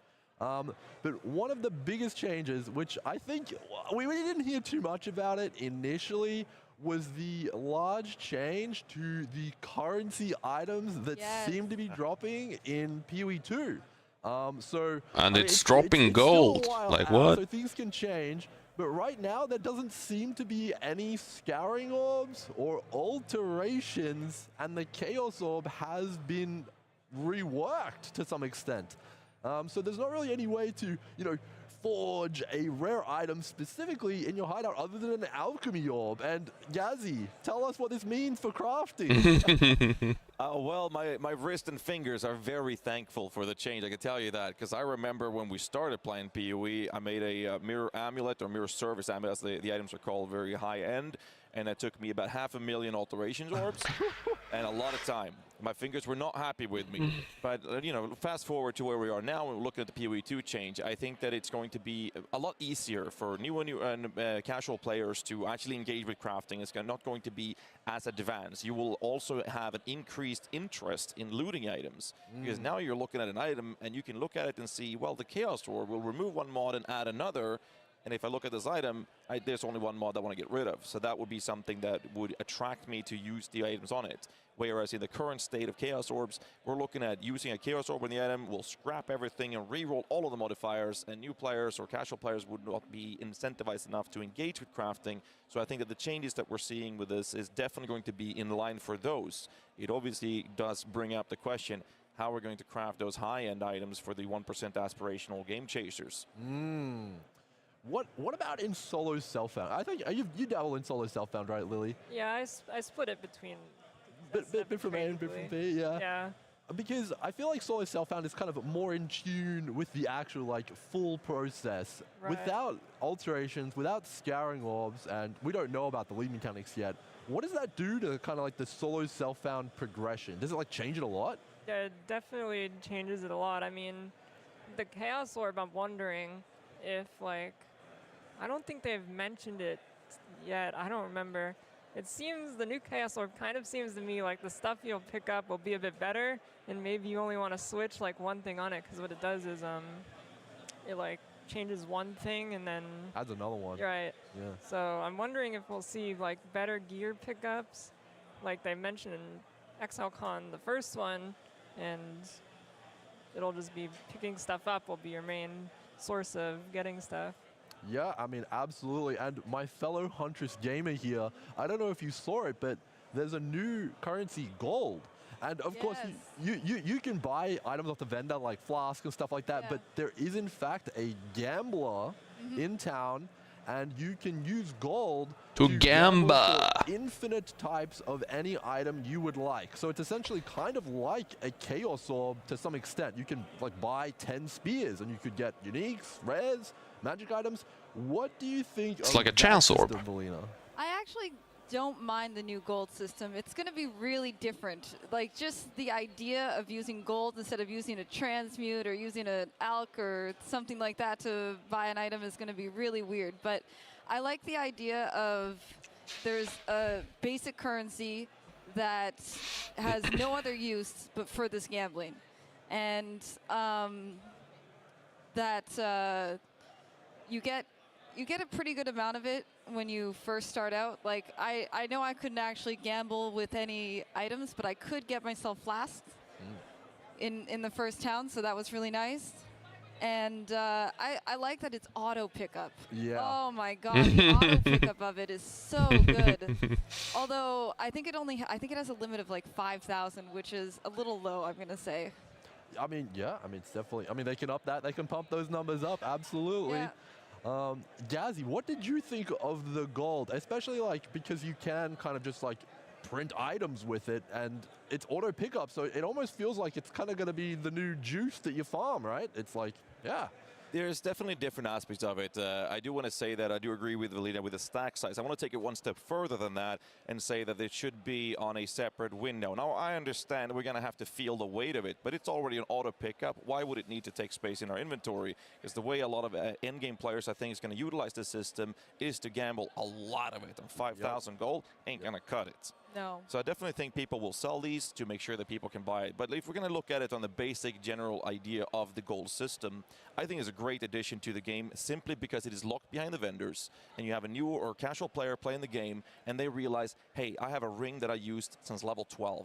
I have to upgrade this piece to progress further because I'm struggling on this next boss. They can use their gold, and they can specifically say, I want that ring, and then roll a couple rings from the gold gambling and see if they can get a rare one or a magic one that would fit their build. And I think that's a great way to basically not target farm, but you can target acquire the items that you need, that you have on the worst slots for your character, so you can progress that. And that immersion and level of character progression, I think, is really good on the early stage of the game.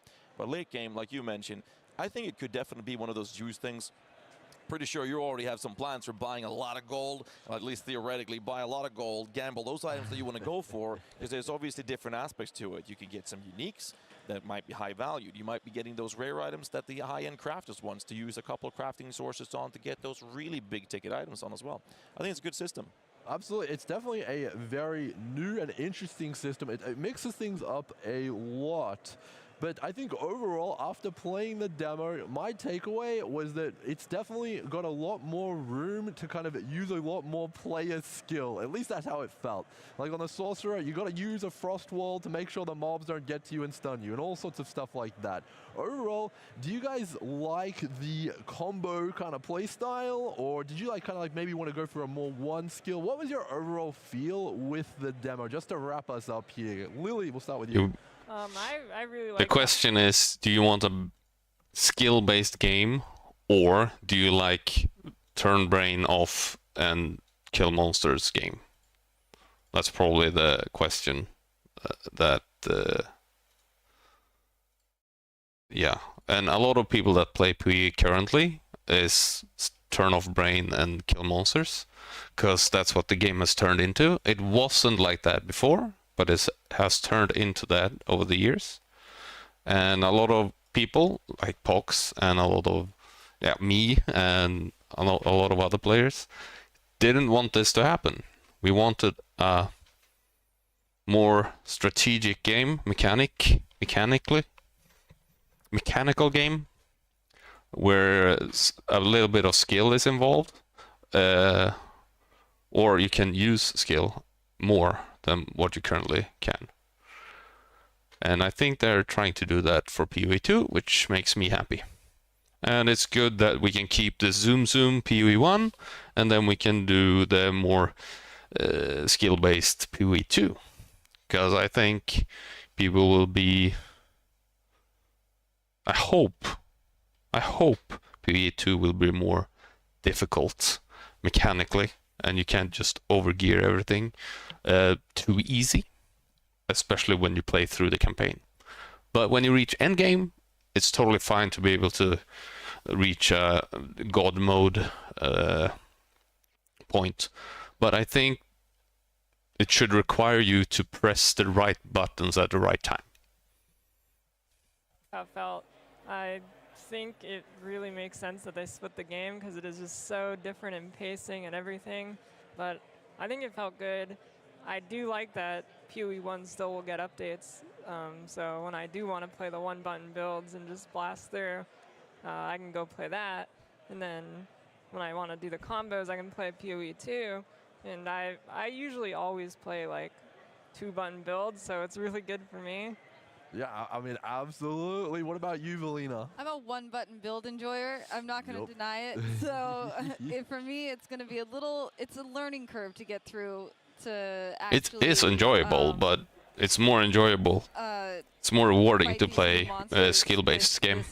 Whole new arsenal that I have that I'm not prepared to. I think people really don't I'm so used to think just about like, it. Just attack with this one button. Let's just go. Yep. So it's gonna be different, but I actually enjoyed what I played so far. I found it really engaging, and that's something that I don't necessarily get as much of in the original Path, because it's just one button, baby. One button, baby. Hell yeah. What about you, Gazzy, to finish us off in a couple minutes here? Play minions at PoE 1. We're already very active in the gameplay. It's something that I adore when it comes to RPG games, which is probably why I enjoy playing it so much, but also why I like playing things like Dark Pact or Totems. So I already have that approach of active gameplay. So having that in a sense of combinations of skills, I do like the fact that there aren't any big cooldowns on the abilities. You can spam them, but the best way to use them is obviously in the correct order, if you will. I also feel like as a min-maxer, the system obviously ended up with this is the best for AoE clearing, such as a sorcerer. To get a quick example of this would be that I would try to gather up a back of enemies, not too many, because that was hard. Gather up a back of enemies, and then you would Ice Nova those, and then use your comment. And then if there was a really big guy in there, you would use the staff to get the unleash on that, and just drop down 3 comments on it. And that was mostly enough to clear it. And then for bosses, I tend to use that mana surge thing, use the arc on it because that was good damage, frostwall things off, like a utility option. But I didn't feel like I had any big combos for the bigger targets. It was mostly these are the good 2 abilities I would use for clearing, and this is the 2, maybe 3 that I would use for single target. And I do like it because it does change the gameplay depending on what you're actually facing. So that's something that I really appreciated a lot outside of playing minion builds, to have that in the non-minion builds archetypes. Yeah, I mean, absolutely. I think overall, it's definitely a new game, but it's a blast to play, absolutely. So we really just want to find out more, so we're going to go straight over to the Q&A now, and it's going to be very interesting to see what we see.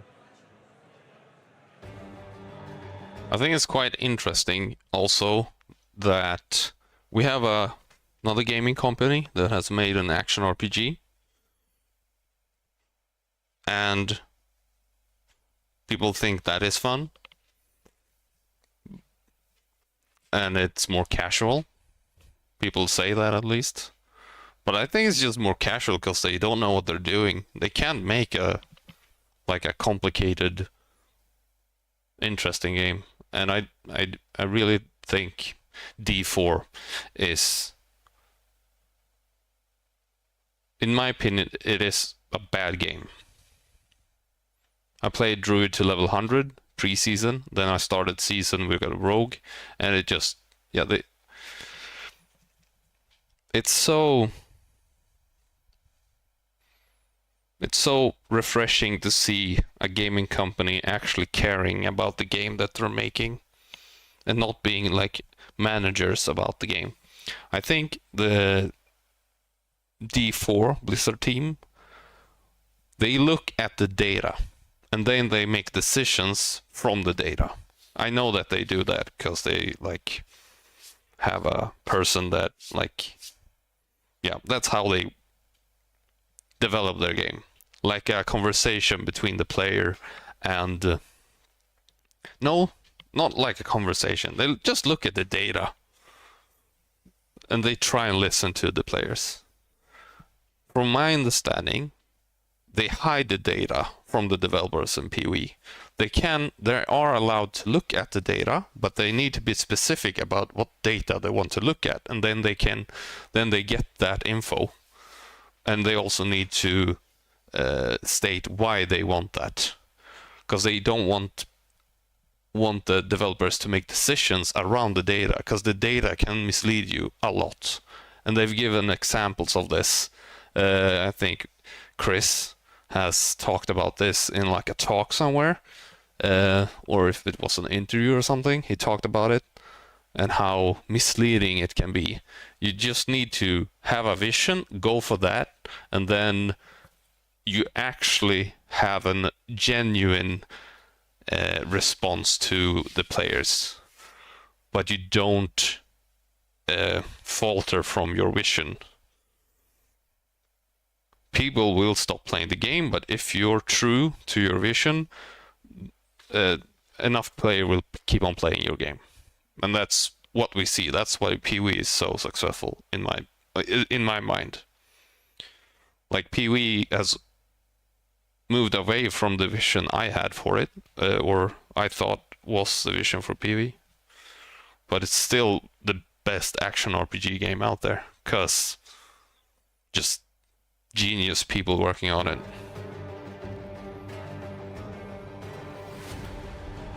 And they have no competition, because the competition is just brain dead, watching numbers instead of actually trying to make a good game. Your first priority is to make a good game, then you look at the stats and see if it like lines up. And I am joined by a handful of very talented and interesting individuals. Octavian! To handle your questions. So go ahead and introduce yourselves, everybody. Yeah, so my name's Jonathan Rogers. I'm one of the game directors of PoE 2. I'm Mark Roberts, one of the other game directors on The other game director. No, the other. I'm Rishi. I'm one of the game designers on PoE 2. I'm Rory Rackham. I'm the lead game designer working on player skills for PoE 2. And I'm Octavian, I already said that. In a few moments now, we are going to have a QR code appearing behind me. If you want to get some questions into the panel, all you have to do is we still don't know what Octavian does. lead you to Well, I don't know, at least. submit questions from. I know you got hired. We do have a few questions. And Tarky is Let's start sad. with one that's gotten quite a lot of attention since it was announced, is the topic of gold. Will gold become the de facto player currency for trading? So definitely, at least no, but not because we're putting any restrictions on it. It's still tradable between players, but it'll be like trading in like Scrolls of Wisdom or something, right? Like you're just not going to do it because it's like, well, you know, there's much bigger currency that's worth more that you can do trading in. So yeah, it's kind of just not really something that not something I believe will happen really at Endgame anyway. Okay, cool. The next question here, with 9 active skill gems, what considerations are being taken for players who might prefer a simpler playstyle? Something like, you know, your RFs and such. There's definitely an opportunity for a player to have a simpler playstyle. There will still be focus on filling out those skill gems to an extent. You'll have spirit reservations and things like that, and you'll probably invest more heavily in the spirit on a build that's like that. So that's something you can focus on if you do want to focus more on a single skill. You will be missing out on the opportunity for more damage potentially, but that gives you more opportunity to think about what the I had a conversation with a designer a couple of weeks ago, and they were like, oh yeah, you know, I just want to be able to attack with 1 or 2 skills. I'll just use this skill and that skill. And okay, but like, you know, if you just added, you know, like armor break here, then you'd be able to do like X more damage. And oh yeah, well, you know, I guess I'll just add that too, you know, just to get the extra damage boost. And then I'm like, oh, you know, actually, like you could add like this skill, you get a bit more damage again if you combat it with this. And then they're like, oh, you know what, I guess I'd add that too. I might as well just to my build, just because, you know, like, and pretty soon you've walked them through the steps of getting to all 9, and he's got a whole build there. And it's like, you know, basically people, if you balance it right, then people will want to do more things just naturally, and it won't feel like a thing that they don't want to do, because like they'll just realize pretty soon that, oh yeah, it's fun if I use this also, and it's fun if I use that also. And I think it's also worth mentioning that you don't have to be using all 9 skills all the time. Like, it is absolutely intentional. Like, the reason we're giving you so many 6 links is so you can have situationally dependent skills that you just use occasionally, just when the situation is there. So like that's something we want, right? Like we don't necessarily want you to be using all 9 skills every minute. It's like, you know, yeah, you use them sometimes. Yeah, different skills for different situations, but in that situation you might be spamming that skill. And there's also the trigger skills and other mechanics that let you automate skills that later in the game, once your character is really advanced, you might find ways to simplify your combat interactions, but then you might also find ways to make them much more complicated with other tools. So it's still PoE, you can still very much make your own game of it. Like all the cast on stuff takes a skill slot, right? Like every cast on whatever that you're using is gonna require one. I mean, I believe you can have multiple cast on like active skills in a cast on shock, for example. Oh, yes. So you can still trigger more, but of course you're reducing the number of support gems that you can attach in that case, because you're making that trade-off. So that's the deal with that. And for a meta gem like a totem or barrier invocation, you can put a whole sequence on them and it will cycle through them, and which is very fun, by the way. You'll get a combo within your automated or your... Yeah, so you can actually the order of the gems in the item actually determines the order that the totem will cast the things.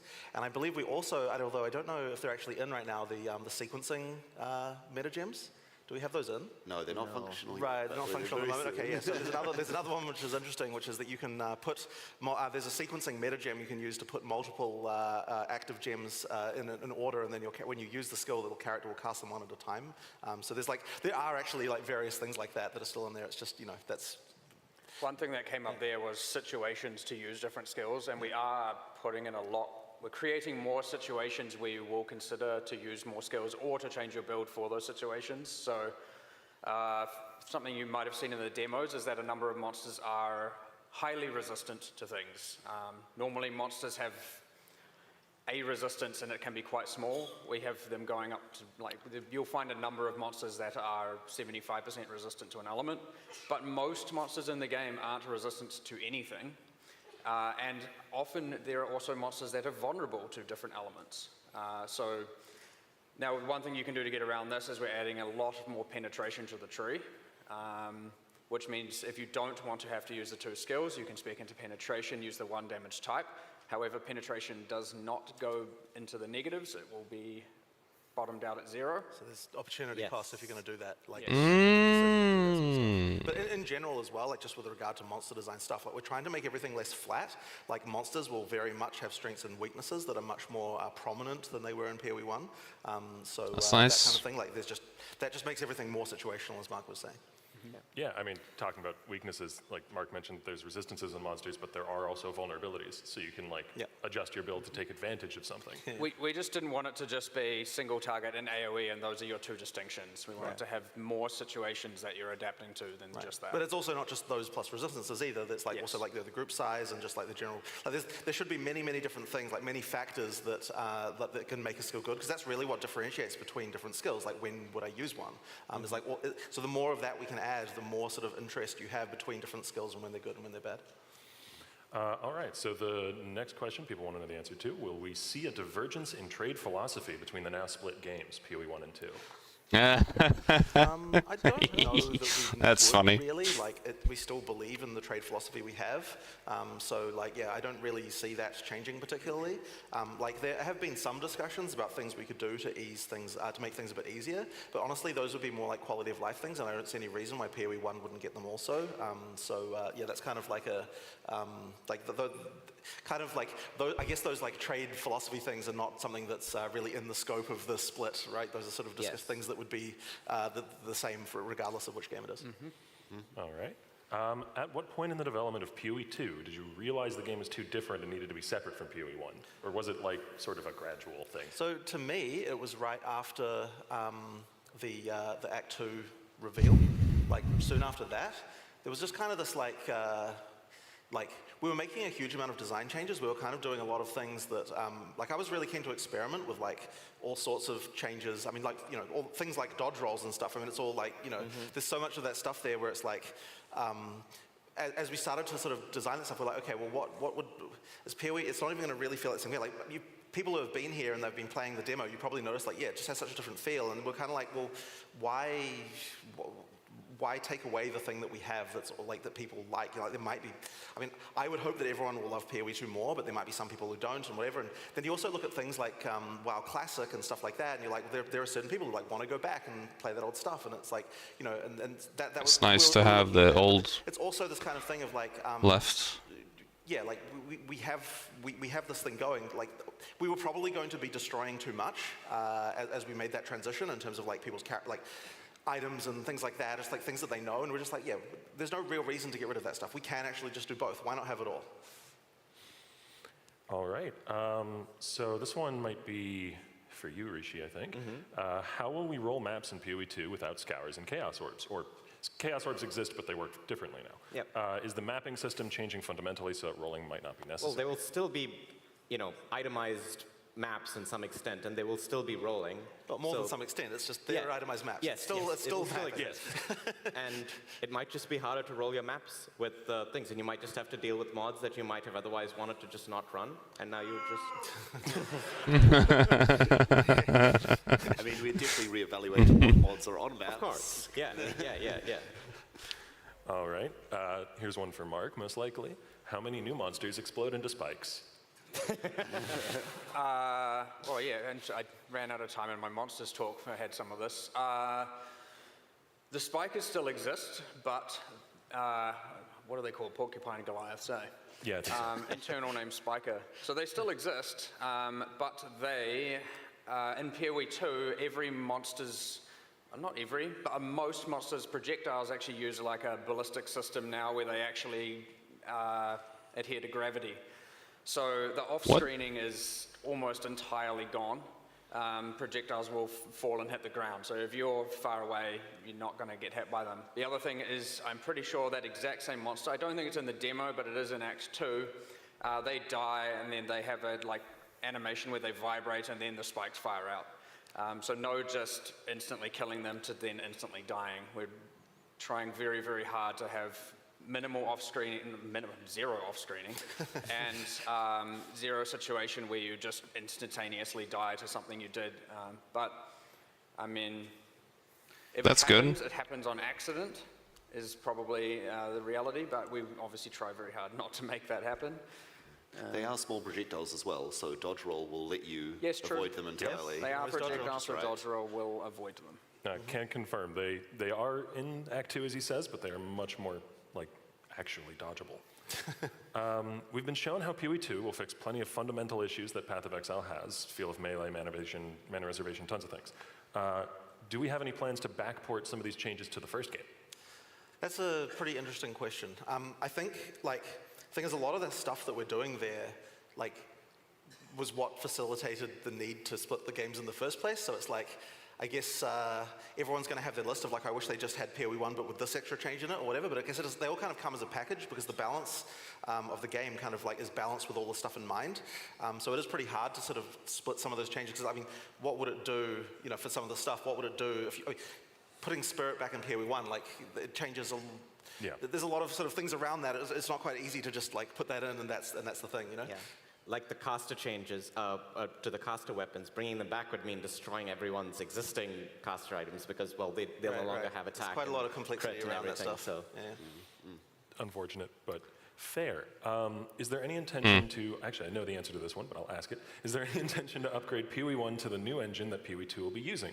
If so, if not, what does this mean for PoE 1 going forward? Yep, so the engines are shared, and the reason that has to happen just as a technical matter is that since the microtransactions are compatible across both, and the VFX team need to be able to make them for both games at the same time, that means that we need to have the engine be shared. So we actually recently deployed an engine patch, which had a lot of PoE 2 changes in it. There's still a few issues with it that are being sorted out, but that's sort of happening, and we'll continue to upgrade the PoE 1 engine. So it means that new content for PoE 1, we'll be able to just use all those new features and that'll work just fine. Obviously the main thing though is that all the PoE content is not authored with the engine features in mind, that's to say the old content. So that means that all the new stuff we're doing with shaders and everything, I mean, it's not just going to make all the old stuff look good necessarily, but basically new stuff can look good. And there's the other problem we've had in PoE 1 as well with regard to PoE 2 asset commingling, which has already been happening a bit with some league stuff, is that it kind of makes the PoE 1 stuff look worse by comparison, which is a bit of a problem. So you have to be a little bit careful there as well. All right, next question here. Will there be a Scion class later down the line in PoE 2? People have noticed that wasn't there. No, we've removed it. Okay. Removed. And yes. big hole in the passive tree. Yes. We realized pretty early on that everyone else had a really distinct theme. We had twice as many classes with all these mechanics to spread out, and the Scion didn't have something that she could focus on specifically in PoE 2. We wanted to spread all that energy elsewhere. There'll probably be more mechanics that let you be a little more diverse, and we wanted it so you can travel further across the tree to do more. The passive tree looks very different. It would be cool to see if they can show us how they think that will look. So we made it so there's less nodes required, at least that's my understanding, to go around, but there's, without that center path, it kind of makes it a little bit more difficult for someone on the opposite side of the tree to go across, so it just kind of makes that whole Skilgrimage thing just a bit more interesting, at least. Okay, so it's harder to go shoop, but it's easier to go shoop. The answer to this one. Well, fine. Things like fossils and essences continue to exist in PoE 2, or are all sources of crafting being overhauled entirely? Well, they will all exist because we still like the fact that there are ways to craft your gear in these really interesting ways. But we will be changing how most of these function in some way, shape or form, which we'll be getting to. I think a lot of it is just that, so the philosophy that I have for the crafting stuff is I like that we have got a ton of systems, but the problem is that when they all work on every item type or things like that, it just means that things can get overcomplicated pretty quickly. So for each different crafting system, I'm pretty keen to sort of pull it back a little bit, so it's well, maybe this crafting system works on your body armor or something like that, and this one's for weapons and that kind of stuff. Or that's one way of doing it, but there's also oh, this one only affects this, I don't have a lot of examples off the top of my head, but it's you try and sort of make it so that, for a given type of item that you're making, there's kind of some crafting systems that apply that you can think about for that item that you're trying to make, but the other ones you don't really have to worry about so much, so just kind of paring it back a little. But there's certain things that still need to be across all item types to make it interesting, and we might also reduce the number of options within a given crafting system, so it's rather than being oh, here's a crafting system with 50 things, it's more well, here's a crafting system with 5 things. Well, I don't want deterministic That way, it's like there's just Crafting, this it's kind of overall boring. mental baggage there for all that stuff. People, yeah. This one In has my got opinion, quite a lot of upvotes. the garden needs to Please go. cast on dodge roll as a skill, Rory. Can we do that? Harvest destroyed As a spirit PoE monster, 1. We can balance around it, so that It should be possible. That Sure. does Yeah, sound pretty I cool. don't see why not. Yeah. Ruined gearing in PoE 1. I'll add it to my issue list.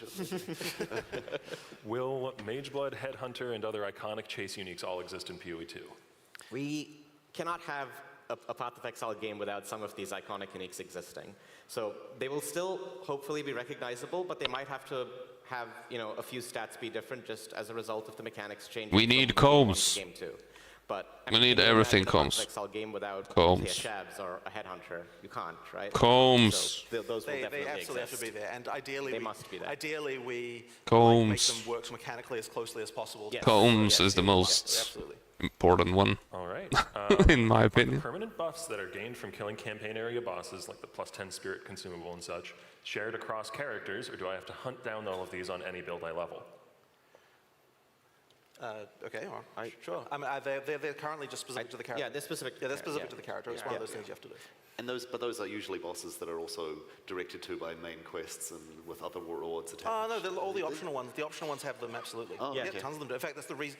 The optional ones are the ones that have them more, because those are the ones that we want to kind of get you to, like, if you want to do them, you know? Right. So, yeah. All right. Let me see. In PoE 2, have we considered group play in a more diverse way than just Orabot plus carry? Yeah, yep. Want to grab that one, Mark? I like my Aurabots. We don't have to get rid of them. Well, interesting. Just considering it now, just doing it live. I mean, we have the scepter weapon type, or item type, as a thing We that do, is yes. almost Well, that was designed just for the Aurabot item. Yeah, it works for minions very well. Yeah. But it is an Aurabot item. Yeah. And it has aura-like stats on it, right? So, yeah. But, yeah, can you do more active stuff, Mark? I mean, I'm not sure how much more there is to it. I mean, one thing is that currently you certainly cannot have as many auras, but that isn't to say it will change. And I think that's just because we're not quite far enough along with determining that. We're still making a lot of skill, still making auras. I mean, we have some cool, new, interesting auras that certainly work differently than just buffing. I think the other Determining thing as whether or well not I is that should say what they are. because Spirit is like combined with more things, like due to the cast triggers and so on. There's that trade-off between auras and other casts that kind of matter as well. So it kind of like it does like change the calculus a little bit around that stuff. We also have some cool plans for ascendancy classes that do support things that are outside the for sure. normal Yeah, playstyle. yeah, For sure. Always. Yeah. All right. That's cool. Not the best answer there, but I mean, it's what we got. No, I mean, that's the nature of live questions. Will there be alternative methods to leveling new alternate characters once you've completed the campaign, or sticking with the philosophy of push through the campaign with every character? Well, it's probably one of those things that I know people are going to want to hear, but unfortunately, yeah, like we still believe in the whole push through the campaign thing. It's just one of those things that, like, I don't think that maps will be nearly as meaningful without that campaign push first, and there's just kind of a lot of like there's a. It's one of these philosophical things that I just like have always had a bit of trouble with. Like, I'm definitely personally a fan, but I mean, I'm interested to hear what your guys' opinions are on that. I definitely like going through the campaign as well. So, I mean, I do agree. Right. I agree also. Yeah. I think ideally the campaign is a challenge that if your character Yes. needs to be Yeah, able to yeah, make it through. If you can make it through the challenge, which should never be easy at any point for any one build, unless you've got some amazing items from your previous playthroughs, then that is the challenge you need to overcome to be able to handle maps in the first place. Yeah. Well, and usually when you go for your second character, your gear is so much better that you can rush through the campaign a lot faster too. What was the first one? Hopefully you'll die a few times. And it's also just worth mentioning that we don't like any form of cross-league progress at all. Like, that's very important that we don't have that. So yeah, that's kind of important even just from that perspective. All right, cool. Nice. I don't know if we have an answer to this one yet, but it is a much requested question. Is Reflect in Path of Exile 2? Mark? You're the Reflect God. The map mods are still there. whether you can re-roll them away, well, to be determined. What other forms of reflect were there? There's some bosses that had skills that turned them on. Well, those are, none of the new bosses have reflect, so those won't be there because we're not keeping any of those bosses. What other forms? I mean, the reflect just mods on rares. I mean, we're talking about things like the mods that, the retaliation mods as we call them. All of the rare monster mods that do skills like that are going to be reworked and revisited. So as to whether or not there'll be something like it, maybe, but again, I'm never ever going to have that unfair, just you hit a mob and instantly kill yourself thing ever again. If people remember from way back when I used to play with people on stream a little bit more, and there were certainly circumstances. I remember people specifically called me out on it because I shot a lightning arrow off screen and hit a reflect pack of crabs and instantly died. And then people were like, oh, they only fixed it because he died. Like, yes, I certainly then went into work the next day and was like, this is just bullshit, we're changing it. So you're not denying it then? But it's not because other people hadn't suffered, but it certainly gives me a lot more drive when it is directly pissing me off. All right. Oh, actually, Rishi, you might know this one. Are there any significant changes coming to the crafting bench in PoE 2? So currently we don't have a crafting bench in PoE 2. Nice. Because the vendor is completely reworked to sort of fill in your problems that you might have while leveling.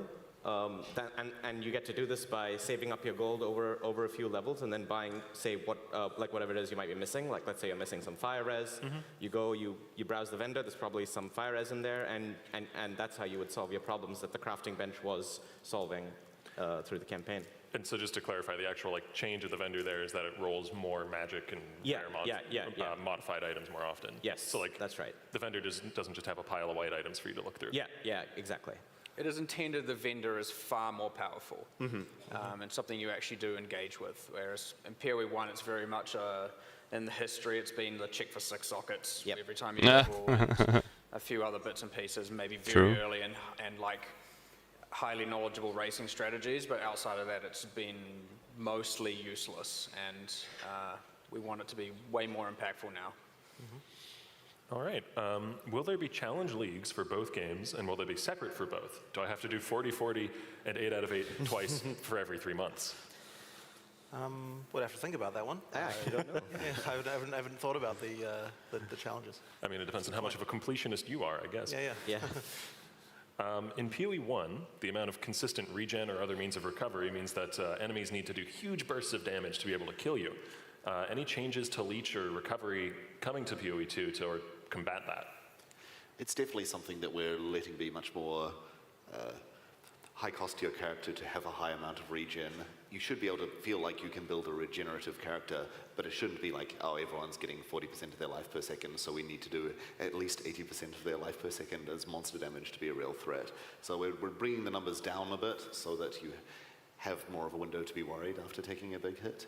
And also flasks are slightly, well, they're rebalanced really, again, around boss fights as well to bring all that stuff to the point where the character has a window of being in big danger after taking a big hit, rather than having to instantly kill them with that big hit. There are still some one-shots, am I right, Mark? I feel... It's a really dodgeable attack that you should have avoided, maybe?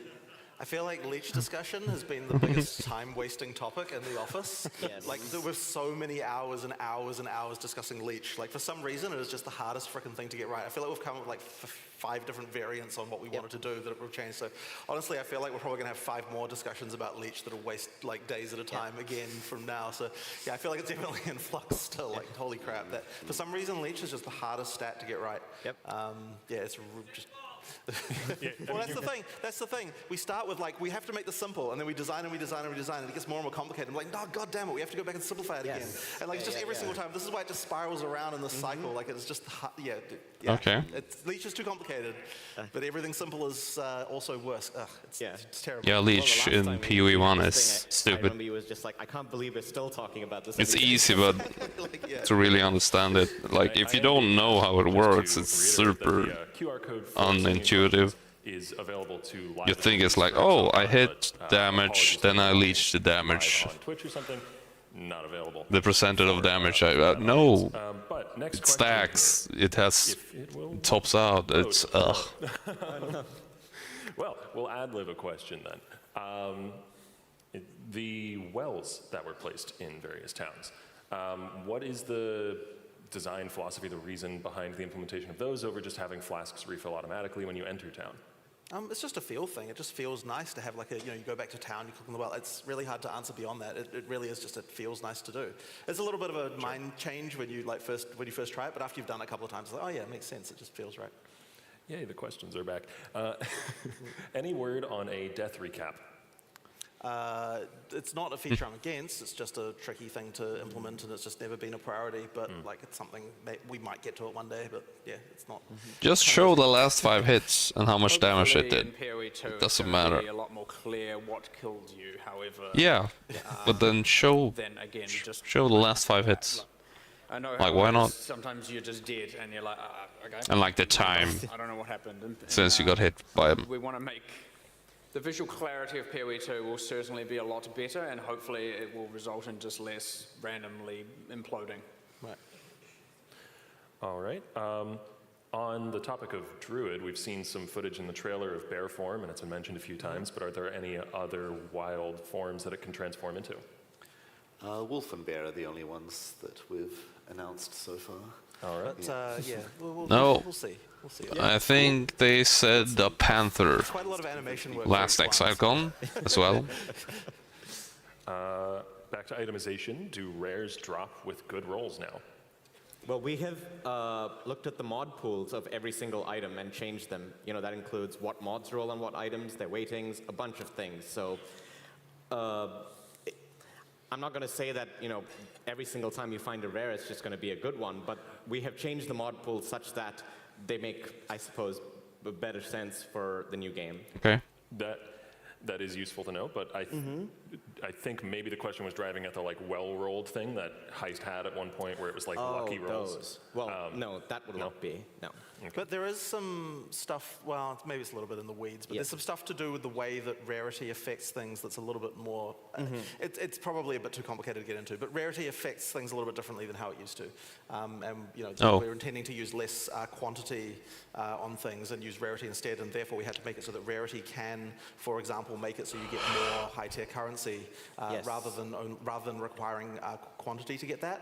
So basically, the intention is that rarity, more rarity should feel like you're getting more valuable stuff and you don't have to use quantity to be able to get more currency and that sort of thing. So there's just some changes around that are a bit more subtle too. We've also removed the currency drop penalty on bosses, which I don't know if people know exists, but that was, if anyone has done, I've seen it posted before, of when you kill bosses, you rarely get currency items, and now the best way to get high-tier currency is from bosses. Yes. Nice. Because of the rarity bonus thing and rarity affecting it. Yeah. Nice. Makes sense. Also about mods on items and how good they are, light radius now extends your mini-map reveal range as you run around. Why not? I didn't expect applause What? for light radius. Does PoE have an overlay map as well? That's We insane. don't have a definitive How did answer they to come this. up with In that fact, tech? I know we I don't, mean, but Blizzard it's a much couldn't requested make question. that. How long do you expect So, the I don't PoE2 know. campaign to take for an experienced Must be passive really Excel player? difficult. I honestly They're have no idea. geniuses. I figured that would be the answer. When we finish it, I'll let you know. But it'll be, I really don't know. This is an interesting question. Is the intent to have a shared endgame story or a shared story between the two games in general? We were intending that before, and then it's shared in the sense that it's still one coherent timeline, but it's the end game is now separate from PoE 1 and 2 story-wise, so therefore they'll have separate stories for that. Okay, cool. Are there any problem monster mechanics that exist in PoE 1 that you're just really happy? We to need get rid of Sauna back. and Splitting PoE 2 to We need Sauna.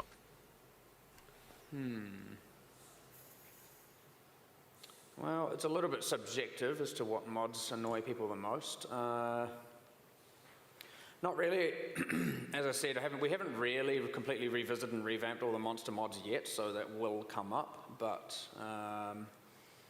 I'd say mostly I'm relatively happy with how a lot of the mods are now, but there will be new ones, there will be different ones, so no good answer on that one yet, just because we haven't really gotten around to doing it. Yeah, and currently in the demo we just have the same rare monster mobs that we have in PoE 1, just because we haven't really fully We redesigned disabled it. a handful of them just because they were visually not up to the standard of the... I mean, even some of the ones that are in there kind of aren't, but at least we disabled all the shit that was really broken. Yeah. But we still need to get to the rare mods for monsters. All right. Any considerations for hand or wrist strain coming from like opening div cards, crafting items, sorting your stash? Good question. What was the start of that? Any considerations for improving the situation around hand and wrist strain in Path of Exile? Wrist strain? Okay. So like opening 1,000 stack decks or spamming well, I mean, there are certain fusings. things now that don't require, like for example, you don't have to do the chromatic grind anymore, or the fusing grind and things like that. Like those sort of things we've gotten away from the need to to just spam something a lot, like a huge number of times in order to get something mostly. Like I don't think there's much of that left anymore. So like that kind of stuff at least is gone. I don't know if there's anything else in particular beyond those that would be needed to be addressed. Yeah, I mean, so just a lot of individual cases that have been Right, reduced. there's a lot of individual cases, exactly. I mean, in general, we're trying to avoid the need for, just the whole spam a bunch of fusings thing is kind of fun, I guess, but it's kind of whatever. Yeah. People don't need to do it anymore. All right. Yeah. What's the plan around That's good. bringing League But content PoE that's 1 already still in exists, PoE so 1 they for need to PoE fix 2? that there. It's complicated. The answer is dependent on each league and the exact specifics of it. But ultimately, we don't want anything in the game that looks bad. So therefore, there has to be an amount of work that has to go into each one to make it look good. It won't necessarily be exactly the same as it is in PoE 1. Like each thing, we want as much as possible for the stuff to be there.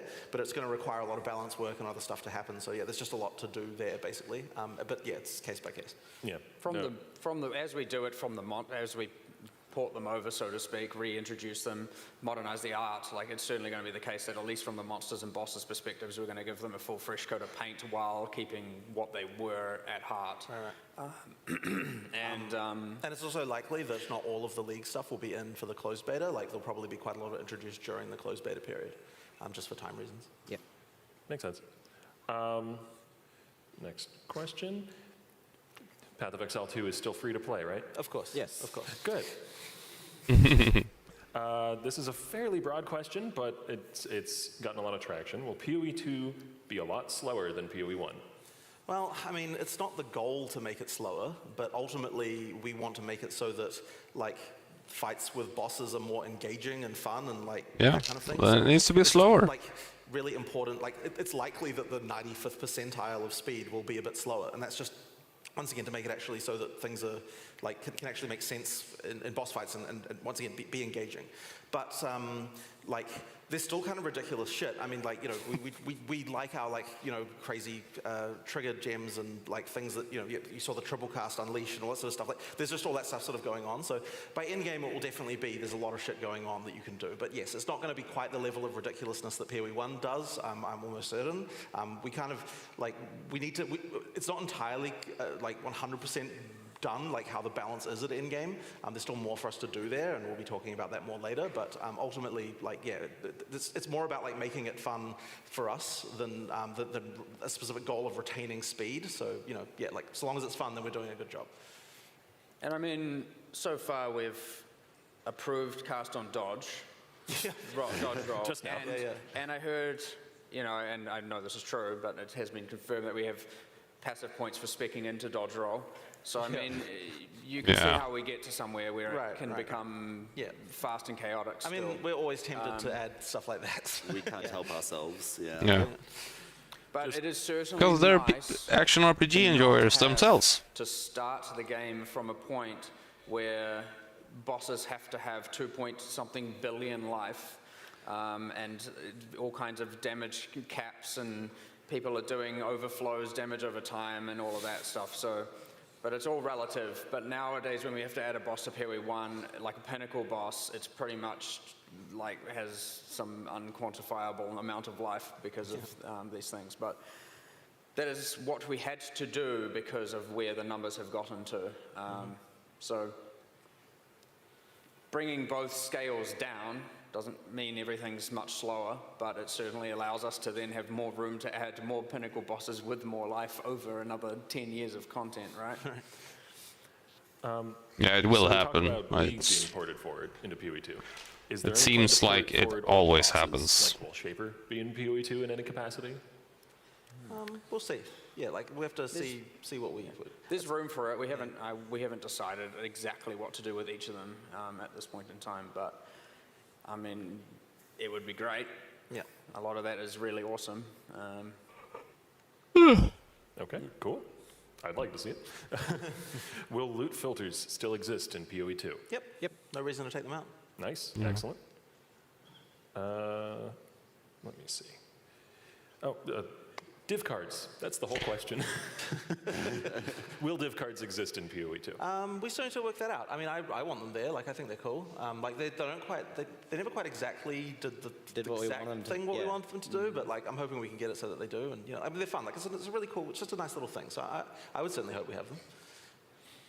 All right. Yeah. How will acquiring skill gems on subsequent characters work with there being no skill gem vendors? Do you just have to build up a stock of uncut gems to have ready for leveling a new I character? mean, you'll probably have excess uncut gems, especially low-level ones. So yeah, should be no issue to get. Yeah, they're dropping in the place of skill gem drops, so you'll have them as you go through. Yeah, exactly. Okay.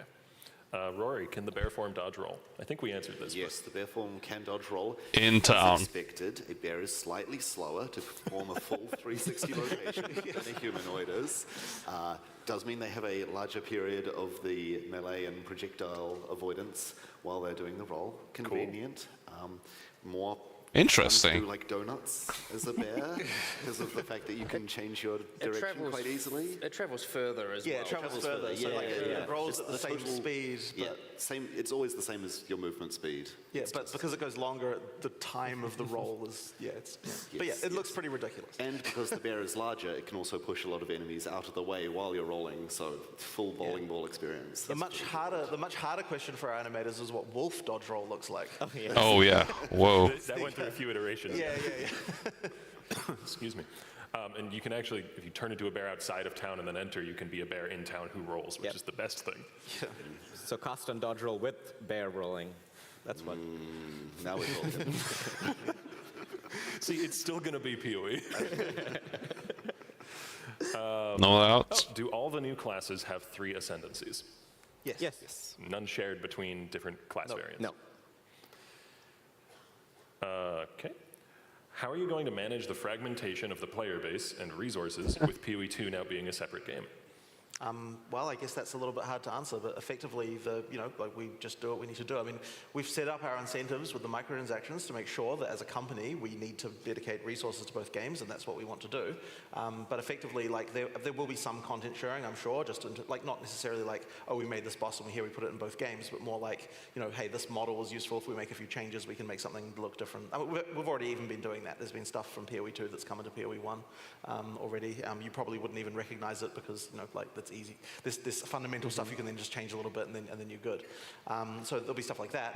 Fundamentally, like we believe we can do it. There shouldn't be an issue. Just dedicating resources to both games, and yeah, we're set up such that we can. Good to hear. Are vendor recipes still a thing? Yep. Yes. Sure. Excellent. How are minions going to be made into a more active playstyle than they already are? If that's even the plan. What? It is definitely the plan. There'll be new tools that minion characters have. We didn't want to focus on minions. I need. What? More active? Huh?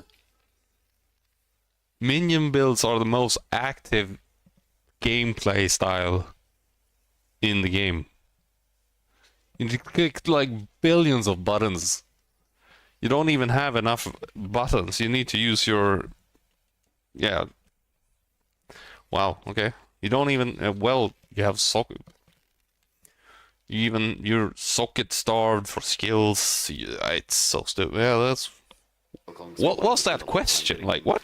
Just right, getting the good experience. There is going to be more a focus on temporary minions that you're constantly resummoning, if that's how you're wanting to build your character. But also, the fact is that you can also have a large number of passive minions thanks to the spirit system and investment in them as well. There's some cool stuff we're doing as well, like Ray's Spectre is now more of a capture a corpse. Yeah, it's the Pokeball gem. Stick it in a gem. So you capture a monster with it. Yeah, you get this thing, and then you capture a monster, and then that gem is now that monster forevermore. So then you can use it. It's really cool. And you must gemify them all. Yeah, you've got to gem them all. A Yeah, true something like minion that. master. Someone's going to have a quad tab of every single one. Oh, that is scary, though, because if there's a bug where you can gemify a boss, oh, God. Sorry, QA brain. Are there campaign differences for each character?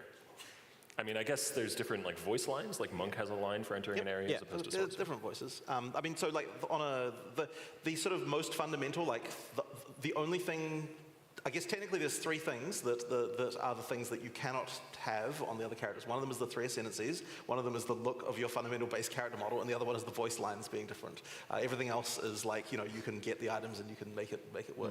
So yeah, basically that's the thing. The gameplay one is obviously the ascendancy classes. That's the big difference between the classes. I do, and this is from someone who, you know, it's not like lore's been my #1 priority starting from a player perspective, but I do enjoy it and I am into it. But seeing the characters and how they react verbally to the world has been real interesting. And so you have the sorceress who's of a Mariketh background, and then when she's in Act 2, she's commenting a lot more about what's going on, and it feels way more personal. And you're getting that like live storytelling as they're talking about it, and it makes you feel a lot more connected to your character than has been in PoE 1. There's also just nice little touches, like we've got recorded specific voice lines for engaging specific monster types and things like that, and that's pretty cool. There's like how, you know, we sort of think like, oh, how does this character feel about this type of monster and this kind of thing. So yeah, it's quite nice. Yeah, it's real cool. I don't know who was captured in the gameplay demo, but the sorceress will shout at the robots and say, "Foul automaton." And yesterday they talked about kitten cat noodle kitty kitten cat noodle talked with the lore guy. And apparently, if you don't talk to any NPC, you can do all the quests without talking to an NPC, is what he said. But then they won't know who you are, so they will like, who are you? What have you done? Why have you done this? Compared to if you talked to the people in town and then did the quests. You can go and do the quests without talking to the NPC in town, from what I understand. And they will react differently to you if you do that. Which is... yeah, it just makes sense, and it's cool if it works like that, as he said, and I'm guessing it does because he said it. Yeah, exactly. She hates robots for some reason.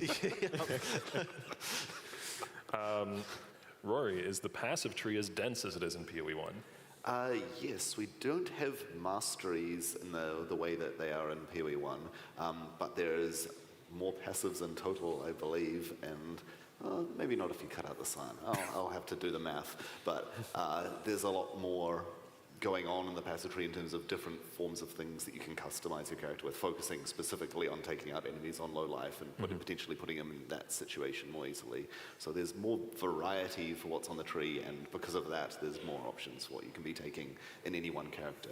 We have far fewer, say, weapon-specific clusters. There's only one main cluster that is focused on axes, so you're focusing more on general melee mechanics, which also means that it's slightly more convenient with the weapon swap system as well. Yep. Sorry. Are there any major archetypes, such as traps, brands, slams, etc., that are being done away with in PoE 2? Brands, I think, are brands are sort of merged with totems, really. Yeah, I don't think any of the it's really more of a merge.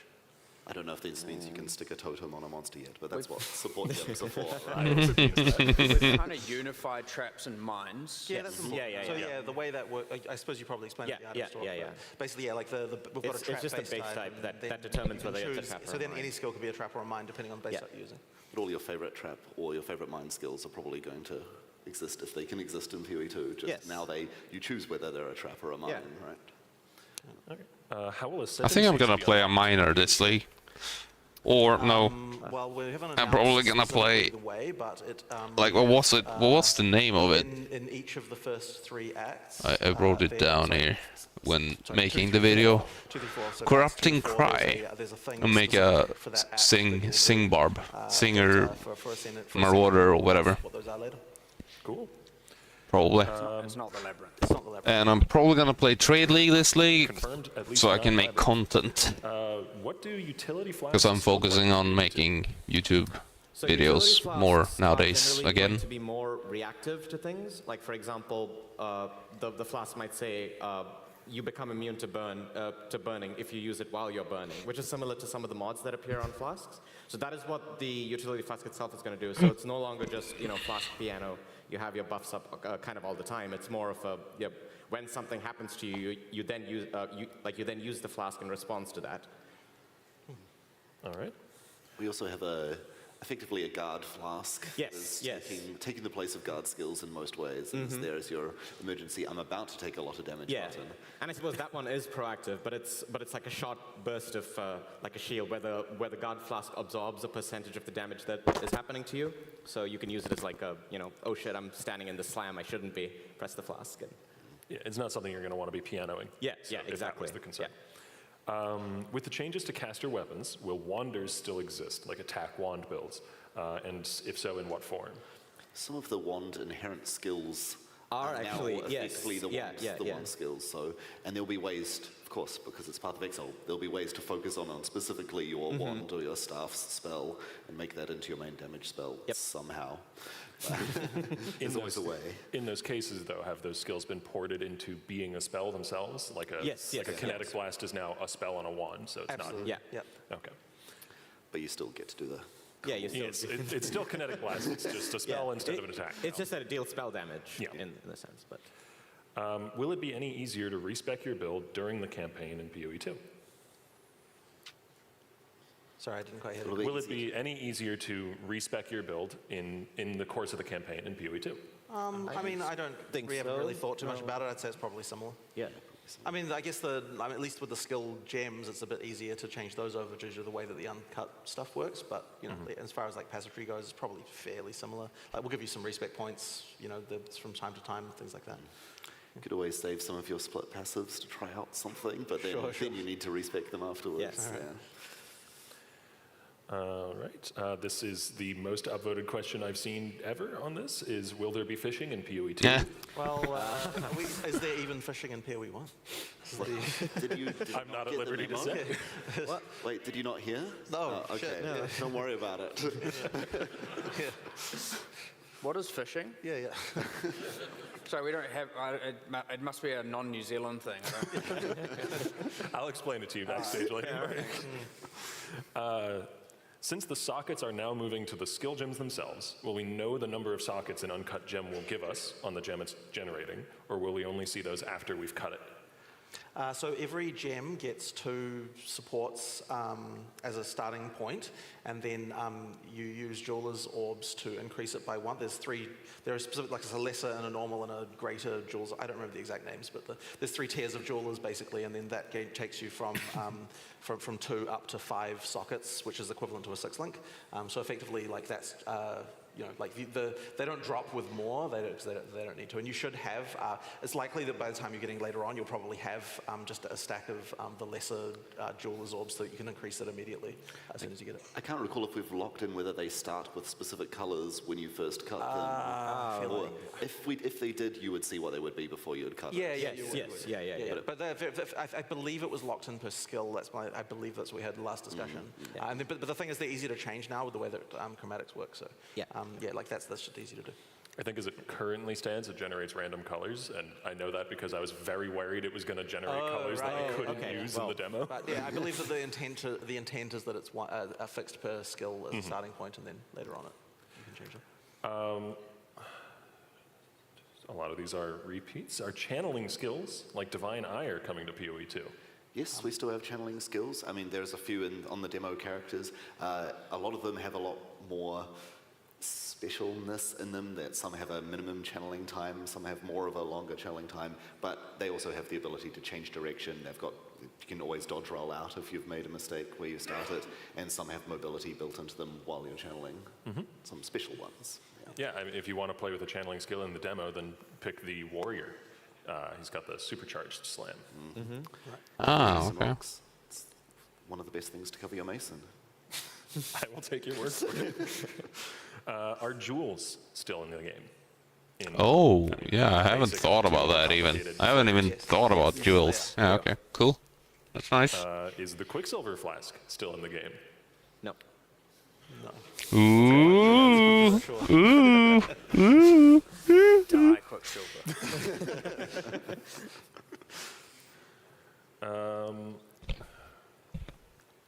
We kind of touched on this earlier, but just to clarify, Magic Find in PoE 2 will still be a thing, yes? Of course. Yes, yes. Because we talked about Yeah, yeah, and rare it'll be better than before. It'll help you find more currency now. Yeah. And also more gold. And also more gold. So you can gamble more.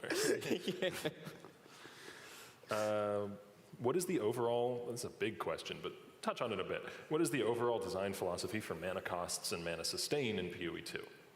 I mean, I guess it would be hard to quantify easily, but now that you have a mana pool, because you're not reserving all the mana, like, it means we can actually have some design here in terms of like some skills costing more and some costing less and that kind of stuff. So, you know, like, yeah, that's interesting. Now. Yeah. But yeah, like the... Cool. Obviously, like, you need to be able to build your character such that you can sustain yourself. Like, you know, you're going to need to get some mana regen and nodes and things like that. But also, you know, like I would hope that mana flasks are a thing. You know, you can actually use to do to make sustain a thing. You know, there's things like that will happen. But I mean, once again, it's sort of hard to quantify. It really comes down to sort of just playing and finding out what feels right. Nice. Rory, you have the answer to this one. How does charge generation work in PoE 2, and are there any differences with charges, power, frenzy, endurance? So charges no longer give inherent stat bonuses. They are there almost entirely as a thing to then spend on a very, very powerful effect. So the skills that were gaining charges, we started off with designing ones that were just every time you hit an enemy, gain a charge, but moved on to more of a design of when you see a situation open up where you can gain a charge, you should use the skill to gain a charge, to take advantage of the situation, and then you can unleash something incredibly devastating. The bonuses that skills that spend charges get are huge, and the support gems that cause the skill to consume charges will also give a huge damage bonus to that skill, at the cost of preventing that skill being able to gain charges anymore. So while a skill is being used that spends charges, it can't gain charges, so you always have to be spending an effort to gain them rather than just expecting to be at full charges and being able to spend them at will. It's a real build-defining. It feels like they're actually trying to do, well, like they're doing the thing that D4 is doing, but they're succeeding. Because you have more skills and you will have more options and you will have more, you'll just have more and better design and better everything. Probably. It's just a feeling. It feels like, they're trying to like slow down the game, make it so you need to rotate your skills. D4 just like, oh, we have a spender and gainer. Well, a skill that gives you the resource and then you spend the resource on another skill. They seem to do it a bit more. They've thought about it a bit more and implemented it better. You're focusing on the charge gainers and the charge spenders as part of your build. Right. But it's not something we would expect every character to be engaging with necessarily. It's just like some characters... Like D4 forces you. This game just makes it so you'll deal more damage if you use more skills. So you're incentivized to like do things to get more damage. D4 is like, you're doing this. We have decided this is how you should play our game. Because then it's slower. We have decided that. Skills about power charges, but he's got quite a lot of skills that aren't about power charges as well, if you just don't want to engage with that mechanic. It's no longer like a checkbox you have to get on every character. Get frenzy charges, get power charges. And a lot of the charge spenders as well are perfectly good skills if you never touch the charge mechanic as well. You can still use Falling Thunder for its AoE, and you can still use Flicker Strike to close in on enemies. In fact, Flicker Strike has no cooldown anymore, so if you somehow get crazy amounts of attack speed, then where there's a will, there's a way. And we have time for one more question here. So let's make it a good one, if I can find one here. We'll end on a party play one. Are items drops in PoE 2 instanced or shared with party members? I imagine it's the same method as PoE 1? Same as PoE 1. Yep. Though you should play free-for-all and steal things from each other. That was a quick one, so we actually do have time for one more. What system or item, this is a big one, were you most excited about being able to design into PoE 2 that you couldn't fit into PoE 1? Ooh, I've wanted to get Spirit in PoE 1 for years, and then when I pitched it for Jonathan for PoE 2, I was like, yes, this finally, it's Spirit's time. I mean, for me, it's just all about the melee combat improvements. I'm just like a huge fan of actually making sure the action combat feels good. So like, it's just all about those really fine details of just, yeah, like all the stuff around dodge cancel and like all of the, you know, just like making sure you never lose control of your character and like the cancel windows for like different skills. Just all those really fine details. That's really kind of what makes me happy. Just, yeah, I just want someone to be able to play our game like it just like, if someone just like random person walks up and they start playing, they're like, oh yeah, this is a great action game. And then all the depth is just like an additional thing that they learn about later that gets them really into the game and becomes more of a thing later. But it's like your first impression of just like, you know, this is a great action game. I just really want that to feel good. Yeah. All right. Well, I think that's all our time. Good answer. Unless we've got any more comments you'd like to add, anyone? I think for me, the most exciting thing was when we were able to add 6 more classes, because I've actually wanted a druidic archetype in the game for a while, and we finally got to do. Yeah, it's a lot, but it's very cool. Yeah, I think that's definitely the most exciting part for me. And mine is definitely just being able to engage with monsters and bosses on a more meaningful level, which is part of that feel, even if I end up dying to them during very critical keynote presentations. That is what makes it satisfying, and that is what makes it enjoyable. All right, well, thank you for joining me, gentlemen. All right. Thanks. And we're going to head off. Thank you very much. Thanks, everyone. Yeah. I wonder how many... I'm gonna pause. Kriparian? Oh, he's gonna play. Okay. I wonder how many years PoE has left.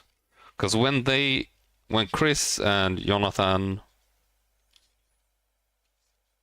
leaves, it will probably be a slow decline to like a worse and worse. Because I think they are like the person, they're like super good at finding people for the positions. It feels like they're like super good at like finding the best people for the job.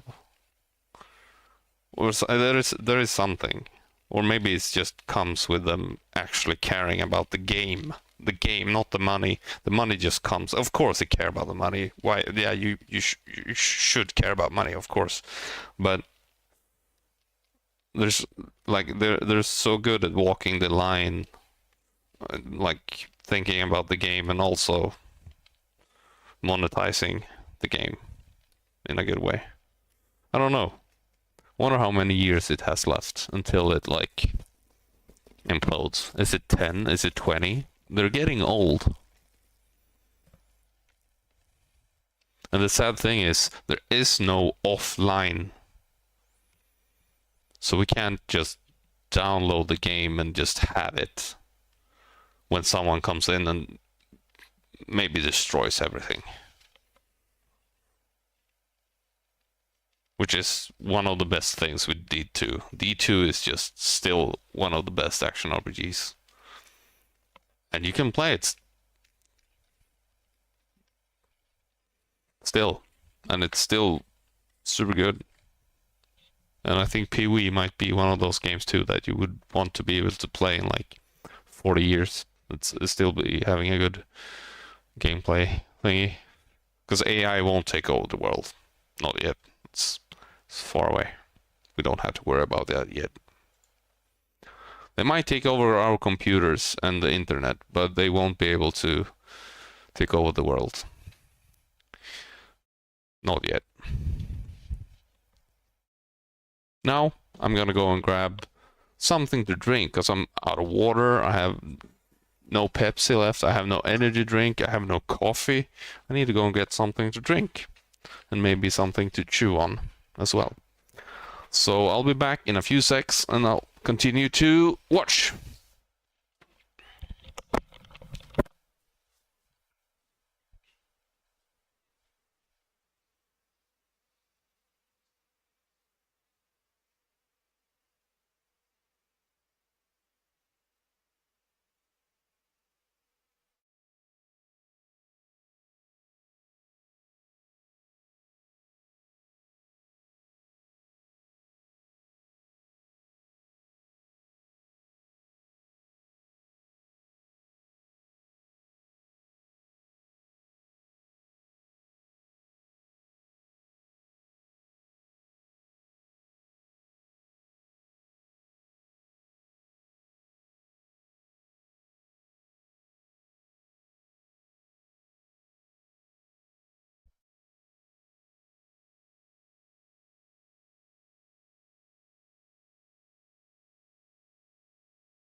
There we go, I'm back.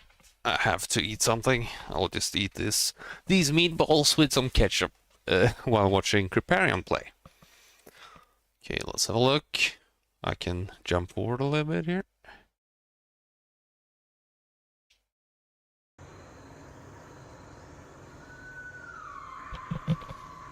That's interesting.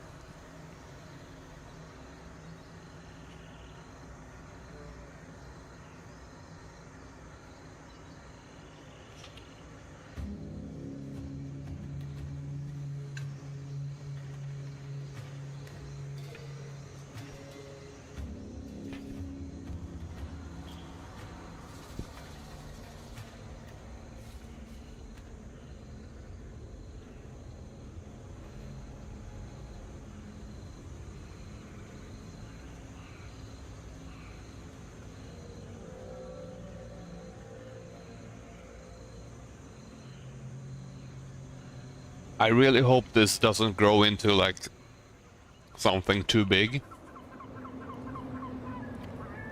That would be sad, because it would get destroyed by the time if it becomes too big. That almost looked like Rian from Hermitcraft.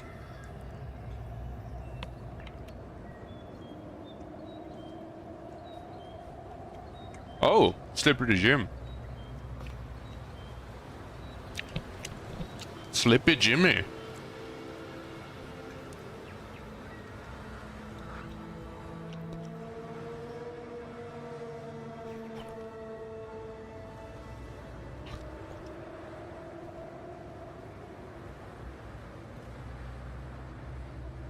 Well, I'm trying to see all the peeps.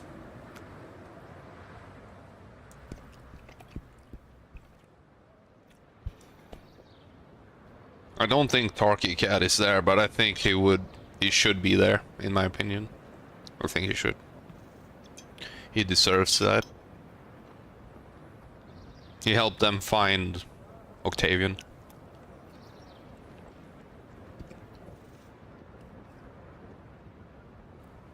And his, Bay class is kind of a big thing, but isn't anymore though. Which is a bit sad. I miss Tarky.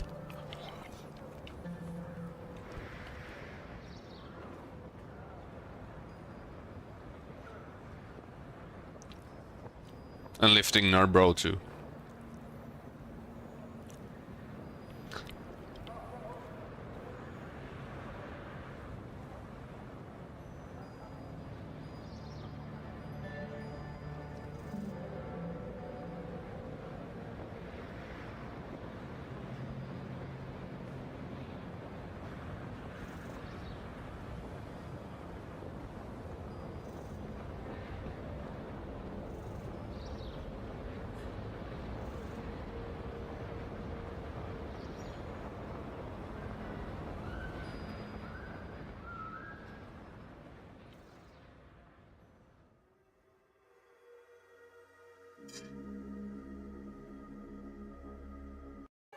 Not a lot of hand. Hey guys, how's it going? Kriparian here. It's going to be my play session here for Path of Exile 2. It is one that I have not a lot of hands-on experience with. I did play Path of Exile 2, the first thing that they had in the last Exilecon many years back, but that was still one. It was part of the Path of Exile 1 client, I guess we're calling it. So I haven't played this at all, even though it's the second day of Exilecon. I've been busy.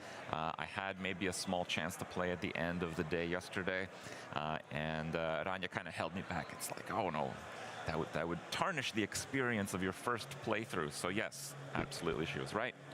And we are going to check it out here. I actually really wanted to try the Huntress, because the Huntress is kind of like the first intro that I saw to Path of Exile 2, so I was quite interested to get my hands and try it. So now I finally get to do that. And normally when I play, a lot of the keybinds are quite different than the ones that I'm sure are default here. Inventory, yeah. So this might be a little bit of little bit of a different experience. The seed has certainly passed. Okay. Sure. Okay. Let's see how this works. Walking around.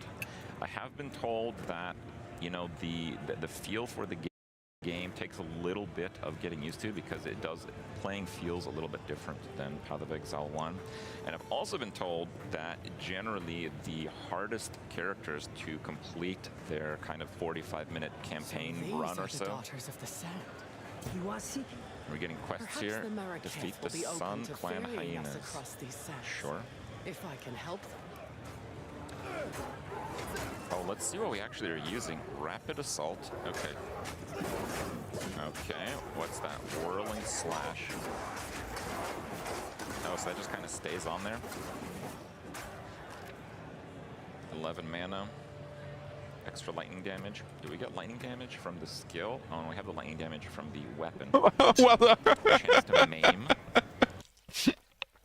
What level is he? 2? 1 to 10 lightning damage. Thank you, that's the best weapon I could ever have. What the fuck? Please, give me some damage mods on the weapon for fuck's sake. But for non-spell hits, for melee, I guess that would be it. Whirling Slash, perform a circular slash. Okay. It seems to last a couple seconds. Leaving the area unleashes a swirling storm. Oh, I see. So it's like an area hit, and then if I leave it, blows up. Got it. Boom. Okay. Let's see how much damage that does roughly. Okay, that's not bad. Yeah, Path of Exile 2, the only hands-on experience that we get is kind of this demo, and this demo is tuned to be very difficult. So I can dodge out of it, which is pretty nice. I can spam that, right? So do that dodge. I mean, I guess it takes some time because the dodge roll does take a little bit to work. The jab does seem pretty powerful. Okay, one skill at a time. Puncture. Hits stun enemies as though dealing 50% more damage. Looks like it has a good damage multiplier because that lightning damage is getting doubles by about 200%. Where are my gems, actually? Okay, so S is gems. Okay, why don't we actually check out the skills this way? So Rapid Assault is actually not all that rapid in terms of attack speed modifier, but I guess it does a lot of hits.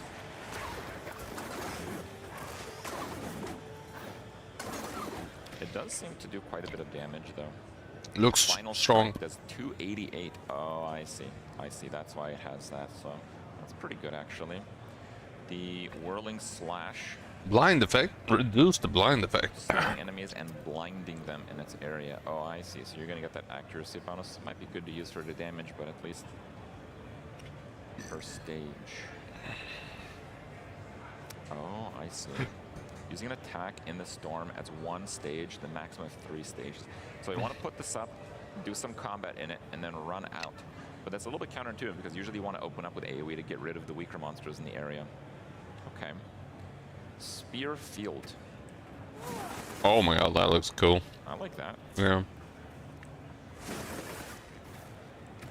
Okay, what did that do? Stab the Maim. ground, causing multiple spears to burst dot out of the ground. Okay. Spears remain for the duration or explode when enemies touch them. Requires a spear. Oh, spelling. Nice. Increase effective maim. Now in PoE 1, maim increases physical damage dealt to the target. Mm-hmm. I'm hoping that's still the same. Maybe you could hold Alt or something. Grants a buff. Oh, so we should probably get that going. Oh, that's all my spirit. Okay.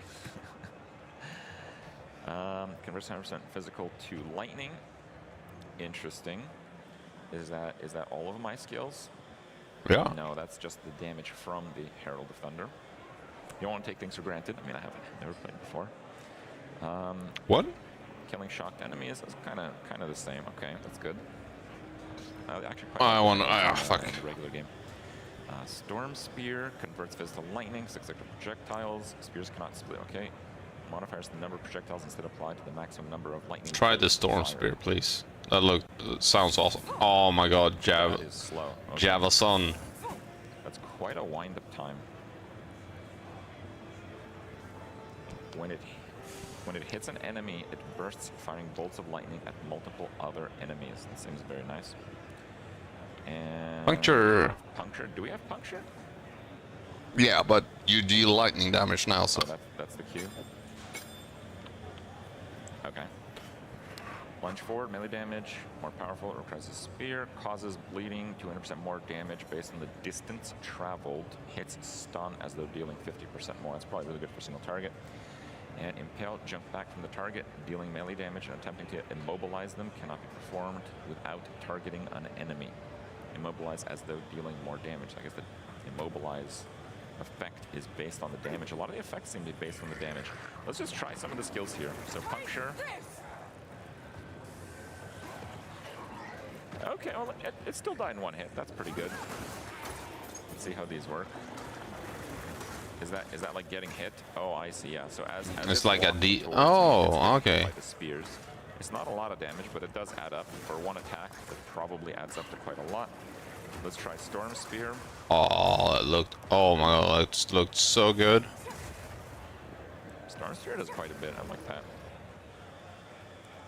Okay.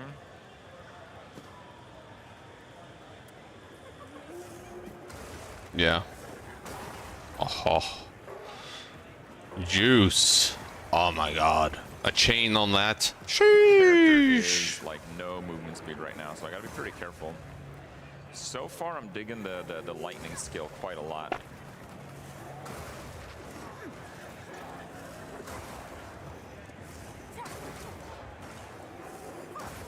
Yeah, Javelson is fun. Just keep using that for now. Once we get to harder targets, I'll probably try to mix it up a little bit. But normally these playthroughs are about 45 minutes. You can play above 45 minutes. It like logs you up, you can log back in if you really want to play some more. But my goal is to try to finish the playthrough with the Huntress and then move on and play the Warrior, which is the Act 4 one, which I have been told is the hardest one. Generally, the difficulty seems to be with the overall amount of time it takes to cast skills, and the Warrior is unfortunately very slow at that, and of course, that's just for the demo. Man, I really like this lightning skill. It just feels really satisfying to use. You have to aim it, but you don't have to try that hard to aim it. The clear is very good, and you have like this kind of cone effect on it, so you know, funneling the monsters toward a certain area seems to pay out. What is this stone thing? Okay, let's just try some of the other skills. I think I had a Herald of Thunder proc on that one. Oh yes, mana. We use that now. All right. Yeah, see that like field thing doesn't really seem to do very well against these. It is a wider range on it, so it's probably a bit better if there's really just a ton of monsters around. Oh, that's really nice, actually.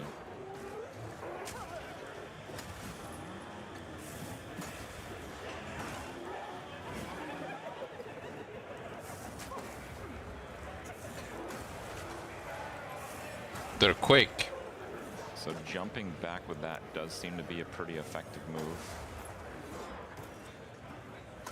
Oh, I see, but it's still a pretty melee-oriented attack. Oh, and my hits don't go up there. Interesting.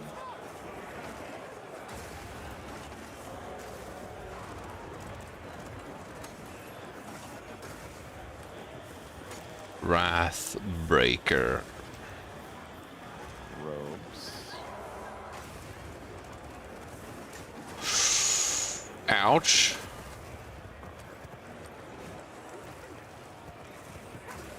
The dodge roll is quite slow, but I believe the dodge roll is based on your overall movement speed.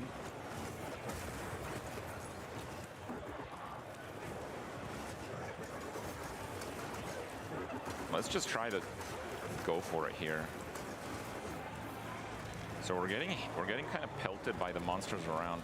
I probably should be a little bit further from them. I'm hoping maybe I can outrange them.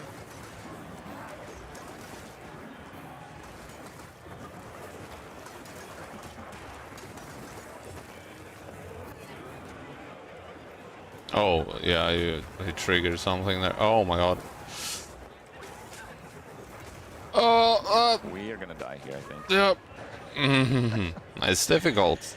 That's Yeah, interesting. I'm not really sure how to react when I am getting like surrounded like that. Okay, okay. We got a humbling experience there. No, that is not even close to being better. Okay, all my gear sucks actually. Okay, so we want to not get surrounded, and probably if we do get surrounded, we want to kind of be. Let me see if I can actually hit these. No, it doesn't look like I can.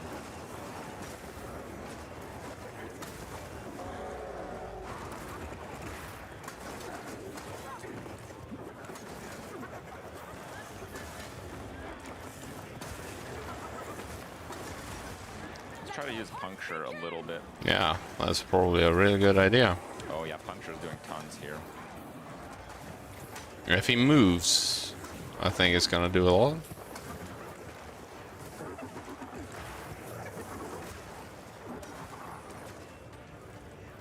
Oh, we can immobilize the bosses, that's right. Okay.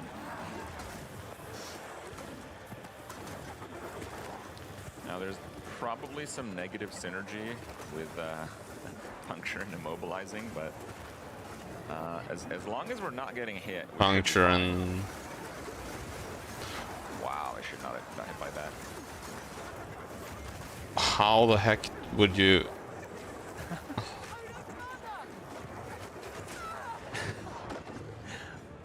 Not too sure what I'm supposed to use when I'm surrounded like that. Maybe I should be preemptively using the Whirling Slash. Impale, maybe? Yeah, I tried using the Impale, but you kind of get stunned when there's so many targets. I tried using the Storm Spear, but you kind of get stunned when there's so many targets. I guess I can do kind of a preemptive Spear Field, and I can do a little bit of a preemptive Whirling Slash. So why don't I try to focus on that? Actually, why don't we see if it works on these? I mean, it does seem to be quite effective, actually. Yeah. It probably Interesting. Very interesting. Be used that way. So, okay. We got an actual plan now.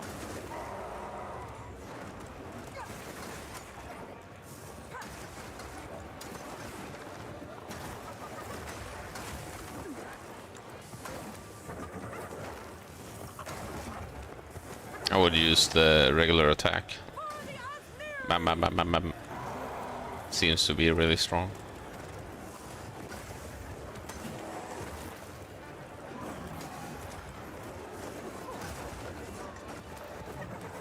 Okay. Now I think that's going to happen soon.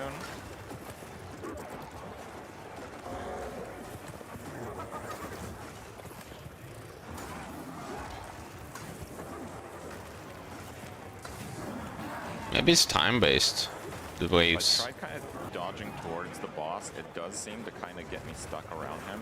Use the... Oh man, why am I getting stuck there? Okay, okay. Oh my god. Oh my god, there's so many. Holy shit. Nope.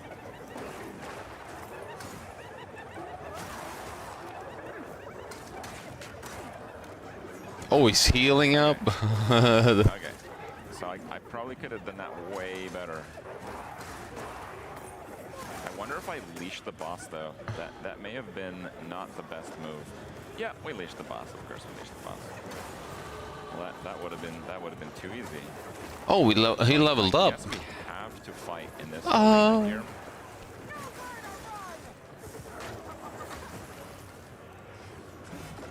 Getting stunned while doing your like rollback does seem to be quite a problem.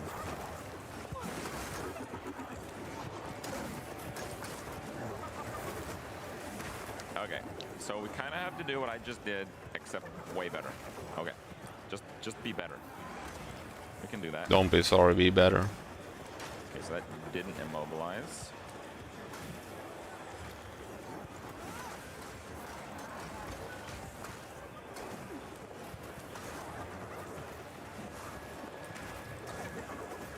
Seems to be very active, but you know, maybe it's because how bad the characters are.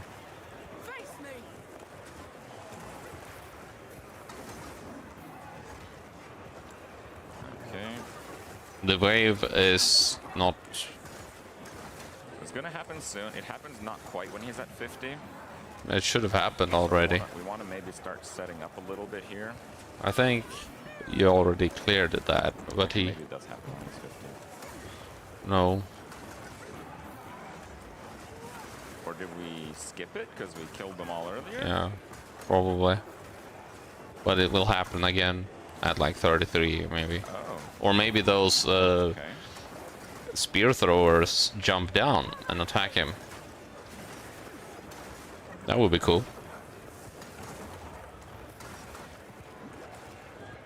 I guess this is the easy version. I'll take it. Ouch. Spear to the head.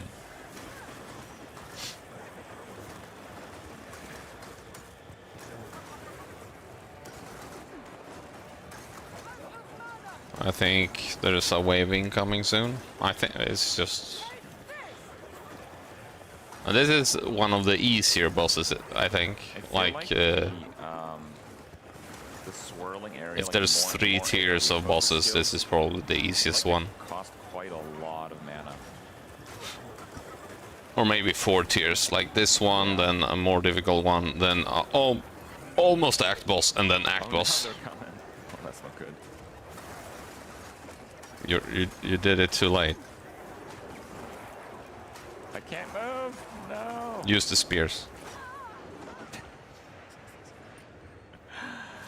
Okay. Okay. Oh, I see. I should be doing that maybe in front of me. Yeah. And running through it. Oh, yeah. I was kind of doing that wrong. Or put them out before they... The boss cut, though. Some boots, sure. Yeah. Okay. Okay. What's next? Oh, we have to speak to someone in town?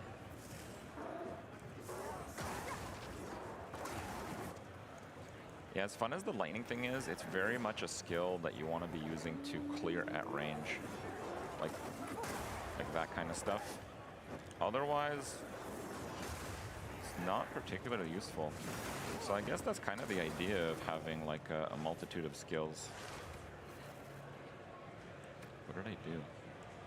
I'm not ready yet. Oh, that's that. Okay, I see. Okay, sure. Let's see what the quest brings. That loading time though, holy moly. Board the caravan? Where's that? Where's the caravan? I don't know where the caravan is. Come on, Crip. I know where it is. You talk to someone and it opened the door. You should go into the door. It's probably just in a different part of the map. No. Actually, I should probably go through the Please, map. someone tell him. Please. See if these are upgrades, right? Like, yeah, those can't be very... Oh, yes. What? 1% more lightning resist? OP, dude. Might make some difference. Let's see if we can put our gold to use, actually. Oh, that's the caravan. Okay, good. I'll figure that out by accident. We have vendors here? I don't see vendors here. Vendors? No vendors? No vendors. Okay, well, I guess let's continue on. I kind of want to see if I could use my gold for any form of purpose right now, but it looks like that's not going to be the case. Further. A village. Oh, I see. Who goes there? Okay, what can we buy? So we're using hunting spears. Okay. 814. Upgrade, gold. maybe. It's a little bit less damage. Doesn't have the main. Yeah, that's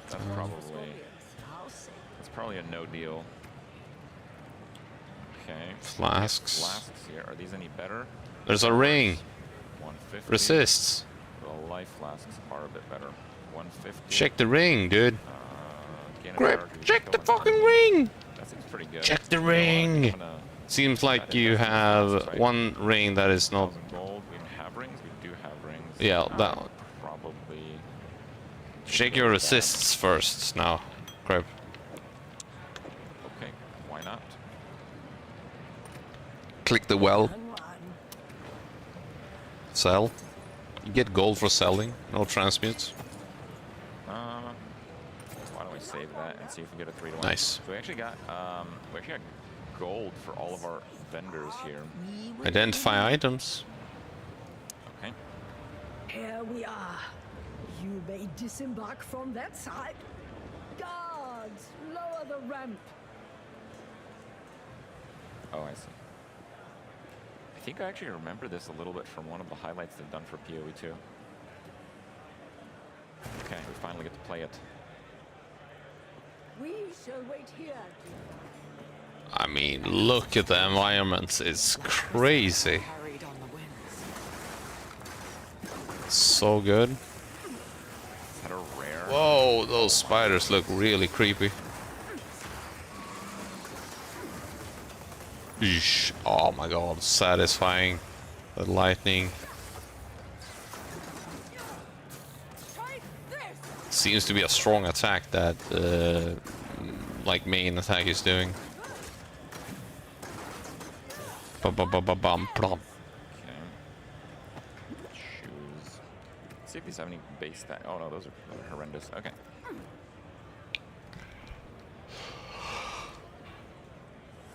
Eesh.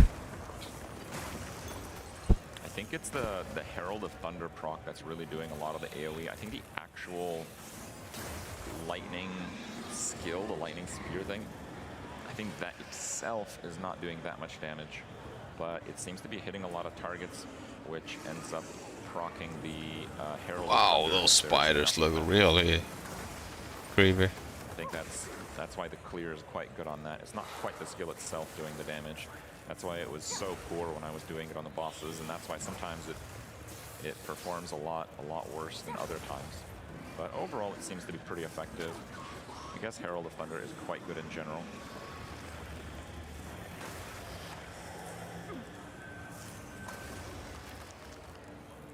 Yeah, it doesn't. It procs on shock probably. Okay. Maybe they've changed how it works. Who knows? I wonder if I get I leveled to 18 earlier, but I don't know if I actually get any power from that. I believe the demo has a pretty locked-in skill tree Yep. and Boring. character configuration.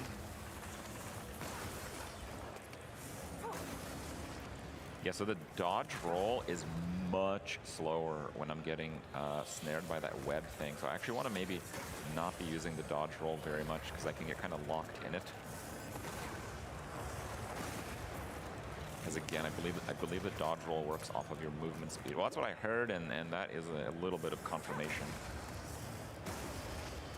It's really funny. But yeah, you're invulnerable longer, apparently, if you dodge roll. Because you're invulnerable to some attacks while you're dodging, apparently. So longer. Oh! Identify. Okay. Yes. Yes. No. All right. Actually, Energy Shield might be pretty good because we have basically no recovery right now. Yeah, it was life recovery on the helmet too, but I mean, resist. Was there any resist on the helmet? I believe I can even use it. Only 27 in. Yeah, can't. Is that Can't like a use. checkpoint? I think the blue thing is a checkpoint. Oh, that's the boss. Of course. Boss, maybe. 11% the shock. fire thing does damage. Right, of course it does. Oh. Oh, he keeps doing that. Right. Okay. Okay. You know what? It might take a couple of attempts here. Oh, I remember this from the last presentation. So he can't hit those anymore. Okay, that's the blow up. So he can Throw. still do damage. God damn it. He's gonna do the ceiling thing this time, right? And it can still hit you there. Okay, good. But now we have a bigger light area, and we will out. Okay, so this is the big AOE. Okay. Throw a A spear. little bit, but then the next one is gonna do like a melee hit or something, right? No. Oh, okay, it's the punch that was doing the damage. Okay.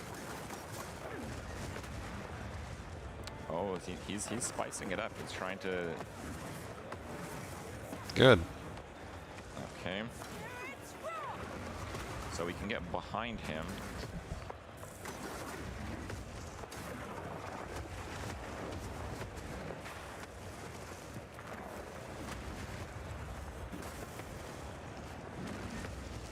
Use the in the ground spear thingy as well. He's big. He probably gets hit by a lot of them, making you do more. Oh, stun. Okay, let's go.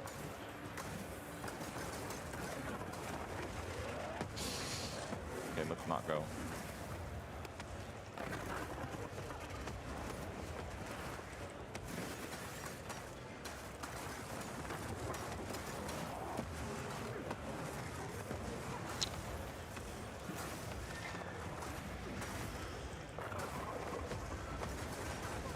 Oh my gosh. Wow, that attack is doing so much damage.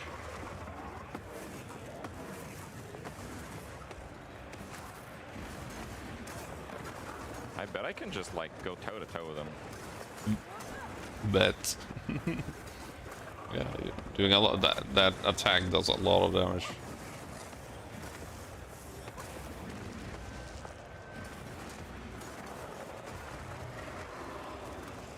How much gold do we get? Oh, what? Alright, we're gonna need some more movement speed on this character. Nice. I saw that coming. I was running, but wait. Where's my loot? Oh my god, loot disappeared because of that? That's shit. Leveled up again? Alright, we're gonna be an auto attack Andy here, guys. Well, it's not auto attack, it's the rapid assault. It doesn't use any mana, apparently. Does it look like it? That web graphic is kind of nice. There we go, 10 fire resist, why not? I do like that mechanic. They did mention that most of the bosses you encounter will be dropping permanent character buffs. It seemed like you could just run past that character, that boss, but then you wouldn't get the 10 extra fire res. You balance around that. It's pretty good. So you don't need to, but you need to. That's the evasive one. So you actually want to maybe blind that, but let's just rapid assault anyway. That was the hasted. Oh.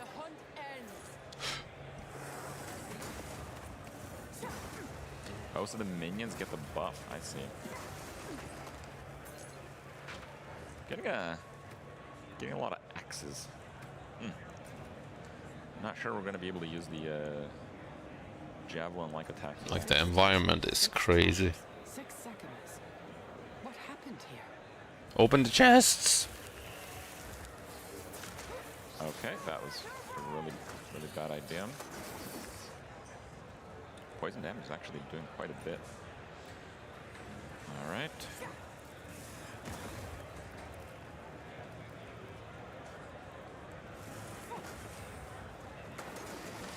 Oh, wow. I had a 43 shock on that thing. Wow, okay. Maybe the damage is not too bad. Maybe I should be interleaving a few lightning hits, but the lightning attack is pretty slow. That is something to consider. These bodies are fresh. Time for the real hunt to begin. All right.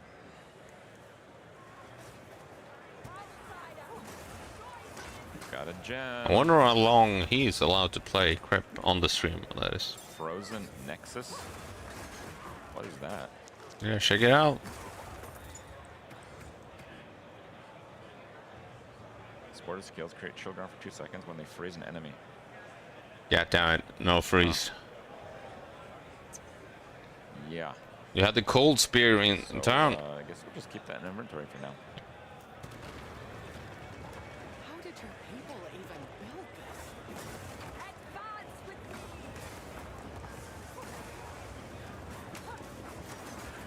this? Use the spears in the ground thing, whatever it was called. A portal scroll? Sheesh. Okay.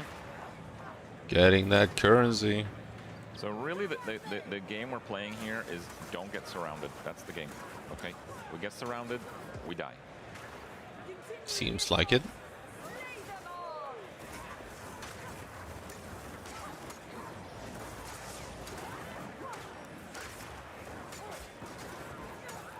Oh, look at that movement in the background there. God damn it. There was something pulling something in the background. Below. Let's charge this up and see. Use the spears in the ground now. It's perfect. It's perfect situation.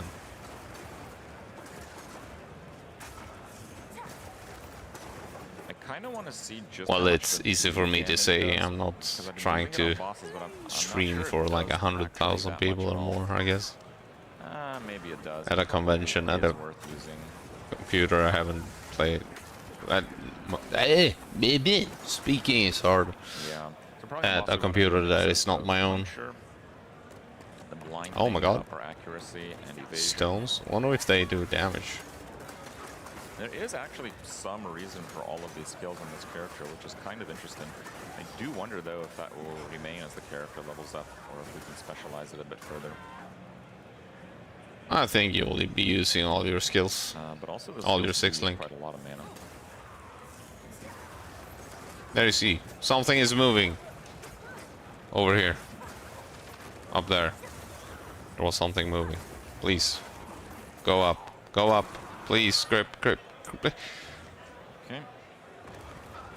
I want to see what's down there. Second gate. Fight our way through it. Let's see if I'm a little bit better now with like getting surrounded. We do want to practice our weaknesses. There's going to be a good chance that we're going to run up against those situations a little bit more.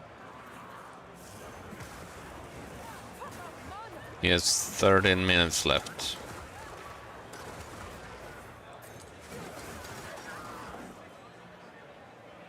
Okay.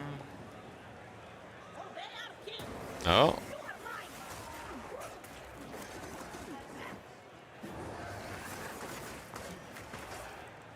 That auto attack is doing a lot of damage. Sidestep seems to be very effective. The boss has like quite a long animation lock.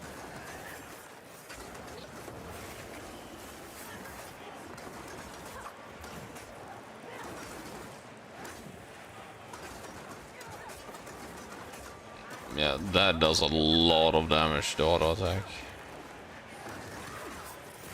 Ow, ow. Whoa. She has the spear thing too. We don't want to be running away from this boss too much, I guess. It's cool. Like blood spills.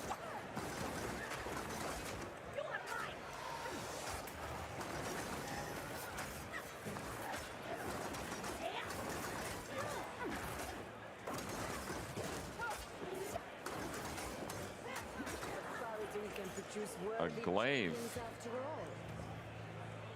Oh, what? Can't use its strength. Glaive is a two-handed axe. Yes. And it's an axe. That's sad. Second gate. Where's that at? Probably this way, I'm guessing. Because these are champions. Extra life as well on top of that. Oh my. Do a lot of damage. Oh, that's a greater mana flask. That's strong. Probably. Okay, winged spear. This is a spear, right? Okay, yeah, that's a spear. And you have a transmute. So it's more damage and higher attack speed. I'm pretty happy with that. You have a transmute. All right, let's go. Oh my god! Whoosh! Okay. Oh my god. Sure. Okay. So Yeah. it won't be shocking as much. Yeah, but that damage, dude. But we were getting 43 shocks, so the rare occasions of shocks were working out pretty well. It must be a lot more damage, right?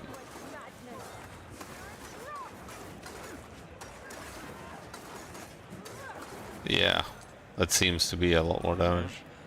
They should have looked at the skill screen on the damage. The difference in attack speed is very, very noticeable. Oh yeah, and the attack speed is... Oh my god. Look at that. Yeah. Oh. Okay, I can't wait. Because like you can dodge, you can animation cancel, so it's not that. It's that. Can't wait to play. With higher attack And also, going to end up I'm finishing super more excited to start playing PoE again. Like I've been out of the loop of PoE for too long. Like I've played like 1 or 2 weeks just the league, Oh wait, this can I let league, you drop things? and making content for that. Making just bad builds is fun. I want to make a blender build. Just go full on attack speed. Cleave. Dual wield. Old school blender build. Elemental. Maybe go Templar to be stupid. Raider's probably better. Pretty similar to some of the enemies I'm fighting, so I'm whiffing a little bit here, but man, it does seem to be pretty plentiful right now. Chain. Oh, yeah? Okay, what's that do? What's damage with hits? Oh. I don't believe the lightning thing. Right, it can't chain. Okay. We'll ignore that one too then. I do want to kind of have some support gems here. I wonder if I can find some. Actually, maybe they were on a vendor. I'm so used to playing Ruthless, where it's you know the gems are entirely drop based, and it might not necessarily be the case here. Apparently, it's drop only. So everything leveled. Oh, it's ready to level up. Okay. How do we level? Okay. Got it. Okay, cool. So there is some power gain from just killing a bunch of things. Not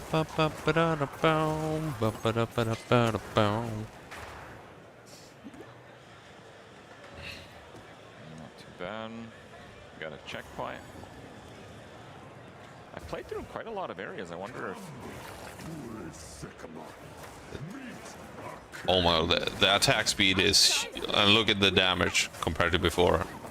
They've done everyone super dirty with the gear. It's not gonna be as slow as it looks. Which is good too, because it was maybe a little bit too slow.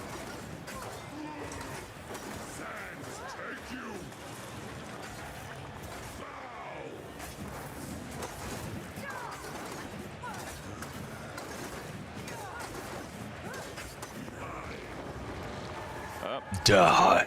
Something's happening. Die. Oh, we have to kill the idols. Okay, I got it. Some more.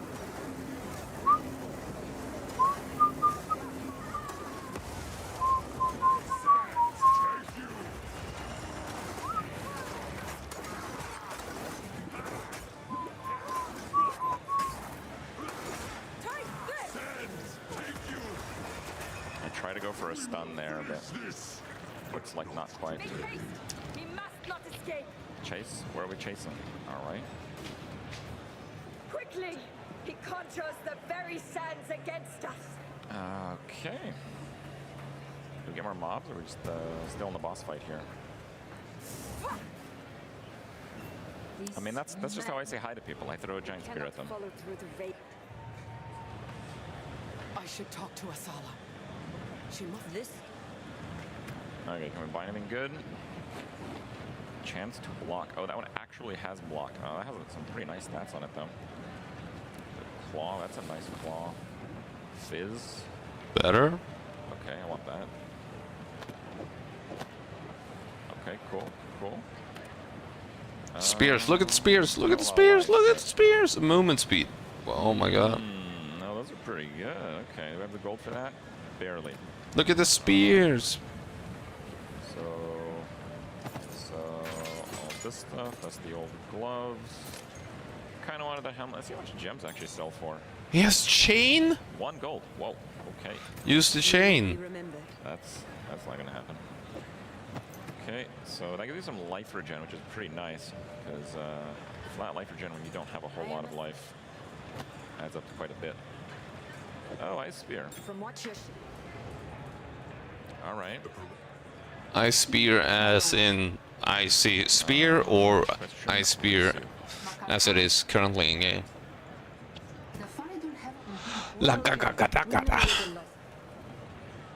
Okay, let's see if ice spear is gonna fit well here.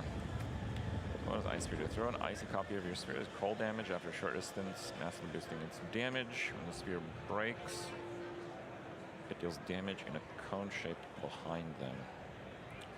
Well, all right. That sounds like we're going to make use out of the support gems that we have.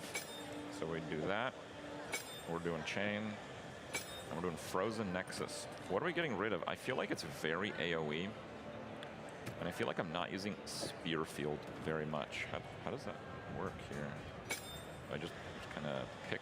Oh, I see. Yes, it's the same system. Okay, good. You can have Spear Field on middle mouse, but honestly, I don't think I'll be using it that much. Welcome. What? We know where the lost city is. Are we not going to Keth? Or am I just constantly going to Keth? Yes. There's save my people. No, it's not Badlands. Okay. Though events demand you.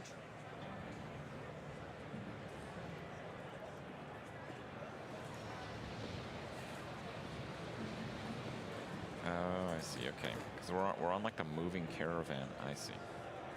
All right. Super cool. Noble creatures. Let's see how this looks. That is a very slow cast. Winter's fight! They just get meteored?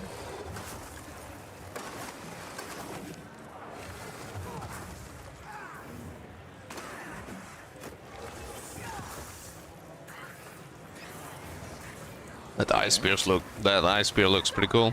Let's just pull up a whole bunch of monsters and see just how bad of an idea it is.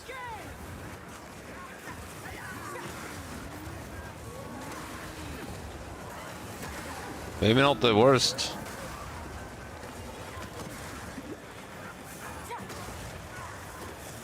Range is always strong. The very bones back to life. Let's hope they don't try this on something bigger. Doesn't seem like that bad an idea, actually.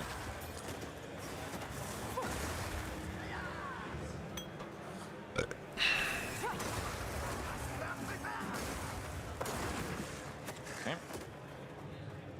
You can't see the links on the skill there. Down in the, yeah. We do have some champs here. A rare! Oh my god. A spear.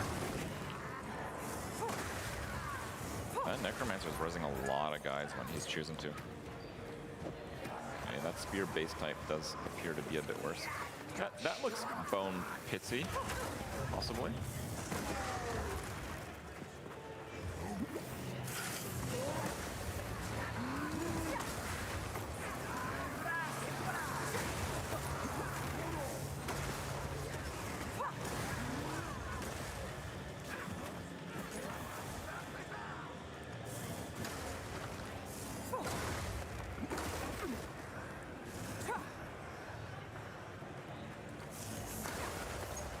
It does seem to be like That's over soon. Here. I'm not really sure which direction I should be heading, but we're going with up and we're sticking to it. Hey, look at that. All right. The light here is unnatural. This place is Mastodon tusks is what we're searching for. That's. Oh, there they are. Lost type?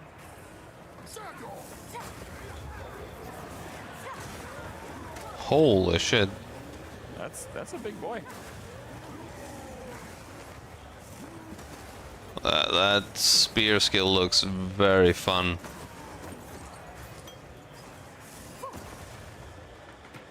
Like, I love Javason in D2, my favorite.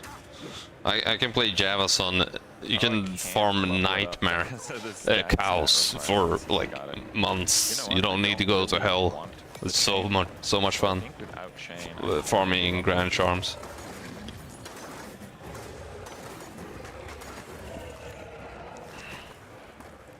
Let's just pick that up. Nope. All right, that's fine.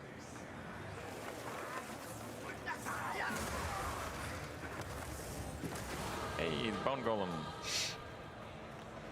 Effigy. All right.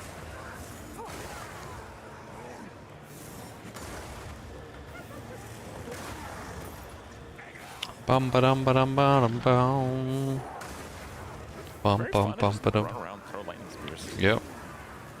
Okay, time's up. So are we on the 45 marker? Okay.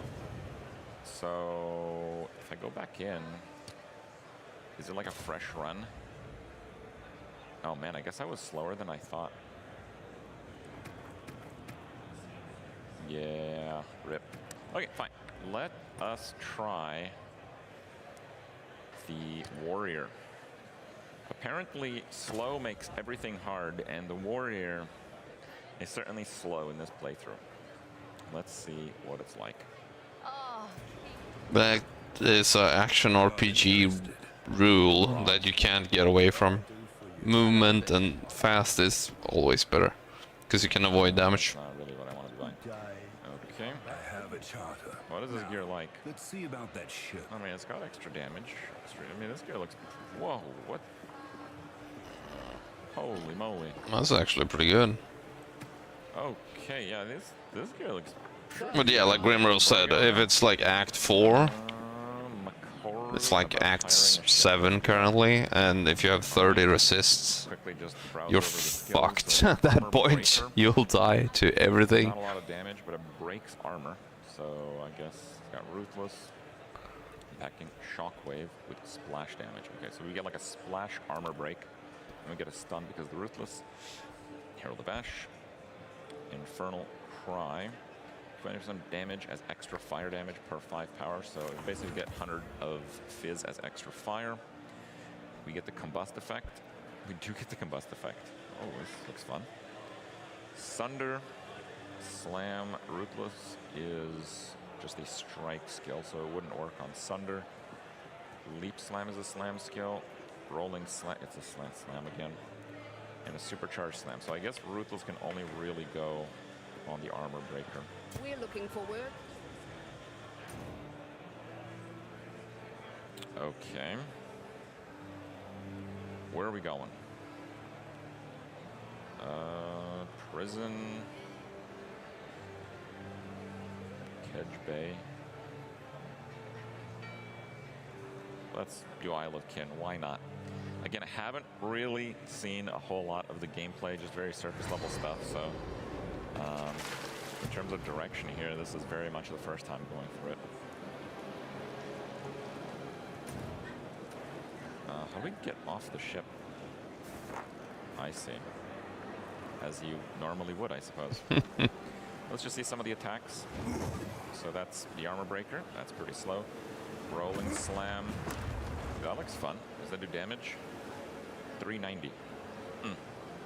Okay. Supercharged Slam. Actually, let's get our Herald of Ash going. A little bit more damage. Loop Slam, Infernal Cry is on W. I'm going to change that up, I think. Let's put Leap Slam there. Let's do Infernal Cry there. Supercharged Slam. Oof. Like, the satisfaction from all the hits and stuff is crazy.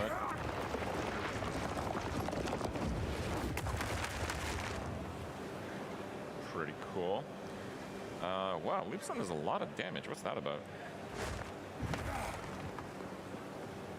Oh, the attack time is really high. The attack time is 2 seconds on that one. 1 second, 0.9 seconds. Okay, Infernal Cry, and then we have Sunder.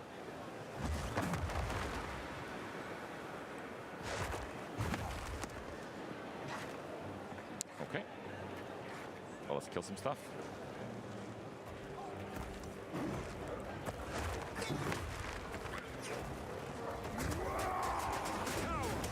Sound design and music, whoa.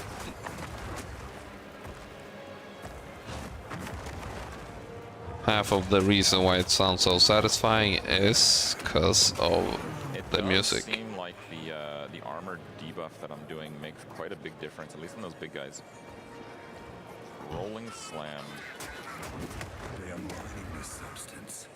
For what purpose?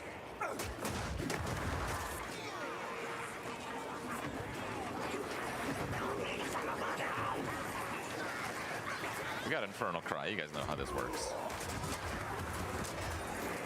Yeah, easy. How is this hard? Okay. If you ignore the bosses anyway.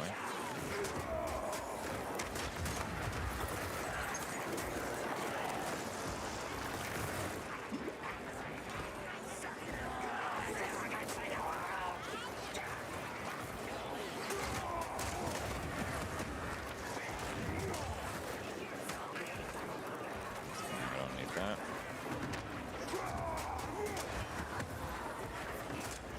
Normally I don't play with screen shake, but playing with screen shake when I'm kind of focusing on like the abilities and how they feel, it does feel pretty good.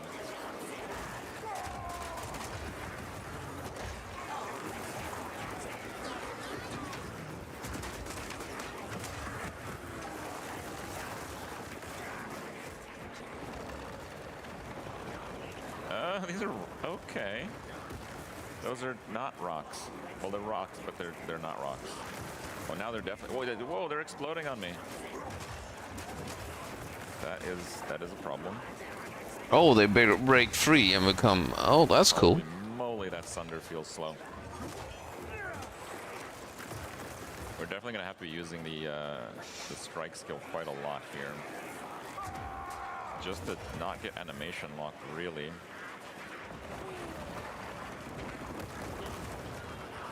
I'm gonna try a leap slam and see if it's a good idea. That's a good idea. Okay.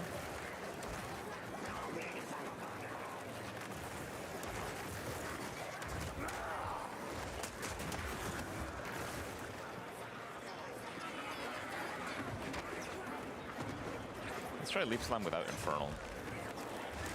We get the stun. Wow. Okay, we're just gonna leap slam spam here, I think.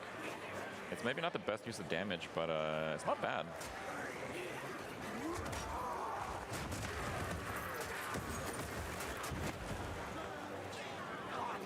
Look, someone that's good at games, playing the game.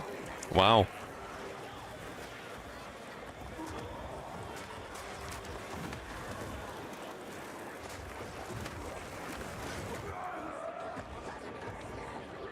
What? I think there's maybe like an on-death effect on those or something. Oh, bro, that's... We're back on the boat? On the boat? Oh, man. Okay. All right. On the boat it is. Let's see just the slam. Yeah, just the slam is not a lot of damage.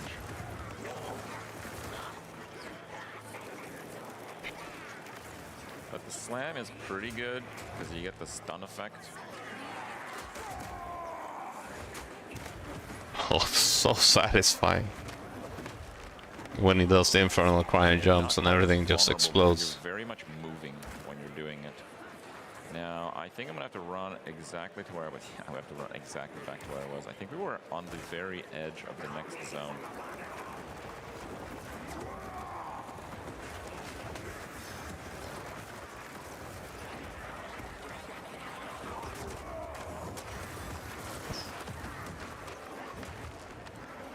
Nope. Well, depends on what he means, I guess. Jump. Oh, we're on cooldown for the Infernal Cry here. Ah, okay.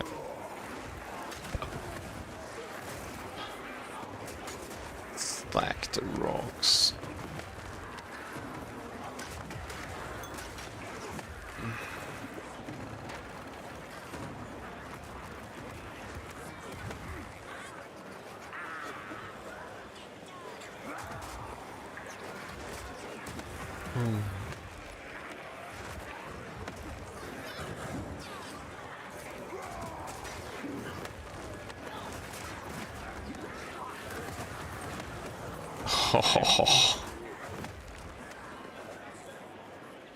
Jumping's fun, guys. Good cardio.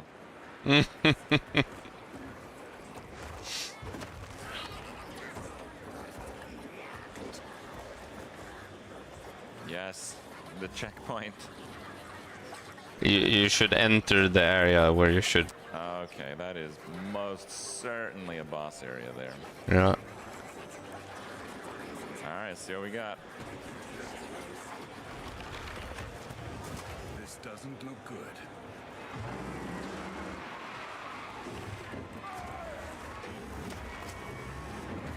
I don't think you can use the same tactics here.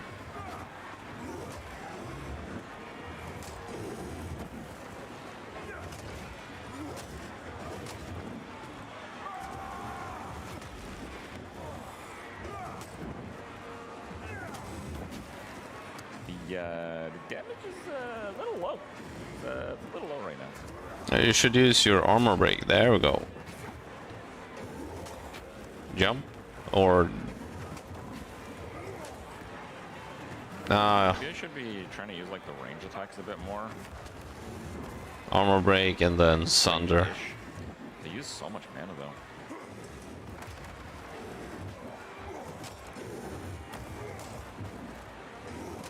I like the movement when you attack, and he's a bit. Oh, he missed it. Just missed the damage boost from the Sunder. Or the stun from the leap. Try to slam a little bit here.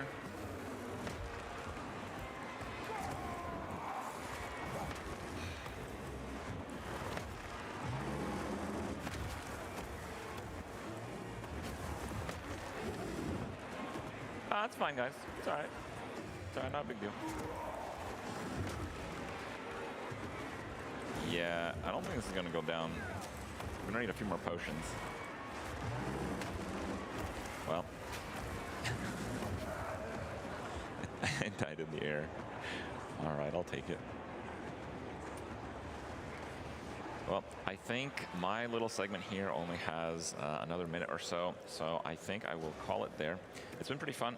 I have to say, if you guys are at Exilecon, give it a try. Maybe you'll have a little better luck with Warrior than I did, but I certainly had a lot of fun with the Huntress. Speed is the name of the game in the demo, but for the game it will be a while longer. I think in terms of the show, there is, I think it's an audio presentation. Yes, it's a developer talk with sound design and music of Path of Exile 2, and that's with Kane and Camille, and that's coming up pretty soon. But yeah, there's going to be a lot more presentations throughout the day. There's going to be a lot more developer talks. So today's show is largely going to be that with a few gameplay mixed in. But for you ARPG buffs, this is going to be your day. So pay attention, and hope you guys enjoy the rest of the day.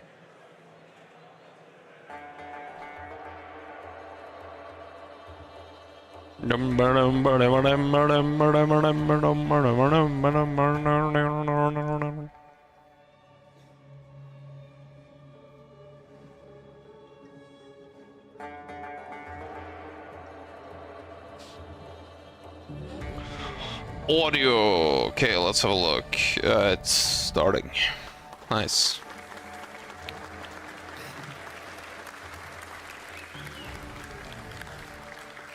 Hello, everyone. Welcome to the Sound and Music Talk. My name's Kane, and I lead the audio team at Grinding Gear Games. I'm Kamil Ormanianowski. I'm composer. Yep. And we'll talk about music today. Yeah, so we're going to split the talk in half. I'll start by giving you a bit of a rundown on He some of makes cool all stuff the we're doing with epic Sound and Path of Exile 2. trailer music. So yeah, we'll get underway with that. So what better place to start than the sound of combat?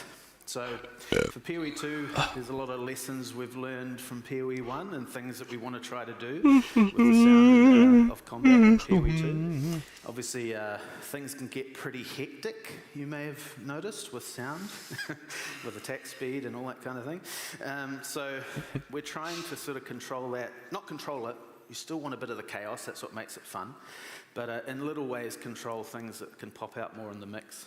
And also making the sound in general more of a player-centric sound design. So you're always hearing what you're doing and the skills you're doing.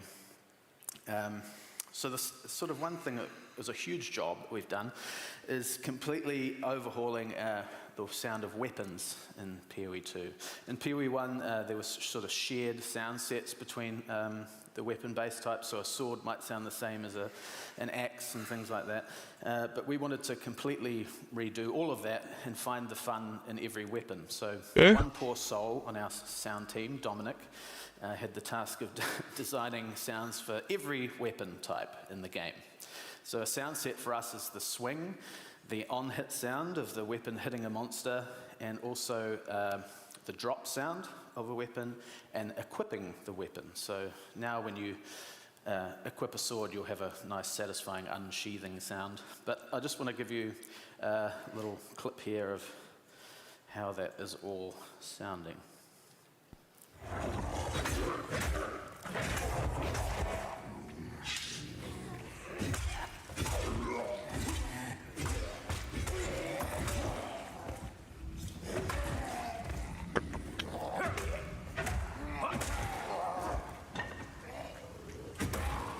Yeah, that sounds really nice.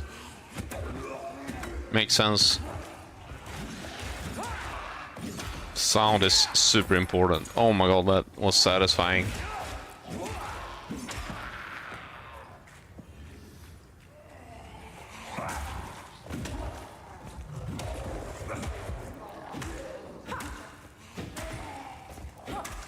That needs a bit of work. Oh, wooden spear, okay. Oh, that was nice, okay. Okay. I thought it was a metal spear, the first one. So also, elemental on hits completely redone. There's Dominic on his first day, young whippersnapper. And here he is when he first started the combat rework, and oh my goodness, only 1 year later. It's a rough time, but he did very well. Oh, and then he also still had to mix them all. So it was, we thank him for that. It was very good. This is just a clip of how the weapons are working in inventory and drops. Oh, so there's like a satisfying sort of sound wow. equip, which I think is, you know, pretty cool. Oh my god, that sounds so good. Metal versions of base types sound different than wooden, so just little details. Yeah, that makes a huge difference. Have their own identity.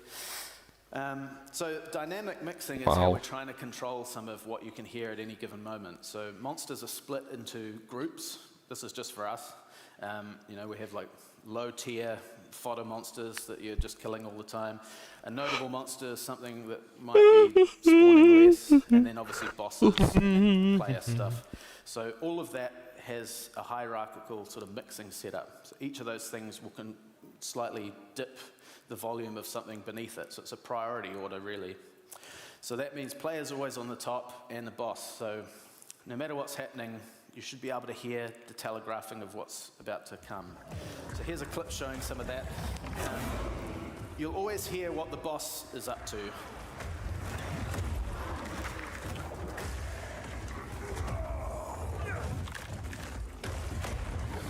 Yeah, he's prioritized in the mix. That's nice.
So yeah, just when the boss is using a skill or anything, even though there's a lot of monsters on screen, you're always going to hear that.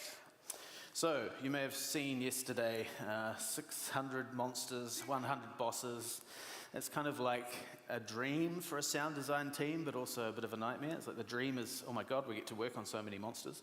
And the nightmare is, oh my god, we have to deliver so many monsters. And but Chris and Jonathan are really cool, and they support, you know, us in the endeavor to make every monster unique with its sound set and give you a sort of fresh experience as you progress through the game. So we have a studio at the office now where we've recorded hundreds of hours of monsters, and everyone on the sound team is a qualified monster now, you might say.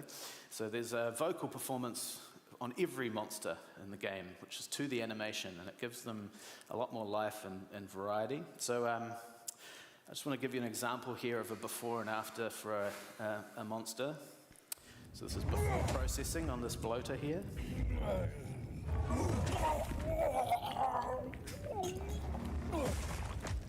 And then after some basic processing.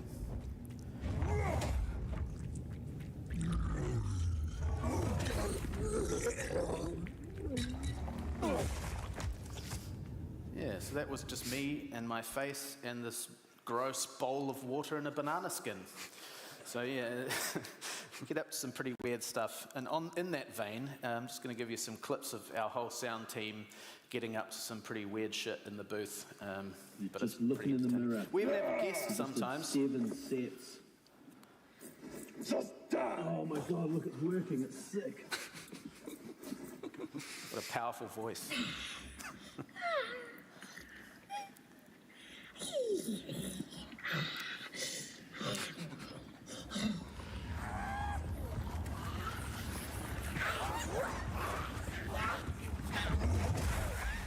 That's so much fun.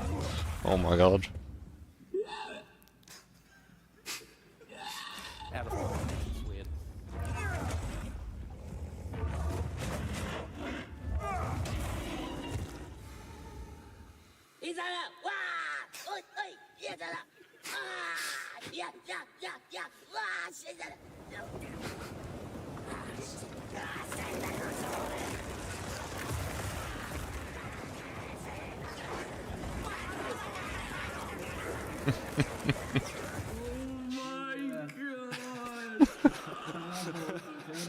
How do we get the sound? Look at his mouth. Apparently.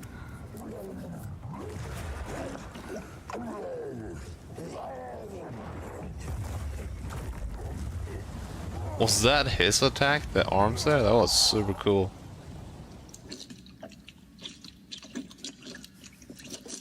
That sounds like something. Yeah.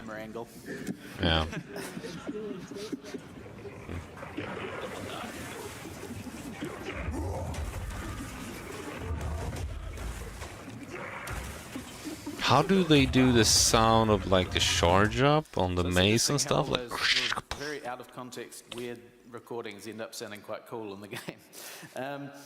And the next clip's really just to show off, because it'll be cool on the sound system to hear some of the sound design we've done on the bosses that are in the current demo. So.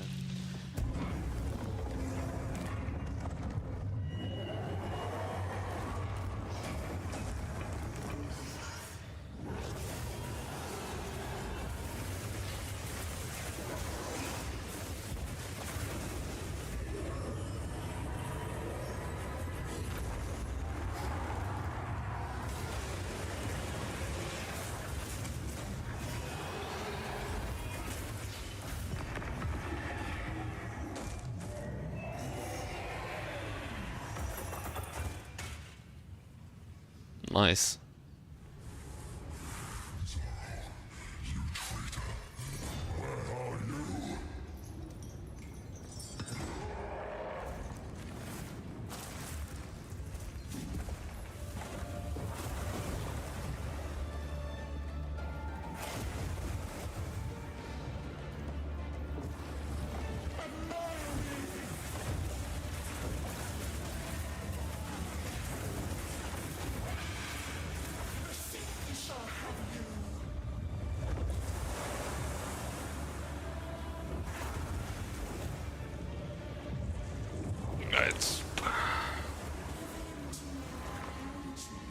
It's the last thing you'll see. I think it's Last Epoch that's closest to PoE. And Torchlight Infinite is just like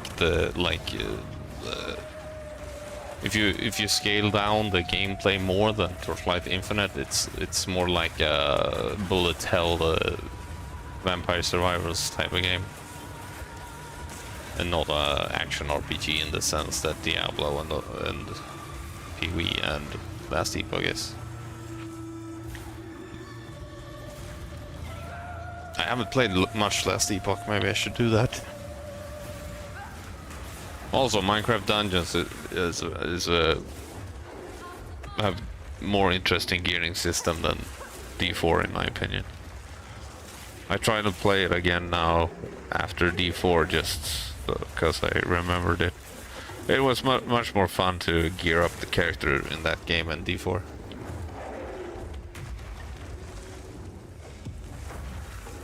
Which is kind of stupid. It's much more interesting ways of building the character in that game. Yeah, so it's pretty full on, but cool. Also a bit of, oh, thank you. Also a bit of Druid in there. It's like a... yes, and so monsters it's another level. Dialogue, you know, they're talking a little bit. Something we did with Heist, I'm sure you would have noticed, that was quite a talky league, to say the least.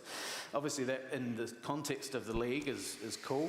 We don't want that much talking through the entire campaign and the whole game, so obviously it's scattered and there's cooldowns upon cooldowns and play chants and all that kind of thing.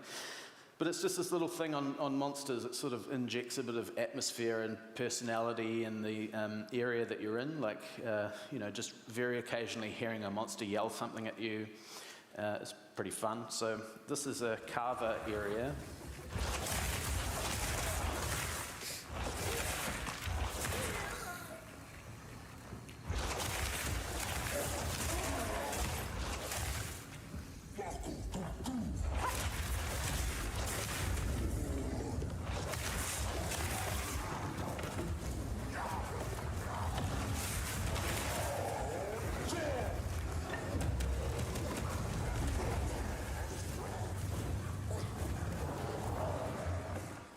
So yeah, just little bits now and then. It's almost almost indistinguishable from just regular combat efforts, but just helps make it feel like a unique sort of experience.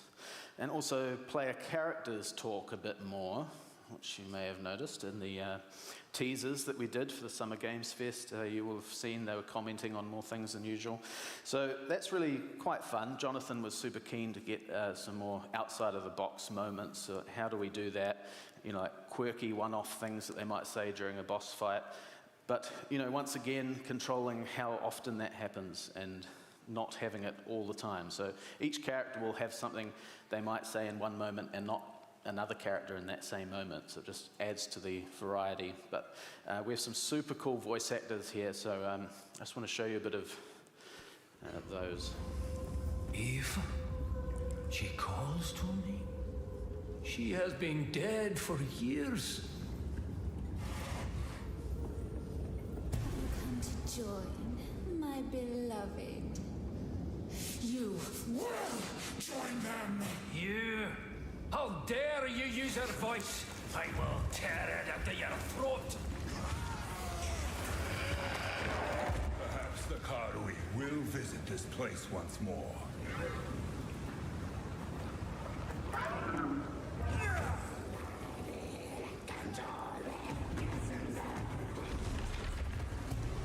This doesn't look good.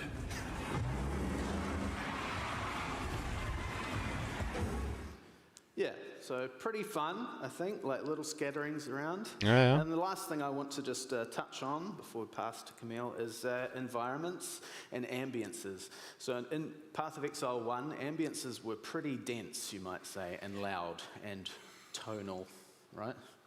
Yeah, they kind of got in the way of music quite often. That's really Camille's job, to worry about tonality. So for us this time, it's about finding more cinematic sort of ways of making a place feel real. There's still going to be some tonal elements where it's like necessary, but it's more working with Camille than against him to make that work. So I'm just going to show you some of the really lush and beautiful sounding areas we have.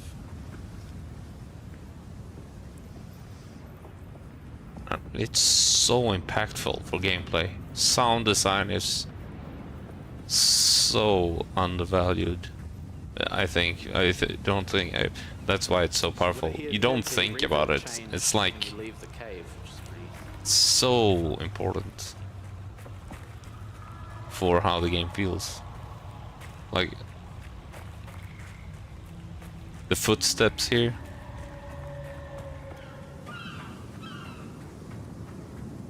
Yeah, the footsteps are amazing.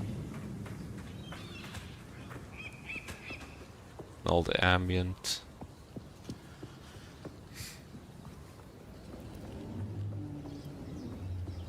It's so good. It's so important for game feel. Birds. It is? Tui, so you can hear them. Okay, I have no idea what birds those are.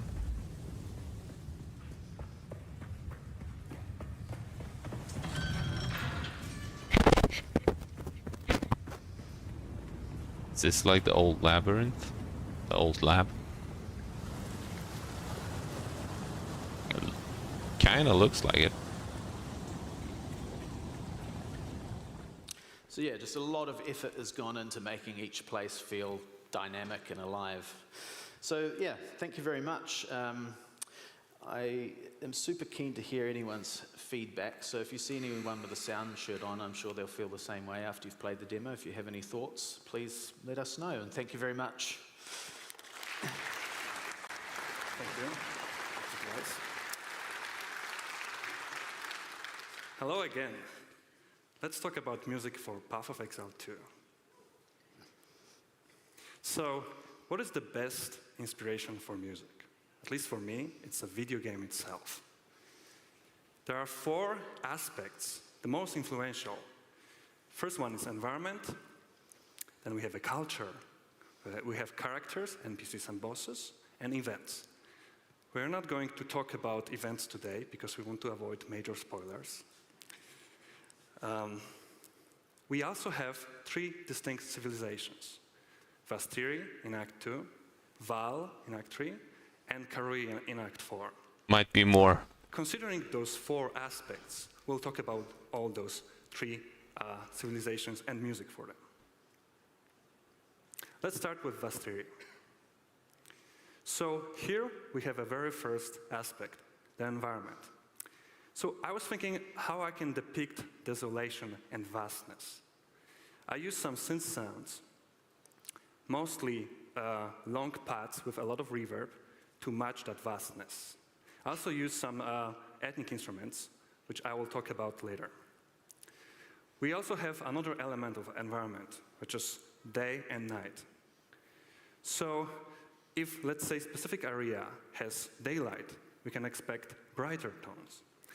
And other way around, if there's a night, using some drones, anything which can make more hostile character, maybe something sneaky. Then we have weather. Weather works kind of similar to the day and night. If there's rain, music can have some more depressive tones. I have a first example here. Let's take a listen.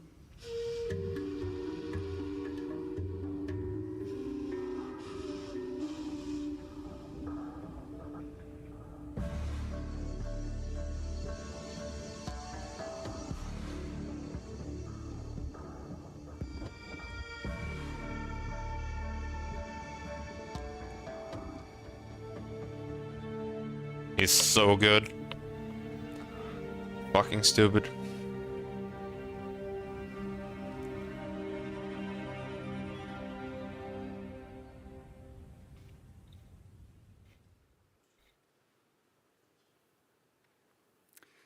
So, working with concept art, this is something which always gives me a lot of advantage, because I can start at the very beginning of the process. Here we have an example. This is the lost city of Ket. And here's another aspect of architecture. So, as we can see on this picture, it gives some ideas about instruments which we can use. Some Middle Eastern stuff, like duduk, maybe some ethnic guitars like oud. Now let's talk about bosses. in Act 2. So the goal was to achieve a bold, aggressive, and terrifying character. For that, I used some guitar, some industrial elements, some ethnic instruments again, but I also used some tricks from the electronic dance music, like sidechain, to make the score more modern. And speaking of bosses, pretty much every boss in Path of Exile 2 is unique, so music has to match this concept. I've got an example from the Act 2. It's Fight with the Perennial King. Let's take a listen.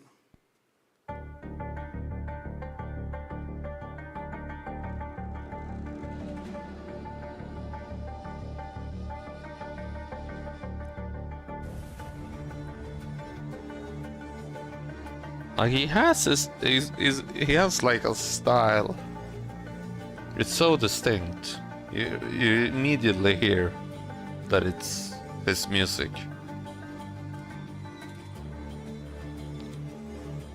He just melds everything together so well. Like industrial.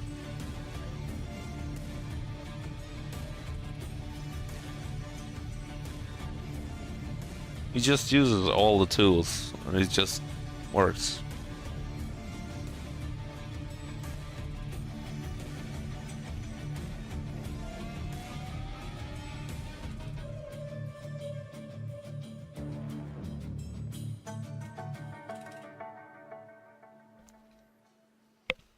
Yeah. Sick. Stupid.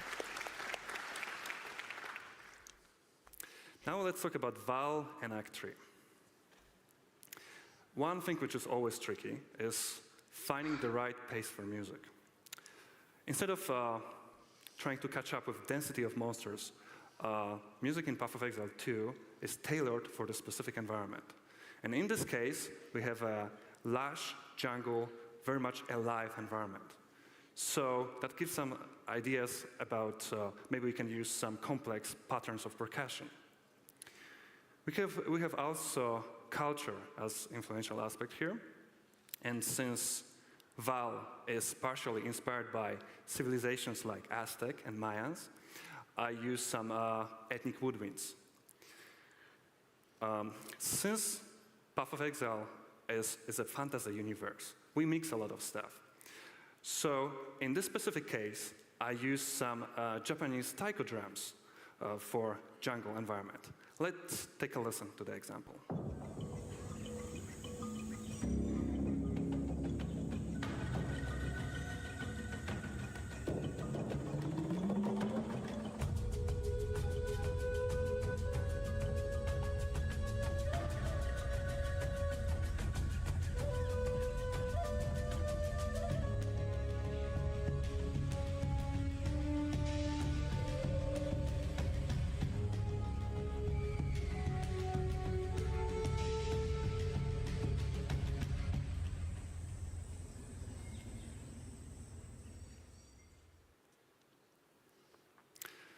Val Empire is also about temples. So we have three aspects here. Culture, we have some sacrificial rituals, so that gives some ideas about, like, we can use some horror elements. We have architecture, because Val temples are full of mechanisms, so music can benefit from some industrial elements, perhaps something which sounds strictly mechanical. And then we have environment, because many of those temples are overgrown. So I used some ethnic woodwinds, which are also used for the jungle environment. And here's an example from one of the temples, from Maquinario.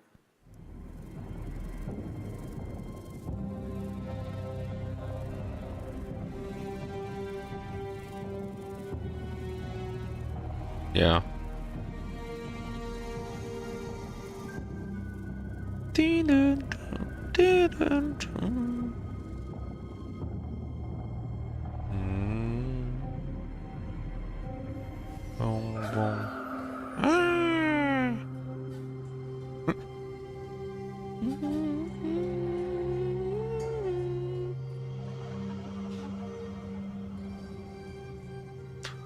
Nice. It's good. Sometimes better idea than using more tonal instruments is to use some sound design in music to match the environment better. Here's an example from the Snake Pits, where you can hear some ghost-like sounds, something brushing. Let's take a listen.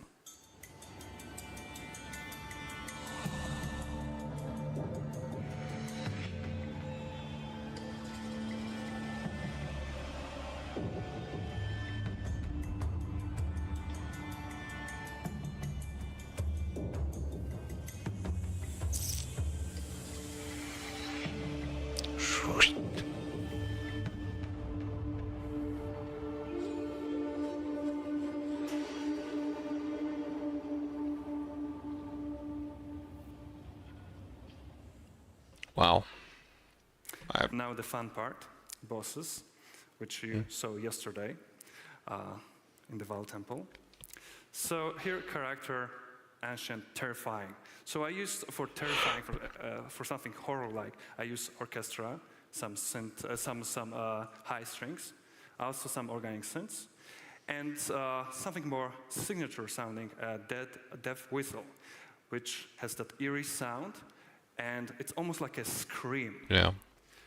Those sound crazy. It sounds like someone's dying when you use a death whistle. It sounds incredibly scary.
Probably recognize both of them after yesterday. Last.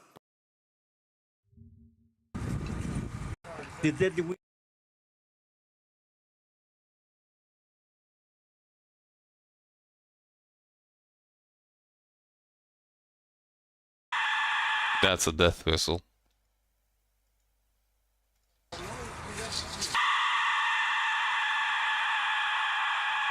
It's fucking crazy.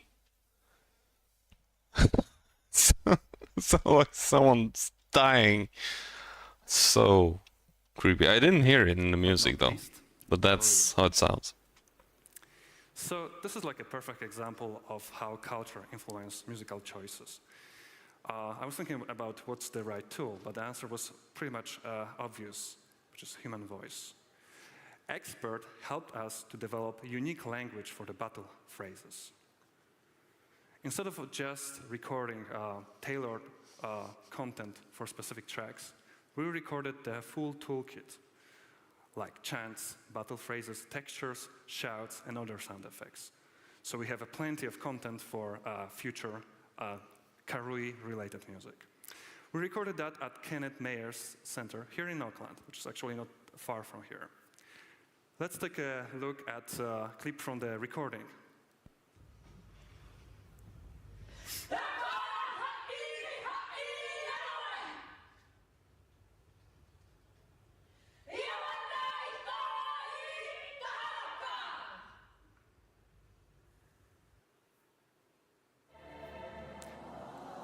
That's in context.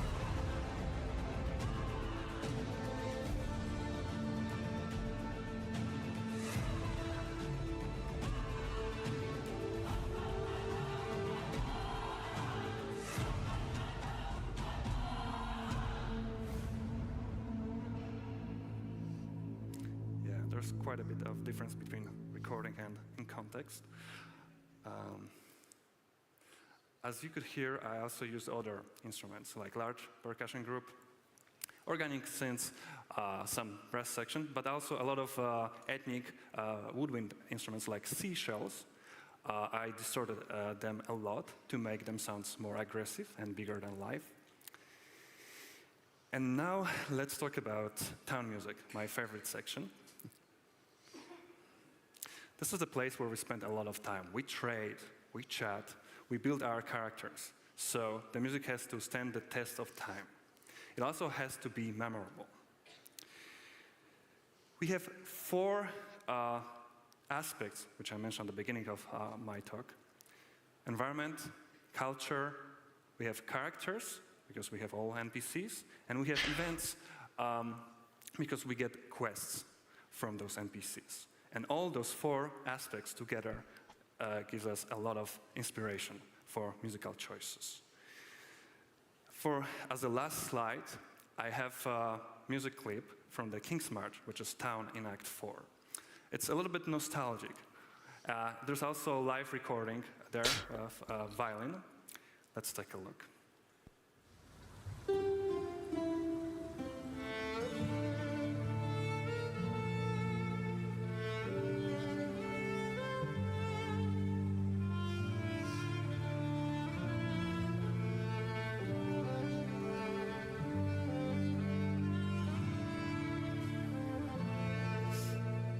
One second.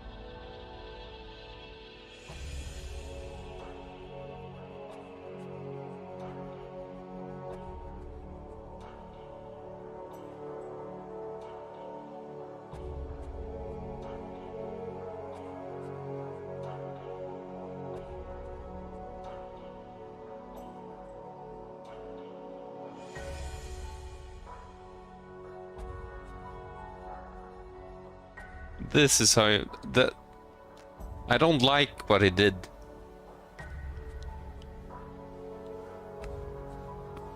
It's too complicated. The melodies are nice, but they're not memorable. You need to have super simple melodies for the music to be strong in the long run. That's why like the Final Fantasy music is so strong, because they still work with the old melodies, like like super simple melodies is, yeah. Otherwise it's just it's more for the music people, it's not for the regular consumer, I think. It's forgettable because it's too... Yeah, like the simple melody.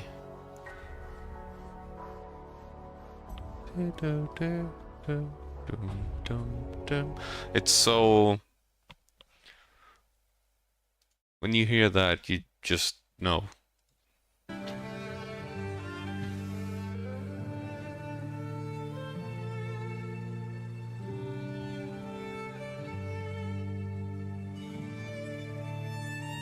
Okay, maybe this works.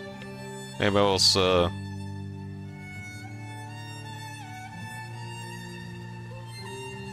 nah, maybe not. We'll see.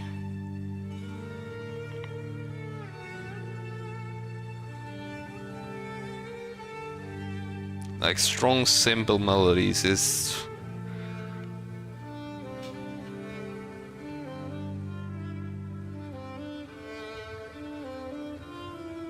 Or a simple... Yeah, I don't know. I hope it's memorable. I don't want music in PoE2 to be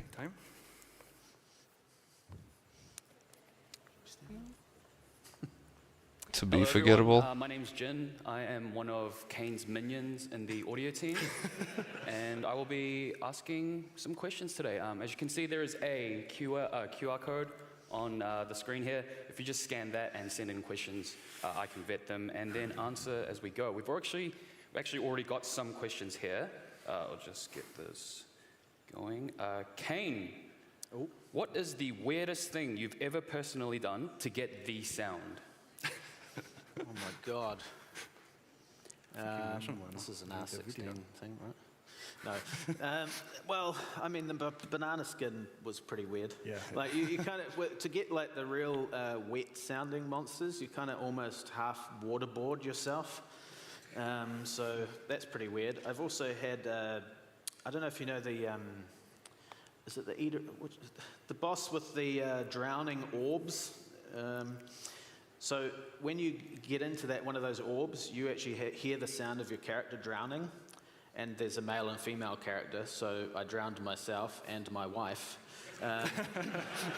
and had a hydrophone in the sink, the kitchen sink, which is an underwater mic, so you can hear us drowning. I mean, we're acting, you know, but yeah, it's pretty weird. Great. A question for Camille. Is the music in PoE2 dynamic? Will it change from a more intense combat version to a more calm version once you aren't in combat any longer? Well, it's not really dynamic in terms of following the density of monsters, or it's more. There's more of small elements for music narration, like intro, stingers, outro. Sometimes some extra phrases for some different music cues for different phases of boss fights. And you're not out of combat very long, so no. You always have something to do. There's a lot of questions coming in. It's also quite an old school solution. And bosses all have their own music, so yes. That's changing. Yeah. Alrighty, another question for Kane. Mm-hmm. Have there been any sounds that you've conceptualized, but after implementation, you've decided, nah, I hate it, back to square one? Yes. All the time. We iterate all the time, just like any other department, I guess. Like, you get it in, and suddenly it's not right, and you need to re-record it or try something totally different. Because you're also trying to balance the fact that there's a lot of different monsters in the area, and sometimes by accident something might sound a little bit similar to something else. So we're always trying to make an area feel fresh and unique with the different composition of monsters and sounds in the area. Cool. Another question for Camille. What was your favorite League theme to compose? Sorry, again? What was your favorite League theme to compose? I think the easiest one was Legion. It was quite natural. Sometimes it takes a long of time and efforts and starting over and over again. But this one, I don't know, like just came very quickly. Cool. Wonderful. Was that your favorite? Oh, there's no favorite. I hate them all. They're all his babies. Yes. I hate them all. Quite sad. Do you ever find any problems trying to combine the music and the sounds to the game? That's both of us, I guess. We're a pretty good team these days, aren't we? Yeah, we collaborate a lot, especially, as you mentioned, the ambience. And, yeah, it's like a long period of time where maybe things weren't sort of working as well together. Like ambience were just very tonal and drony. But yeah, now we talk all the time, every day, about what we're doing. And especially now when it comes to bosses. Yeah. You presented one of the boss fights with Siren.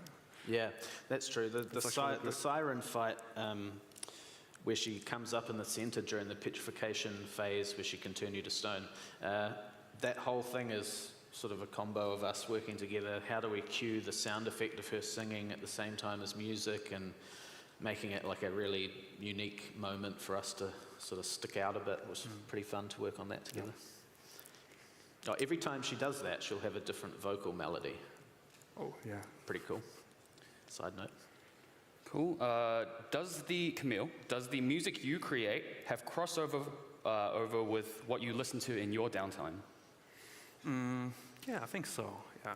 Although I really, I listen to a lot of soundtracks. Sometimes I listen to some other stuff like Trent Reznor, 9 Inch Nails, and you might hear some influence for sure. Yeah, but mostly soundtracks, because soundtracks include like all possible genres of music. Cool. Another question for Kane. How do you balance the volume of the different audio elements you've shown, music, ambience, effects, with the audio volume sliders players having access to it in the settings?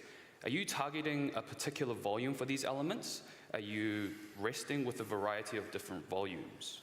Yes. So the sliders in game in PoE 1, they're all in the middle, which is kind of weird. Like, they should be all full, and then you can only ever turn things down.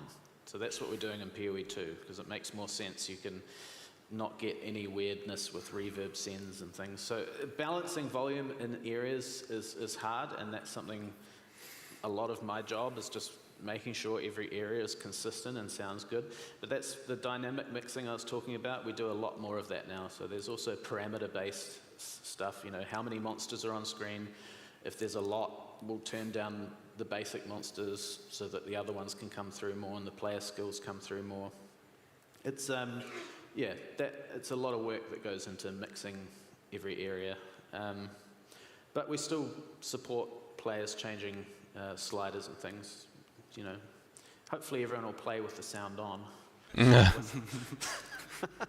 least once. Yeah. Great. Will there be anything to prevent certain player sounds from getting too repetitive? For example, detonate mines, charges? Charges is still something we're figuring out, because I know in PoE 1 they can be pretty oppressive, like you know, all the time. So yeah, that's something we'll figure out. Not having the sound on monsters is good, and yeah, you want to know when you've got one.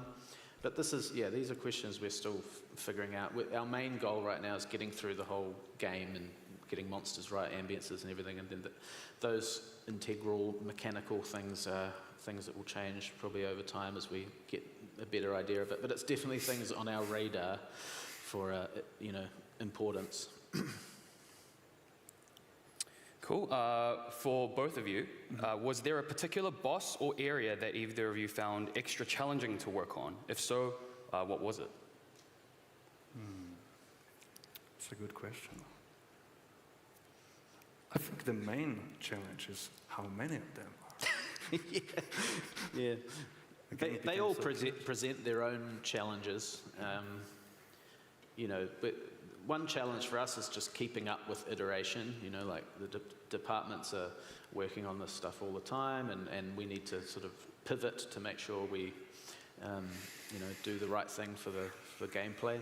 So I guess they all have their own quirks and challenges, but bosses are always just harder because there's so much going on to mix and balance. And it's really important to us in our team that we telegraph things at the right moment. Like, there's a lot of work goes into dialogue, making sure, some things always trigger a dialogue line from a boss so that you're about to die. Or, some things might have a play chance, and some effects will always be loud, things like that. Those are challenging to get right, but important. Yeah, I guess when it comes to boss fights, to make everything very interesting, when you have a really long boss fight, like sometimes 5, 6, 7 minutes, and you have multiple phases, so that can be sometimes challenging. And then I think when it comes to regular areas, to make sure that the intensity is there, but at the same time there's plenty of space for sound effects. Cool. Are there any old songs or sounds you'd like to go back and remaster in PoE 1? We tried that once. Shatter sound, anyone? Yeah. No. I mean, I don't mind talking about that for a second. It was a well-intentioned change, but it actually illuminated something to us, which I think is important, and that's, you know, a lot of these sounds are so, like embedded in people's heads that, you know, it's probably got a direct link to your dopamine receptor or something, so that when you hear it, it's like, oh, good, you know, there's a whole screen gone. So us trying to change that, don't mess with that, don't touch it. Yeah, and that sound is actually kind of funny because it's only one sound, and it has you know, it'll only play it once within a certain amount of time. So whenever you hear the whole screen just go clink, it's like it's weird from a sound design perspective. Like, oh, you know, we'd want different sounds or things, but in reality, in game, that's what works, and it's cool, and it's been that way for a long time. So don't touch it. If it's not broken, don't touch it. That's what we learned. Sorry. I guess I would gladly remaster trailer music and make some sort of compilation, maybe mystery box music as well. Great. We have a question. What is actually the sound of the occultist's explosion ability, Profane Bloom? I don't know. Something badass. Like, a lot of these things are just done, you know, heat of the moment with what we have at the time. I can't tell you offhand what's that's comprised of. Sorry. I can look when I get back to work. Would it be possible to have additional dialogue options for resources like mana being low? Is there an option to turn these off? I like how you added that at the end of the question. Yeah, so we don't want that to become an oppressive thing. And we have some more variety in that. Like, it won't just be one line that they say. There'll be a pool of options. And we also have pretty cool tech now to know whether the player's in combat when they're saying that stuff. So if you're out of combat, they'll say it more chill, like, oh, I've got no mana. Or if they're in combat, I've got no mana. So it'll be, you know, it'll be reactive to what's actually happening in the time. But yeah, we'll probably have, we haven't figured out how to work over the course of the game, because obviously at end game, you don't need your character screaming at you all the time. So we'll figure that out, and there likely will be an option to just disable it, but I don't know yet. Don't quote me on that. We'll see what happens. But the idea is the whole player character dialogue system will be more immersive through the campaign. That's the goal. Great, and this is going to be our last question for tonight. Will there be dynamic sounds added for weapon strikes based on material being hit? For example, like flesh or stone from a golem? Yeah, so part of Dominic's painstaking work was every single hit for every single weapon has, well, every weapon type, I should say, is baked in with the sound of the armor that you're hitting.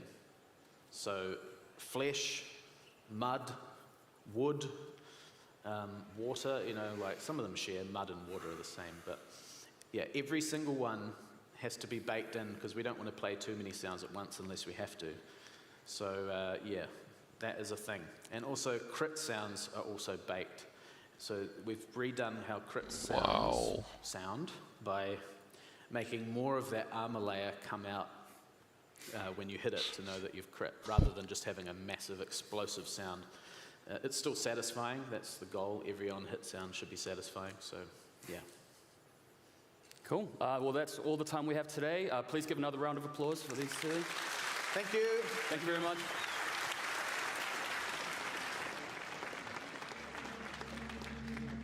I mean, that was pretty cool.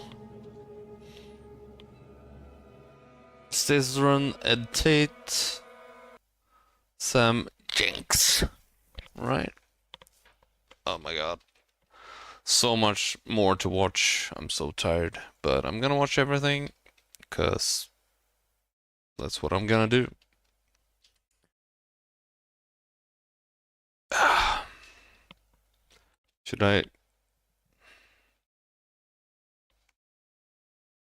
Should get something to drink, I think. I'll be right back.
I found 2 Pepsi Max.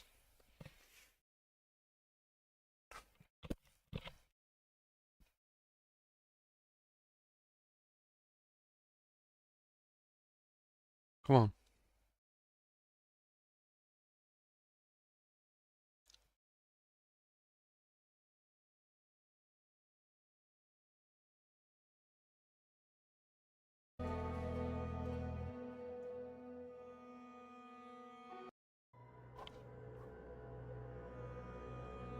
No. Oh.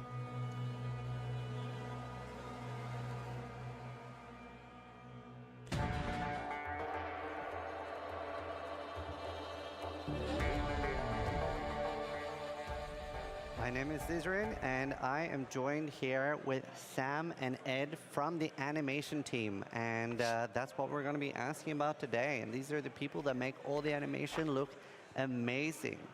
Thank you so much for joining me. Thanks very much for having us. This is great. Well, I mean, you haven't asked. I'm not too sure which way around it goes. Both, bit of both.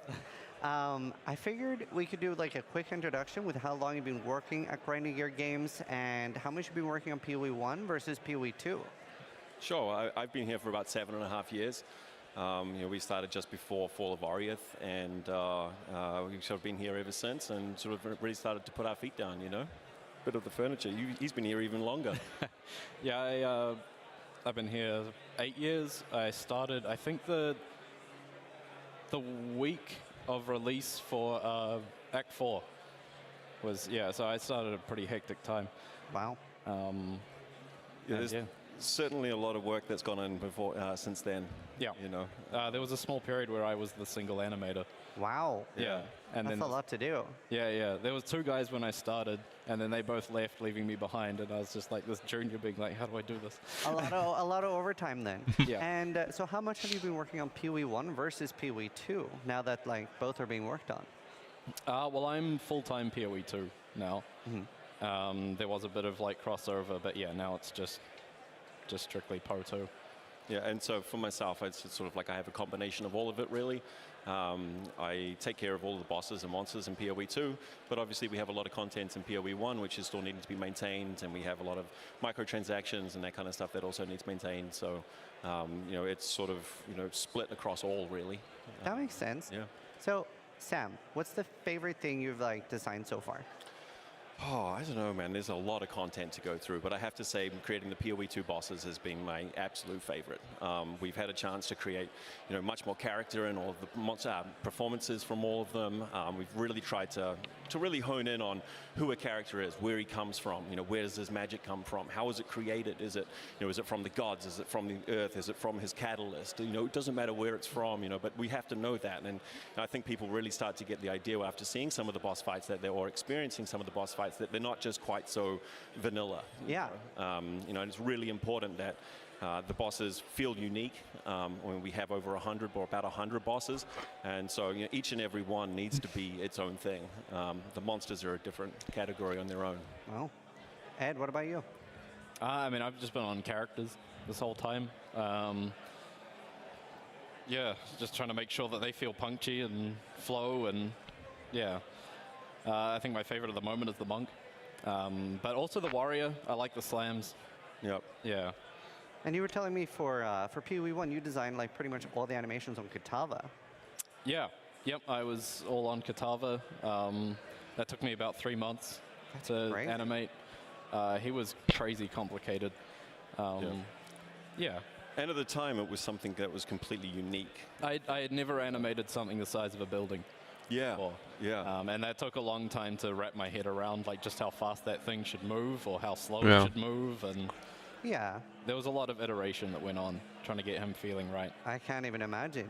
So, walk us through the process a little bit. Like, where do you start? Do you get an outline of everything? I'm guessing like the model is mostly finished when you start doing the animations. Can you walk us through that?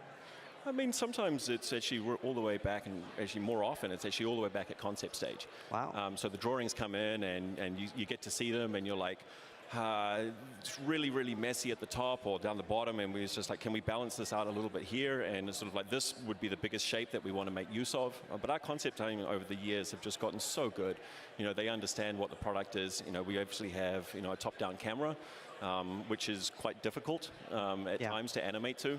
The silhouette gets foreshortened all the way down, and so actually that's sometimes our biggest battle, is making sure that silhouettes are clean and that kind of stuff. And the concept artists are so good at doing that. But at the same time, you know, the monsters are crazy these days. The level of detail on them is crazy. So, you know, there's only so much limitation that you have. But after that, then it goes to modeling and stuff, and we'll get at that stage. There can often be this balance of like, sometimes the craziness of a monster, it's like, well, that's going to make it difficult to animate, but I also don't want to ruin what makes this monster special, you know? 100%. Absolutely. Yeah. Wow, and like animation has been going on for a long time in PoE right now, and you've been working there for so long. Can you tell me a little bit about how things have changed from all the way 7 years ago, and like technological changes and stuff like that today? Well, I think Ed touched a little bit on it in his talk yesterday, which was quite funny. Is like the rigs for the character side of things was a huge change. That made a massive difference. Yeah. You know, on the bosses side and on the monsters side, it was just more about trying to make the bosses or the monsters feel like who they are. And so we're really trying to up the character and, you know, make them feel like they're, if they're a zombie and they're sort of like, "Wah," coming after you, or, you know, if they're a big and tough person, you know, they feel that way. A lot of that for me, I really concentrate probably the most important thing for me that I start with is the walk or the run. Once you've established how this thing moves, it really helps you sort of gauge how fast something should attack after that, how crazy it is it manic, is it slow and heavy, you know, are they proud and standing tall, it's balancing it all over the place, really. I think also on the tech side of things, when I started, we didn't have a rigging department. The animators were doing the rigging. Saviors. And I didn't know how to rig, so I was kind of learning on the fly. But yeah, now we have very talented riggers who can support us with extra things behind the scenes that make our job a lot easier. So what does the rigging do? The rigging is adding in all of the, it's basically adding the skeleton, defining the points of deformation around joints, and also adding controls, so the things that we can actually select. So in my talk yesterday, I mentioned that we were animating on the skeleton. The problem with that is that the skeleton's underneath the skin. So you would either have to have the character in some kind of transparent mode, so you can't really see them properly, or have an X-ray. Yeah, there's a whole bunch of stuff. Sometimes they also create little systems for us. So like if you've got a lot of controls, they may give us a global controller that might be able to, instead of having to on an extremely high level control every single control, we might have a lower level control that we can control all of that with. So we only actually have to animate one thing, or they make systems for us and that kind of stuff, like be able to throw sine waves through things to be able to give the overlapping actions and stuff like that. So especially with character models and stuff, do you ever use like real life people to have them like wear suits to try to make sure everything looks super authentic, or is it just all done in a program? We sometimes will video ourselves. Yeah, reference stuff. Reference. And in fact, I think that's probably one of the biggest changes that we've had from PoE 1 to PoE 2. With most of the guys, you know, from the monster side of things, we take them, we go into the animation room, we make lots of like weird noises and growls, and you know, smash stuff, break swords. We have a lot of temporary swords, which is hardened plastic and that kind of stuff.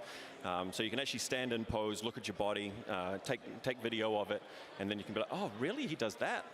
Like one of the things that I remember figuring out actually at just before the last Exilecon was when someone's sliding their sword around, you may think that it's actually going to go straight through, and it just cuts straight through. It's generally we have a pose here and a pose here, and then we jump through. But there's a point where the weight actually from the blade goes through to the end of the sword, and it travels down to the end of it, and it actually keeps you, while it rotates, for a still frame in the middle, and then it continues on. And it actually gives you that sensation of sort of the weight actually going through, and it gives it a little bit of extra chunk, but you'd never figure that out. If you just looked at it just normally, you'd never almost know that it's there. Wow. But you take video footage of it, and all of a sudden you've got levels of detail that you didn't think were present. Yeah, because I'd imagine animation is something you really notice, like you ideally don't notice if it's done well, right? It just feels good, it feels right, but you really notice when it's done wrong. What would be like the single hardest thing to animate? I find very subtle things hard to animate. Yeah. Like big flippy actions are great because there's so much going on. High contrast. Yeah, you can't tell when something's gone wrong. Yeah, like sorry. Just quickly, one of the animations I did on PoE 2 recently was plugging a gem into a generator, and the character kneels down and plugs the thing up and then stands up. Doing the stand-up, I was just like, how does this happen? How do you stand up from a kneel? I think another thing for me is like really human-based walks. They're slow. Everyone knows how a human moves, whether they know they do or they don't. Everyone has observed everyone their entire lives, and as soon as something's not exactly right, they're like, that's wrong. Yeah. They're like, why'd you do that? That's wrong. And it's like, oh, I tried. We don't use any motion capture. You know, every single thing that's in the game, maybe there is 0.5% of something that has been motion captured. We've tried a few different, technologies over the years and stuff, and we've always reverted back to acting and hand creating and handcrafting everything. So there is absolutely nothing that every boss and monster that we have at the moment. It's just all from hand and reference. It's very impressive because you've seen such a level up in all the animations and everything. Like everything looks so much more smooth, realistic, the running and everything. As you're pulling my strings, man. Very well done. What I want to ask you about next is animation canceling is a really big thing in Path of Exile. And I really want to wonder, especially now that we're having things like a incorporated dodge roll, how does that work if you're like mid-swing and your player wants to do like animation cancel? Does that make your job a lot harder? So far, no. That was one of the things that I was worried about when it was first mentioned to me.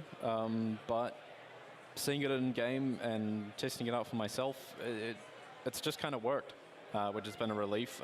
We do have some level of control over it, so if there are instances where it does end up looking ridiculous, then we can stop that. But yeah, so far it's been fine. On the monster side of things, we sometimes have very fast characters or slow characters, and the slow characters are a little bit easier because you kind of want them to hit the ground and wait, and you kind of got that telegraph and timing when you know when you can attack them again. But if you have like a multiple attack animation, maybe they slash once across and then come back again or something, you might not want to actually make that monster wait until he's finished his second attack. And so we can actually put animation canceling events in the timeline, and we can say, look, you've got to be here until this moment, but if the character is no longer in proximity at this point, actually you can go and chase him again. And so that keeps a mob really hungry and sort of fiending after you, and especially with the fast-paced stuff.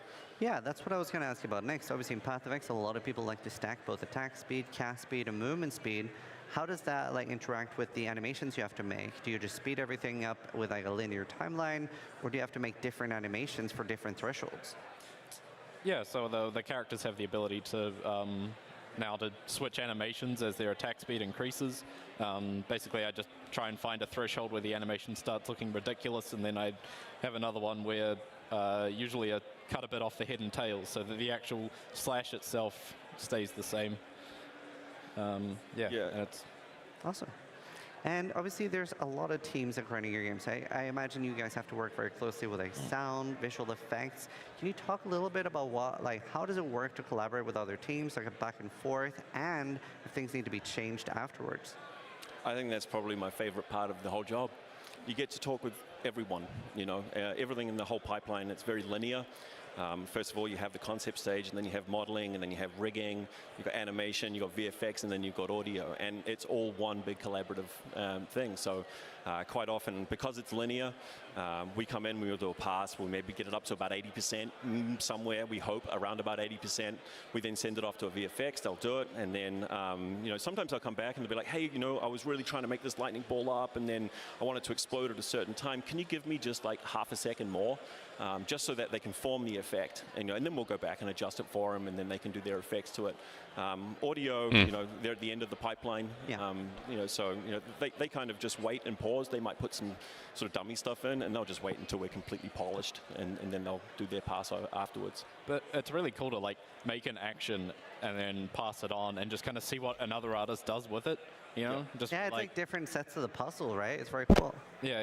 Yeah, and sometimes you just don't expect what they do. Yeah. You're just like, oh, I didn't intend for that, but cool. That makes it look way better. Yeah. That's awesome. So with cohesion between skills and microtransactions, does that how much things does the actual look of something factor into the animation? In terms of microtransactions? And skins in general.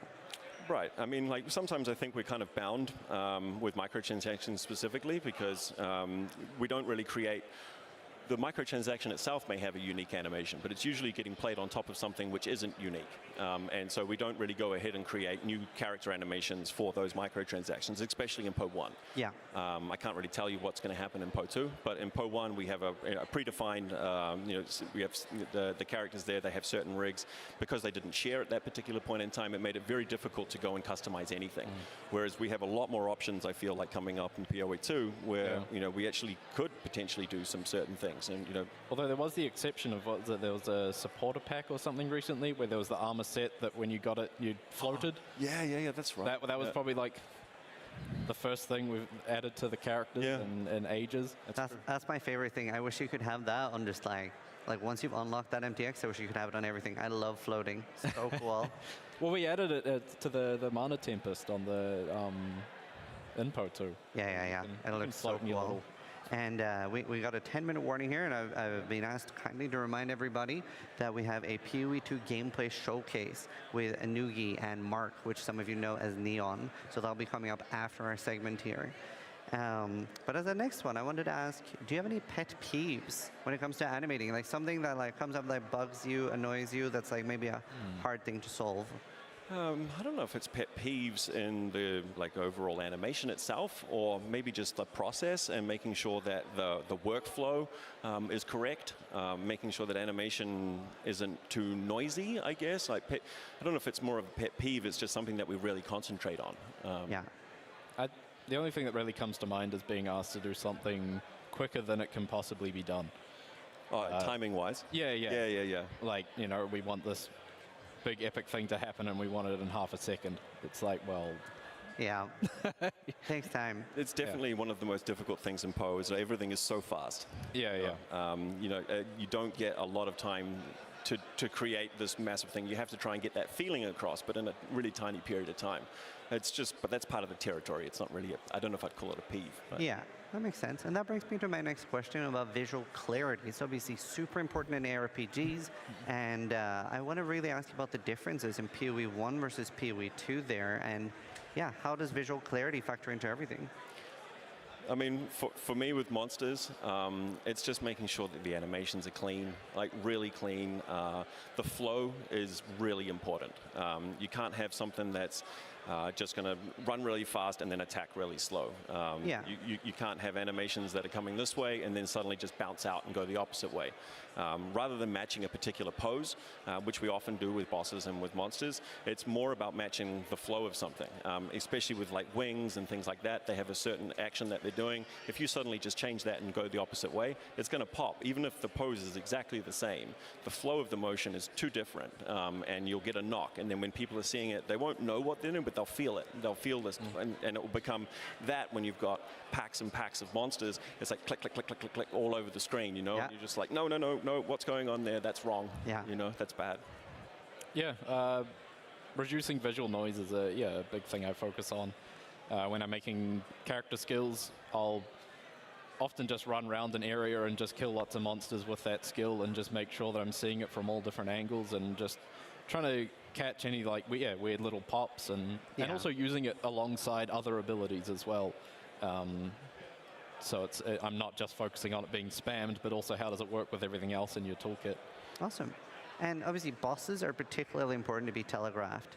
And when you're designing the animations for a boss, are you just given a list of like, these are the moves that we need? Like we need 1 slam or 2 slams and like...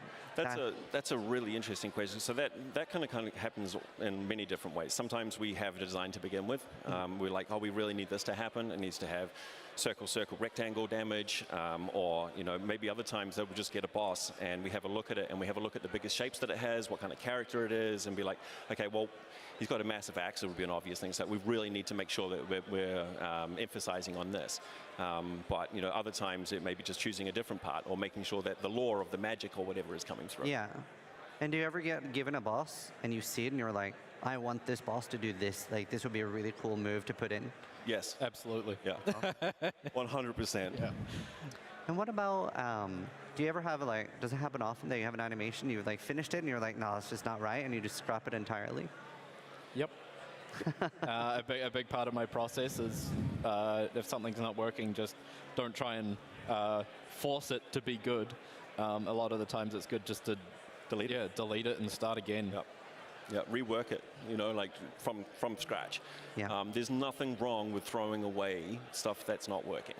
And in fact, Yes. I'm for it for all of our animators. It's like, because It's with the everything. clarity when you're creating an animation from scratch is either there or it's not. That's the and you may quickest just way of fundamentally doing have that things, which animation is just not working. counterintuitive. It's one of the best ways on of Twitch, getting etc., things done. And that want to do what you Like guys do. What rework, would be your delete advice your on, like, progress to and study start in over. University for people that are still students, etc. Well, I think Everything for will me, be better before for it. University or anything else is observe.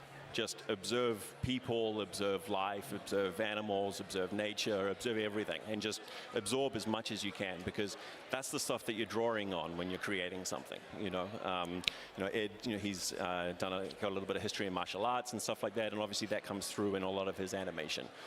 For me, I'm generally in the world, whether it be in nature or living a much more physical life. Yeah. And I take that and I bring that back into the animation. Wow. On top of that, obviously, you've got schooling. There's loads of schools online, locally to whoever it is around the world. That's obviously important. And I'd say the last thing is just don't give up. You're not going to be great straight away. But I would say just animate. Yeah. Just animate a lot.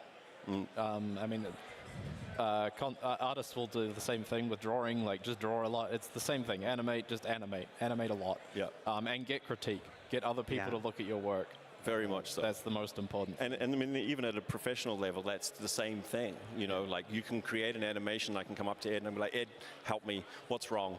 And he's just like, oh, it's this. And it's like, oh, what? Oh, it's that? Oh, okay. And you just need points of reference. And, don't have anything and hold it too close to your heart. It's like if someone says it's wrong, I generally run by the rule of threes. Ask 3 people. If 2 people say that it's wrong, you know what? No matter what your pride is, it's probably wrong. And then just redo it. And don't worry about it. It doesn't have to be perfect first time. And how much of this is like solo work, and how often do you end up working with like 2 people in one animation or more people? Well, Ed's been solo on characters for the entirety of PoE 2 production. Wow. For us, we started off with having everyone owning a monster and owning a boss and that kind of stuff. But as production kind of goes on and the schedules are what they are, you actually kind of need to sometimes break people down into teams of 2. And so they'll work together on something and they can actually collaborate together. And someone might take the walk and this attack, and then somebody else might take a special attack or something like that. And it's actually kind of cool to be able to collaborate like that, because you share ideas and you both understand the same product, and so then you end up with something that's actually better than what it ever would have been with just one person. That's awesome.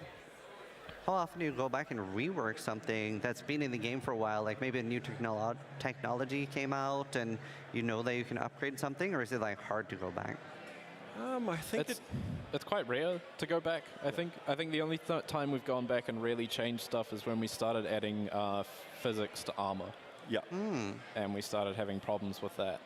I think it's really important to learn as you're going. I mean, like, constantly evolving on the learning side. It's quite expensive to go back and to rework everything, but you're learning from those mistakes the next time you go around it, and you're really concentrating on making sure that you don't make that same mistake again. Well, we're getting towards the end here, but this must have been a huge relief getting everything off your chest. Like, what's the general vibe of just seeing everyone? Awesome. How they're reacting to everything? It's amazing. Yeah. The fans that have come in all this way to come out and see here, I get goosebumps thinking about people. People say that they appreciate something. You're like, oh, you noticed that? That's amazing. It's like sometimes you just don't really know if people are picking up what you're putting down, and that's like, it's a huge sigh of relief to actually see that people do appreciate the effort that you put in, because it's definitely a product of passion. Yeah. We absolutely love what we do. We're very lucky. The whole team of animators are extremely talented, and it's truly a privilege to get to work with them on it, and then to get to appreciate it from everyone else is just, it's awesome. I mean, usually the stuff we see online is like about, how the game plays and the I don't know, I guess more game mechanic relevant stuff. Yeah. So it's nice to have people come up and actually say they appreciate the animations and compliment that stuff. People are quite often quite willing to turn around and tell you what's wrong with something, but to have so many people come over and tell you what's right with something, it's just like, oh, sweet, they did get it, like. Yeah, is there anything small that you feel like it's overlooked that you are really proud of? I think we were talking earlier with Ed, you know, and I think he hit the note quite on. It's just sort of like we've tried so hard in PoE 1 specifically. You know, animation quality's been getting better and better, and but the people sort of have this thing. It's like, oh, things look a bit janky, so I'm not really looking at animation. But I think a lot of the stuff that's there is actually a lot, you know, is really good. But you know, there's some stuff that's dated that we sort of gets mixed and blurs in with it, you know. Awesome. Well, thank you guys so much for joining me here. Thank you, Sam and Ed, and everybody watching. Really appreciate it. Grinding Your Games for setting everything up. And remember, right up next, we have the PoE 2 gameplay showcase with Nugian and Mark, which some of you know as Neon. So thanks so much. Hope you guys all enjoyed watching. And yeah, my name is Scissorin, and try to die less than I do. Thanks so much. Thanks, Sis. Thank you.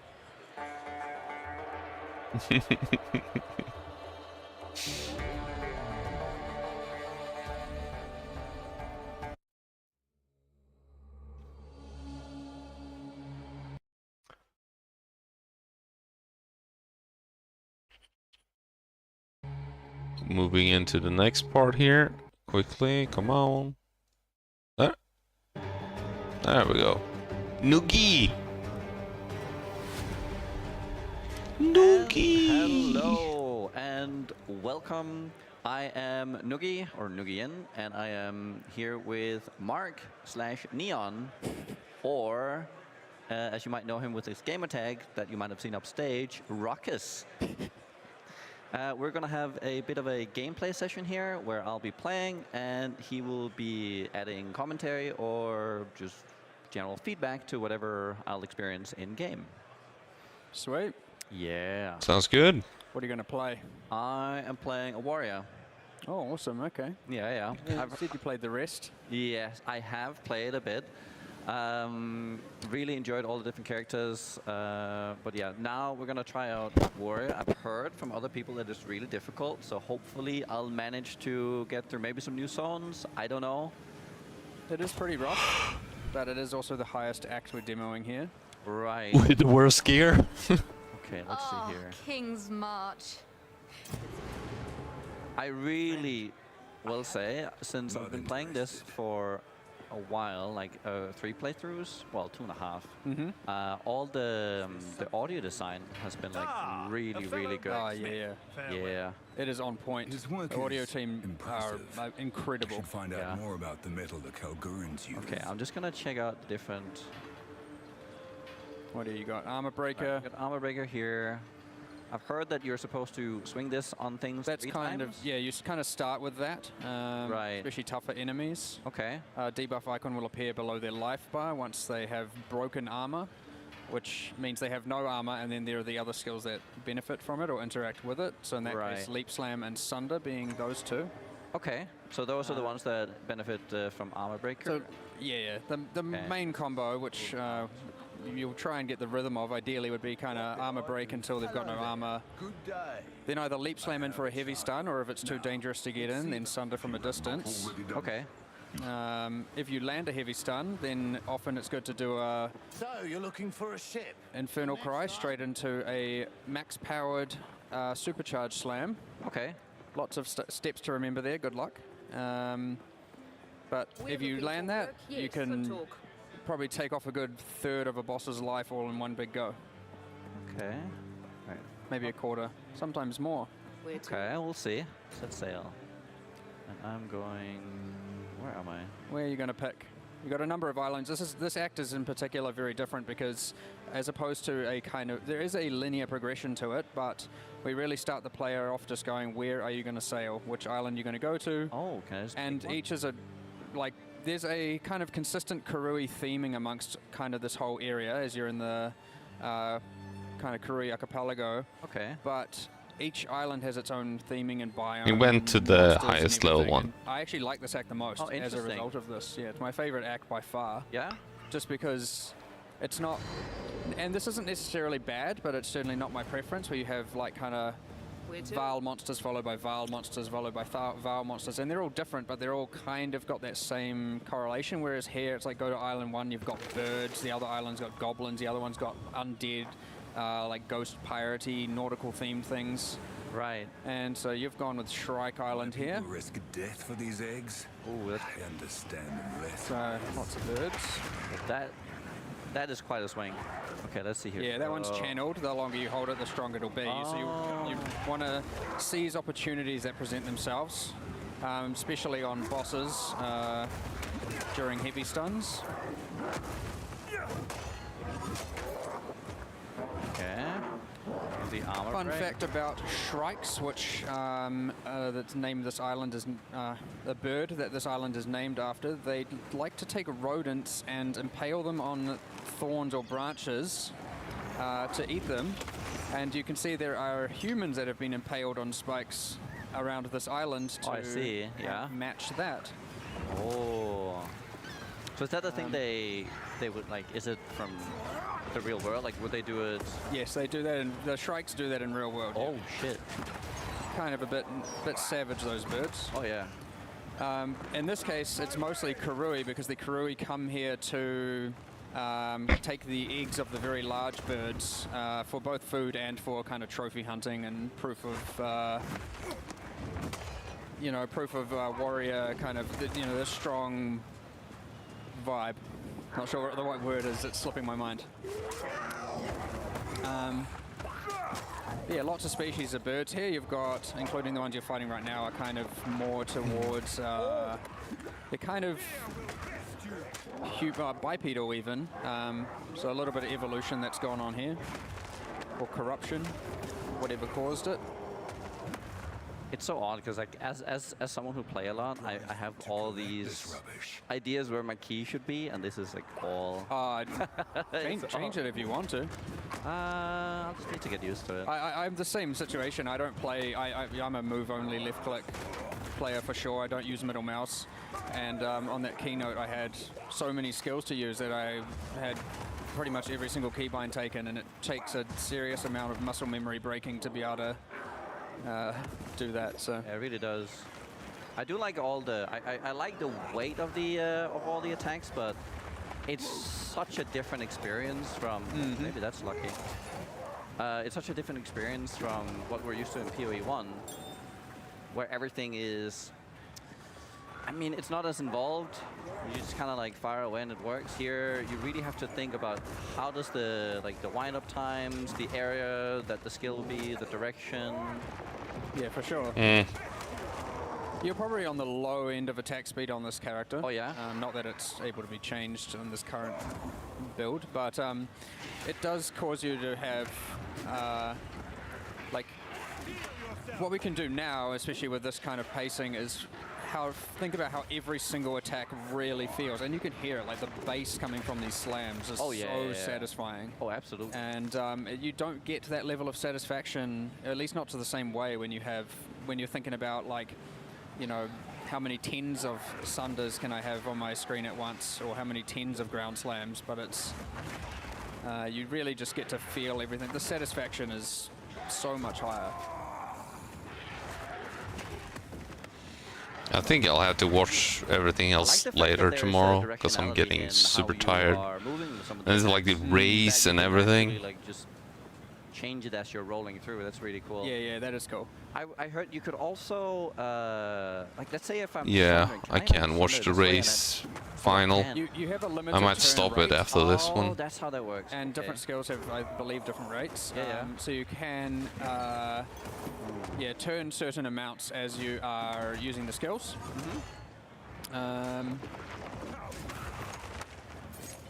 Supercharged slam. Oh, I should check the gem I found. But it's pretty hard to demonstrate that one. Even during the keynote, I'm swinging my cursor around as I'm attacking, but you can't really see it. But once you are playing and you feel it. Yeah, you do. And sometimes those things that you can't see make it feel so much better, and you can't even necessarily understand why. So I'm noticing leap slam here. Is it possible to get like a fully movement leap slam going like we could in PoE 1? Certainly won't be as fast. Okay. But you might find that there is a way to make that feel like it's all right. I wouldn't say we're far enough along for that to be a certainty, yes or no, at this point. Ooh, a chaos. No mana. which happens to work differently now, that chaos. I've heard that. Let's just check it out. So, remove random modifier and augments a rare with a new random modifier. Ooh. Doesn't re-roll the entire item, so the intention there is Right. that you find a nearly perfect item and you take the gamble to get it to be perfect, as opposed to just simulating another random item drop on the ground. Okay, okay. I was talking to one of the devs, Hirishi. He was talking about how there's an idea that you never downgrade an item. Yes, we don't have the capacity to downgrade the rarity on an item anymore. Do you know the thoughts on that? Not too much. I know I prefer it, but I don't really understand. Wasn't involved in the exact rationale as to why, the philosophy behind it. But I heard that, and I like that. I prefer that. Yeah, I think that's how it goes with a lot of just game design, or even as players, we don't really know why we like things, but when we try them out, it makes sense for some reason. What certainly means like the importance of base types finding normal rarity items goes up, right? Like, which is something that's interesting about item drops. You want to really find your right base type before you then craft it.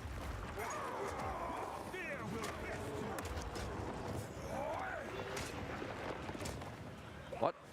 I don't know what did you get stunned out of that? Oh, maybe I did. Oh, the Bane of Quinn. Life again. Oh, it died. How are you finding it so far? Oh, I'm liking it. I played slams when they first came out, and they felt brutal. That was frenzy on hit, of course. And they gave me now back to the start of the area. Wait. Oh no! Do I have to do the whole thing again? Yep. Oh, jeez. I should have paid attention. You do have the same, so even though the area is... I have the same seed, so I can, but there's... Reset, you have the minimap revealed, so... Yeah. Different monsters, but same terrain seed. Right. Okay. No, I really like so I played a lot of all the different characters as well, and they all feel very unique as well, which I really like. That's definitely what we're going for. Yeah.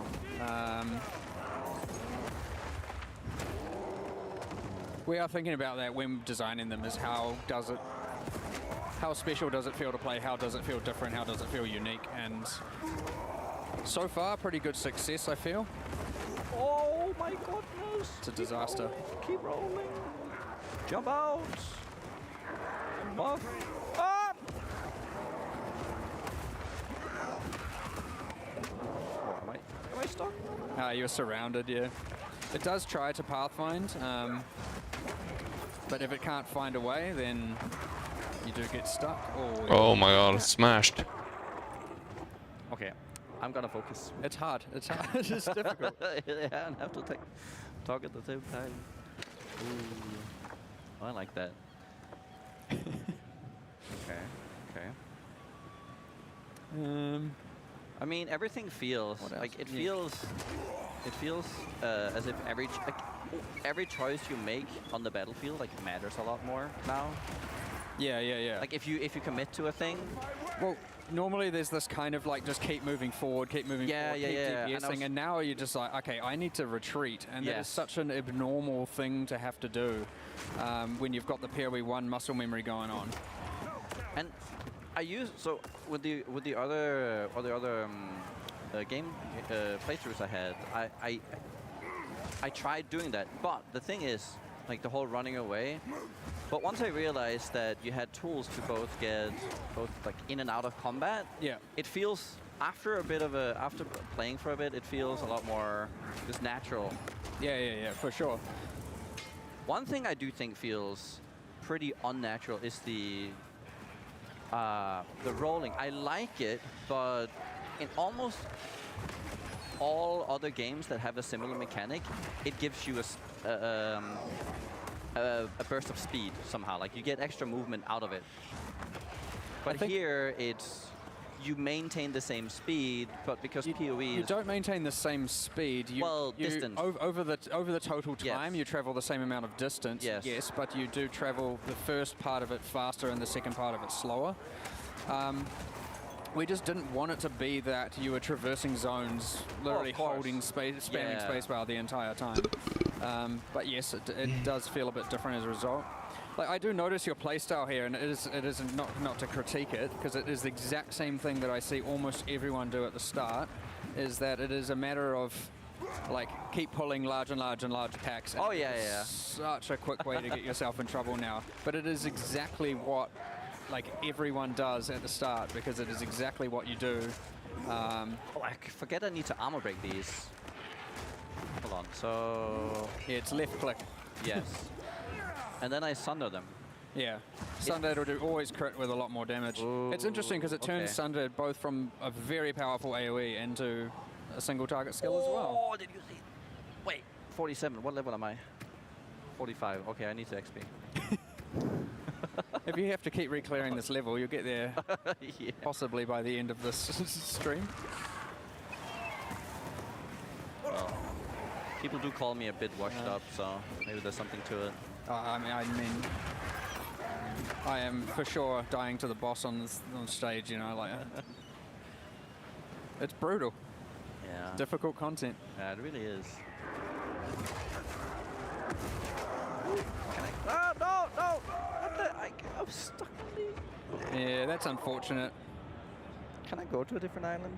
You can, yes. If you just talk to the same person you spoke to before, right. you'll be able to select a different island. Yeah. Let's try. Let's just.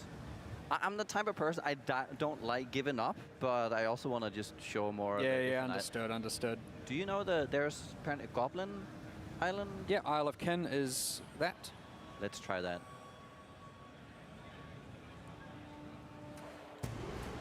I like this island. Oh yeah? Yeah. Well, I like them all, I suppose, but... Any themes going on here?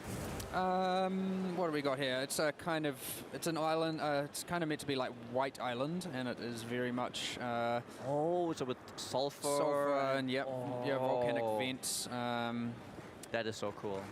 And it's got this kind of goblin species that are inhabiting it, and they're mining the sulfite. Okay. I like seeing it when you can feel New Zealand within the game itself. We have a few areas that are like that. Yeah, the tropical island in particular is another island that like has a lot of the trees and bush of New Zealand on it. Oh yeah.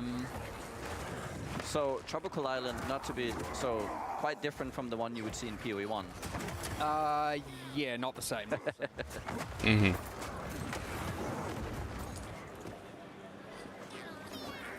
There's a thing in New Zealand where Kiwis are very, very hard to. I mean, you pretty much will never see one, even living here. And I mean the bird, not the people. Yeah. And I'm getting a critter version of them made just to very, very, very rarely, hopefully, by very select players, be found in that tropical island area. Oh. Will be no need cool. to keep it a secret because it's going to be hard enough to find them. Hopefully, as hard as it is in real life. Very cool. Oh, no. I don't want to die.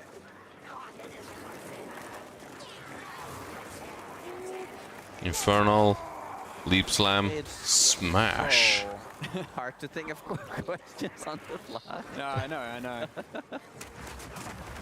What do we got on this area? We've got all the goblins. You got them. They like to tame beasts. So I talked about this a little bit in my boss monster talk. But you'll find these occasional big beasts, and they're riding on top of them, and they go to other islands and kind of take beasts back. Oh, there you got one on the left there, and you see the guys jumping off of them. Okay. One thing that isn't implemented on that beast is I really want it to be that if you kill the beast while those guys are still riding on it, that he can fall on top of them and squish them. Oh. Have a big I blood love that. pop out the side. Just to be Gargantuan life flask. Yeah, I like these. I just like the audio and the sound effects they make as well. Yeah. So do you have, within the monster designs, do you have specific like within the species, do some flee, run away, charge you more? Oh yeah, well there's a type on this that is just the drummers. You can see them kind of up there just playing the drums, but they're running around and they don't even pursue you. They cause or I'll let you just start this boss fight and then we'll talk about that after. Got the blind beast. Okay. Can be done damageless. I have done it before. Okay. Once in a blue moon. Should be 3 armor breaks to broken armor. Oh, that hurt. Leap slam. Yeah, that's a heavy stun right there. So this boss can actually be heavy stunned twice as frequently, or twice as easily. Okay. But it has only 3-second duration, which sounds like a lot, but it's a lot less than the base duration or what a lot of other bosses have for heavy stun. So what you can do to utilize the heavy stuns is Infernal Cry after landing one. Okay. And then once you see the heavy stun go off, and then do a full power channeled ground slam, or the supercharged slam.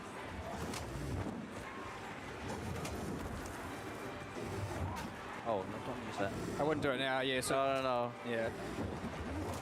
Need to... I know it's hard to think of it, but remember Sunder's a good single target too. I'm trying. Got to wait for that armor break.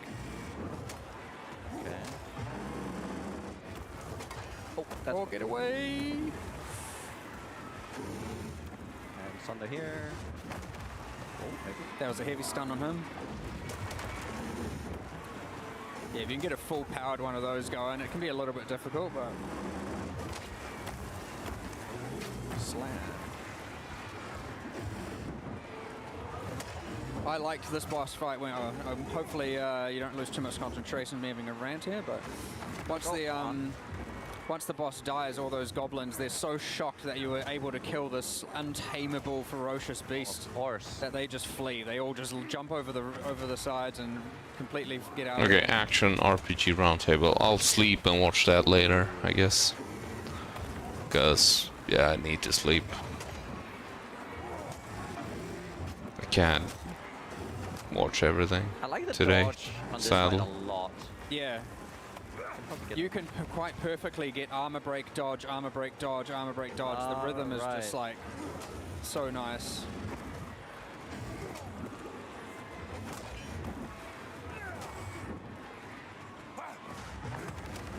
Nice. Oh, that does hurt. Yeah, you were just on the edge there. Not too bad. Oh, good timing. If he hit you there, you get interrupted. Yeah, I know. Portals have a 2.5 or 3 second cast time during boss fights. Get through the well. I do like the well. I know a lot of players probably don't, but I'm a fan. There's I'm like a a huge natural feel of I am filling up my, and it's not. So the portal distance is pretty fair, I would say. Yeah. We've tried to make that the case. The portal actually wasn't placed there originally. It was on the other side, and it was honestly frustrating. Don't worry, it won't go out like that. Okay, that's good.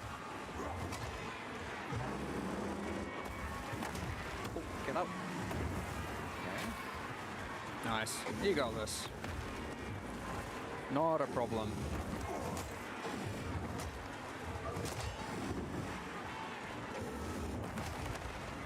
That's a heavy stone.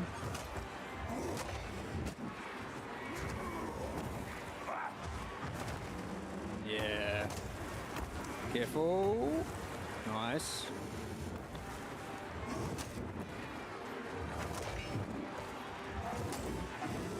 There really is a new kind of rhythm in PoE. Yes, for sure. But once you do it, or at least for me, I find it so satisfying. Oh yeah. Really enjoy Oh, this it. is really fun. Ooh. Well, I got spare health potions, so we can utilize that. Maybe not. Good throw here. Just gotta hope he doesn't crit. Crits do a lot more damage now. Okay, don't throw. Just kill him. Yeah. Nice. Good job. You'll notice he dropped a consumable. It should give 5 all attribute. 5 or less. There's What do we 7. have? Breaks armor on critical hit. Oh, a new base. I like it. I guess Nice. all the different weapons are somewhat new. Oh, this also crushes. Interesting. Huh. Okay, where are we going now? Crush won't be as important for you if you're doing your armor break, but it will work. Oh, right. Yeah, that makes sense. Makes sense. So yeah, you'll notice the stadium was empty afterwards, but oh, you're right. I just see it now. They all just fled. You don't really look at it because you're normally looking where the loot is, so it all kind of happens in your peripheral vision. Yeah. So yeah, the drummers in this level, you can see one on the left there. He's just drumming along and sending out little war cry effects. He doesn't actually chase you. He just runs around playing the drums, and that increases the aggro range, or it kind of calls in all nearby goblins to come in to chase onto you. I like that. And it just knocks you back, and they can be kind of annoying when they're rare and you're trying to kill them and they're just spamming knockbacks. And Where they're bringing this soul fight. But why? now you're in the volcanic warrens. This is also it's a kind of I guess more their home, not where they're mining so much, but where they bring it, and you get the underlit kind of lava going on here. I mean, I just want to take a moment to appreciate the lighting and just it's feel. cool. It is actually amazing. Wow. Okay. Well, let's keep gaming. We're going to have it that, because a lot of the projectiles fired by monsters, not these, because these got put back because they weren't working as intended. Okay.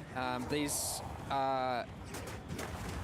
we don't, so there's a skill called like mortars is what we call them. I guess like magma orb kind of has that, where it wouldn't collide with enemies. It would always go to where you're targeting. Okay. But for our monsters, we don't want it to feel like, again, projectiles are just ephemeral, kind of phasing through you, like it should collide with you if it hits you. So we're going with more of a like monster projectile ballistic system.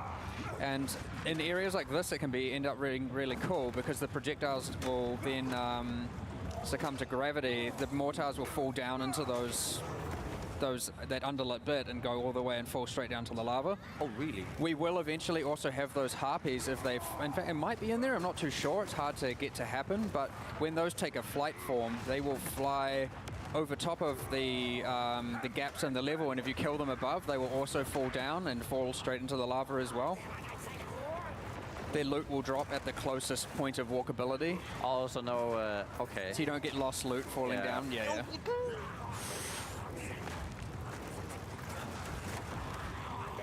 All these, you really have to be very careful with all the different monster types. There's definitely, I encountered one of them with the Huntress.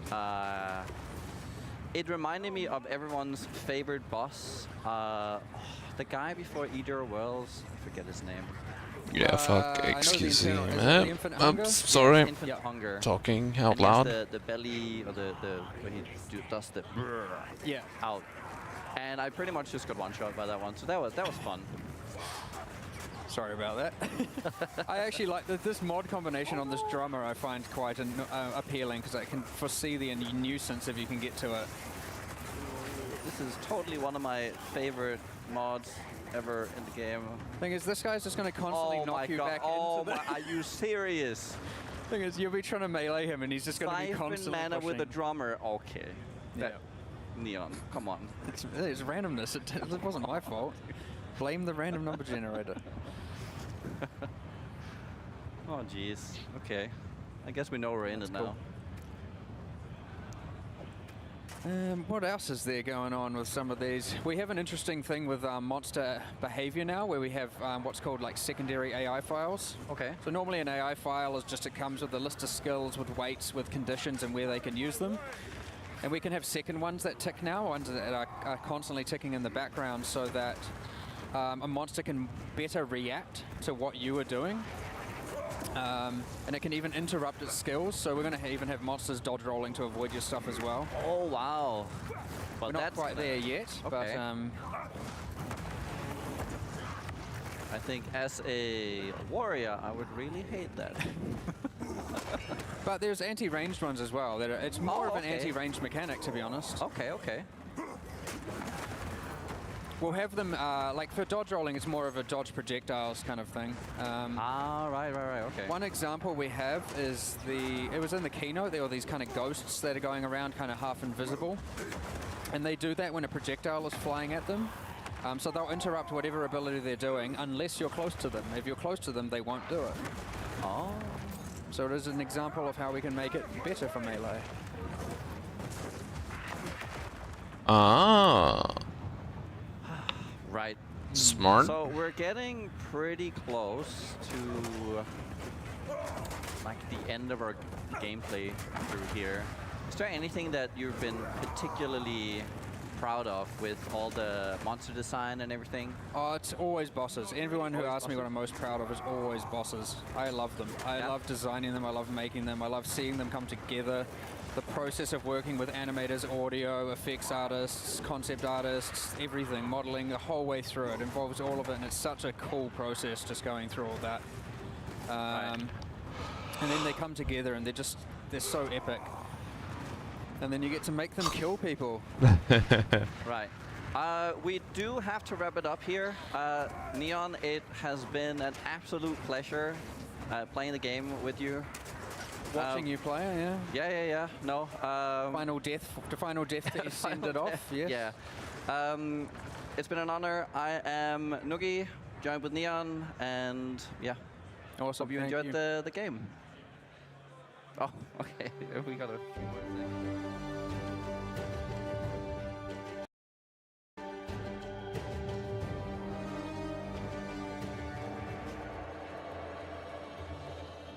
Okay, so now it is.